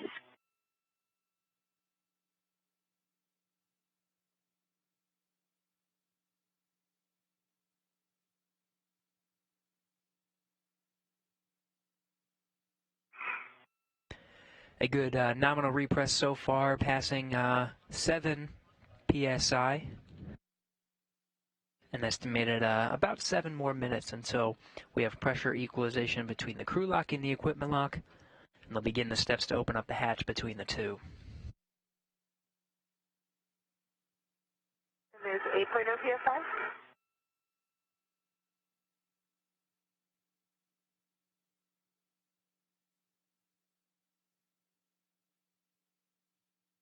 Can you repeat, Christina? 8.0 psi, but now we're up to 8.4. It'll be 8.4.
Still in a handover period, with some of those video communications from the International Space Station. Should be regaining those shortly.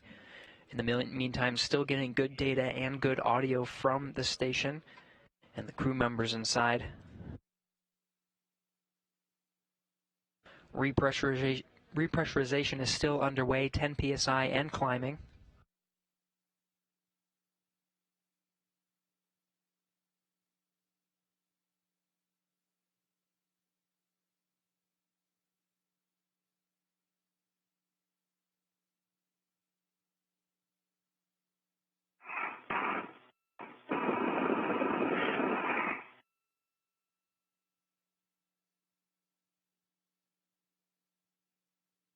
$11.5. Copy.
Still have nominal repressurization aboard the International Space Station, 13 psi and climbing. Here, hand it up.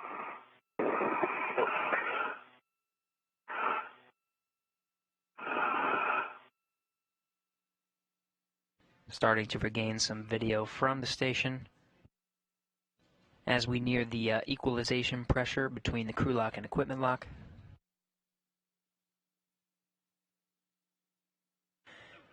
Jessica Meir on the right.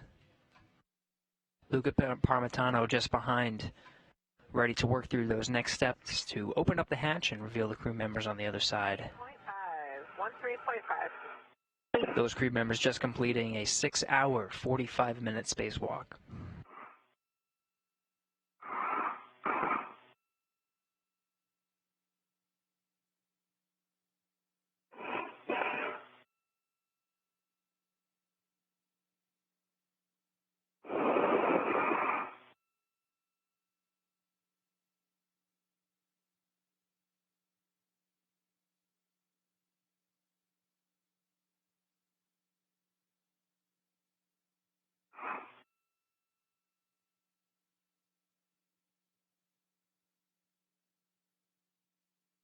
Okay, Christina and Drew, we're getting ready to open the hatch.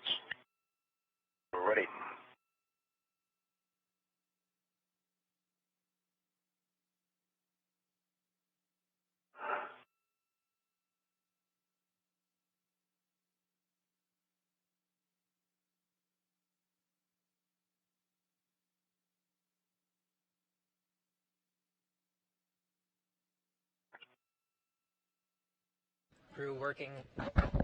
The crew working through the steps at pressure equalization. Jessica Meir getting ready to open the hatch.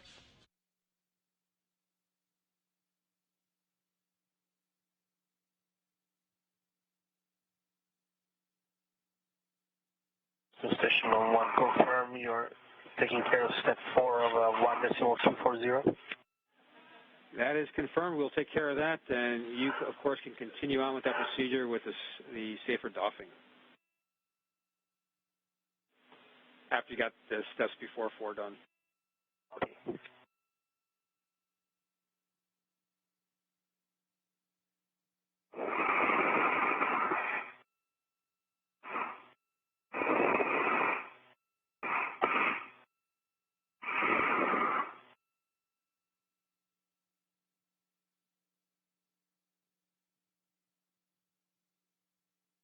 Jessica Meir and Luca Parmitano assisting Christina Cook back into the equipment lock.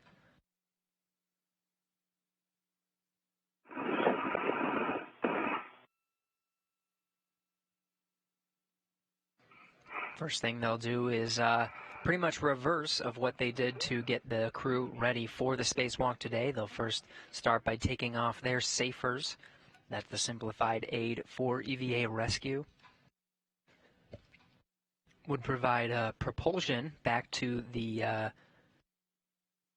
International Space Station in the unlikely event that they were to become untethered.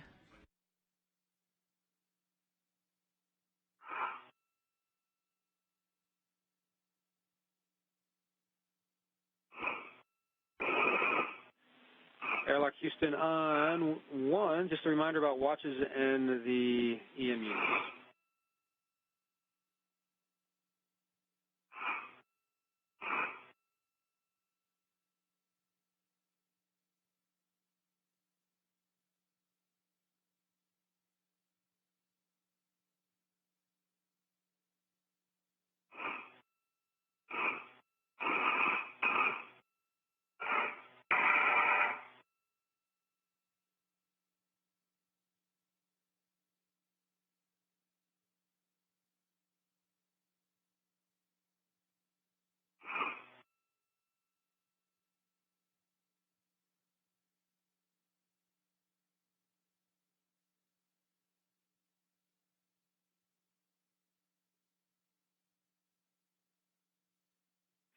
Nice demo. Thanks, Luca.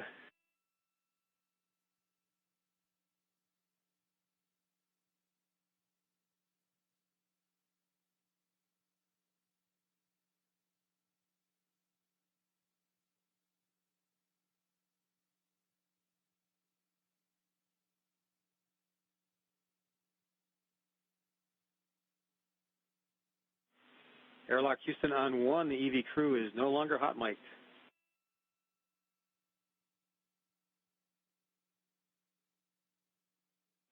Copy, thumbs up.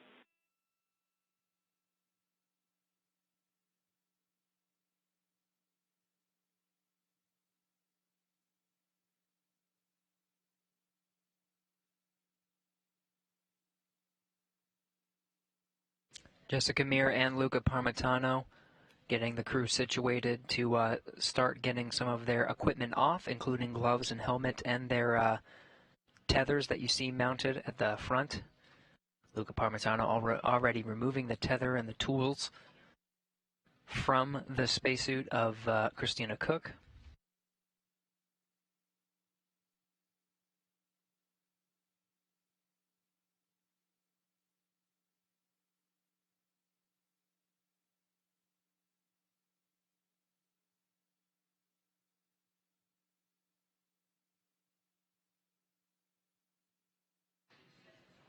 Jessica Meir carefully guiding Andrew Morgan into position opposite from where Christina Koch currently is positioned for her to doff her suit or take off. They'll start with the gloves and then the helmet.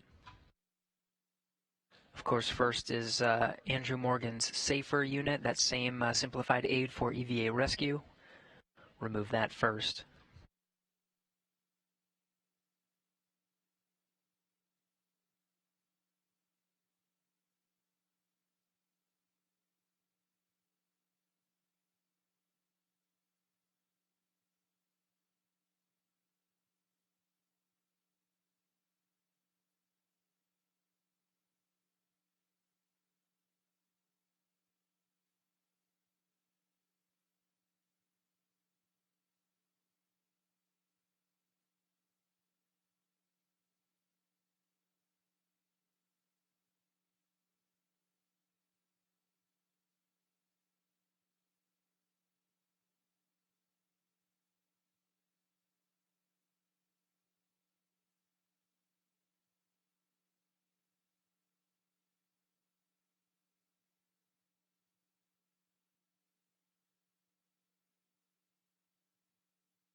The crew's microphones on the inside that they use to communicate to the ground while conducting the spacewalk have been turned off. They are no longer hot mic'd.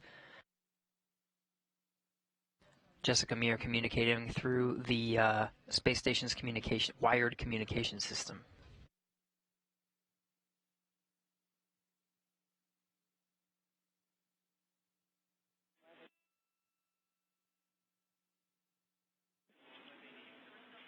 Airlock Houston on 1.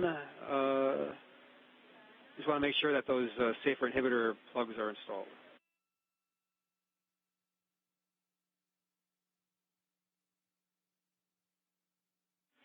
And that's step number 11 in the post-ops procedure. Did any work?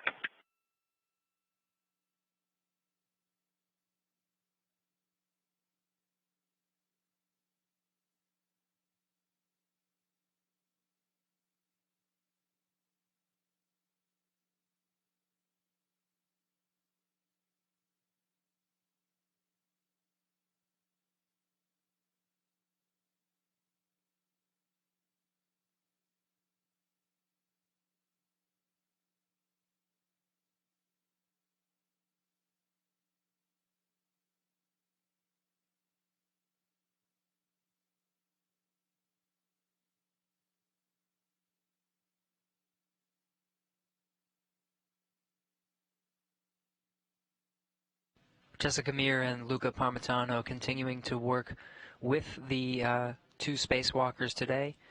Christina Koch on the left in the suit with no stripes. Andrew Morgan on the right, suit with red stripes.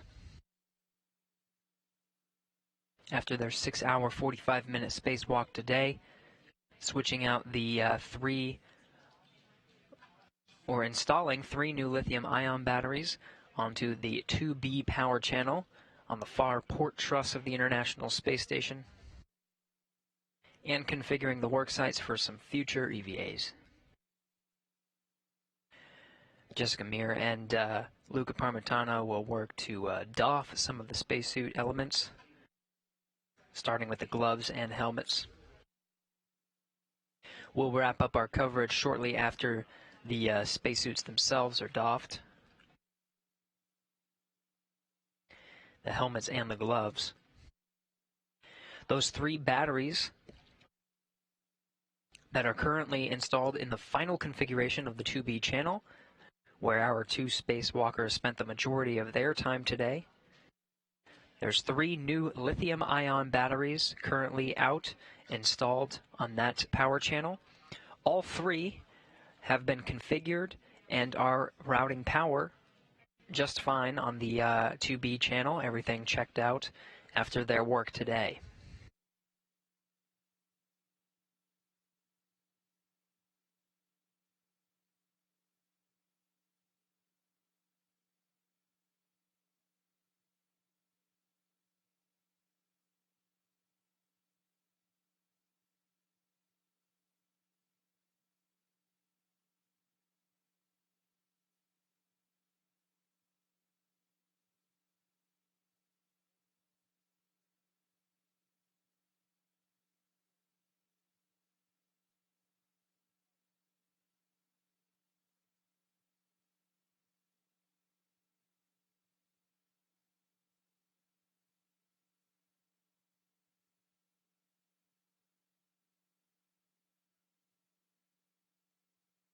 As the 2 spacewalkers are getting their suits doffed, we'll promo some of the future spacewalks.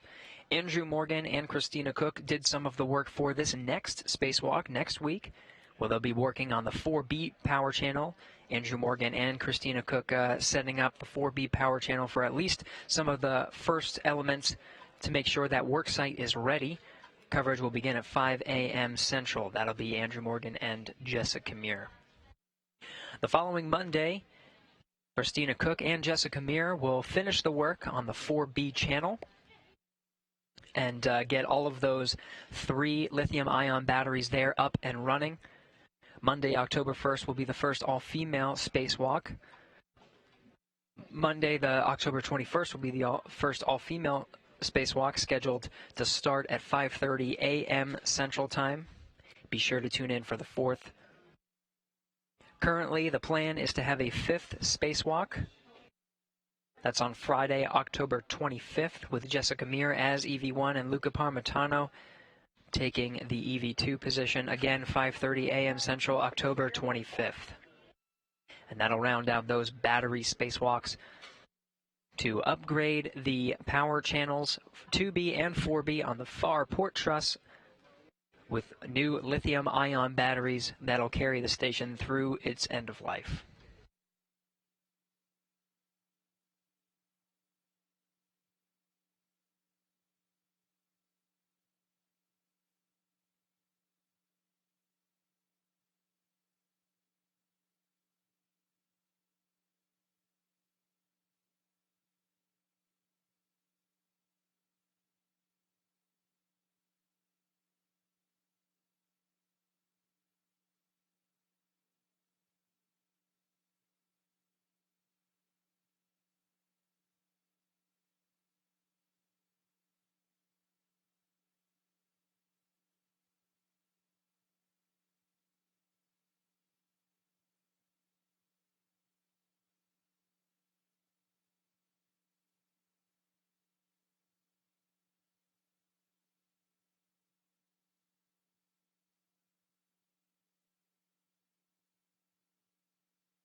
Can you hear it?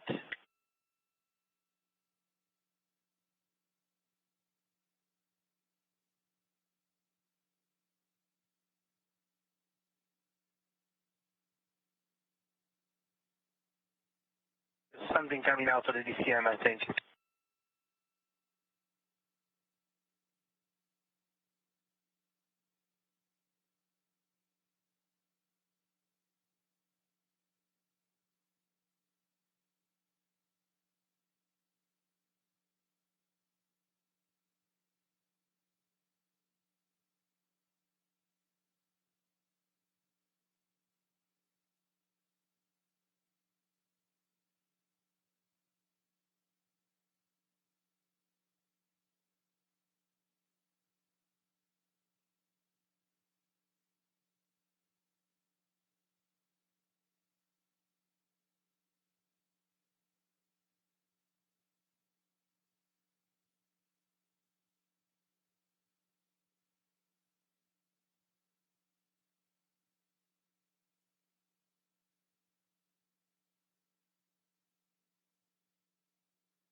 currently in a handover of video communications from the space station.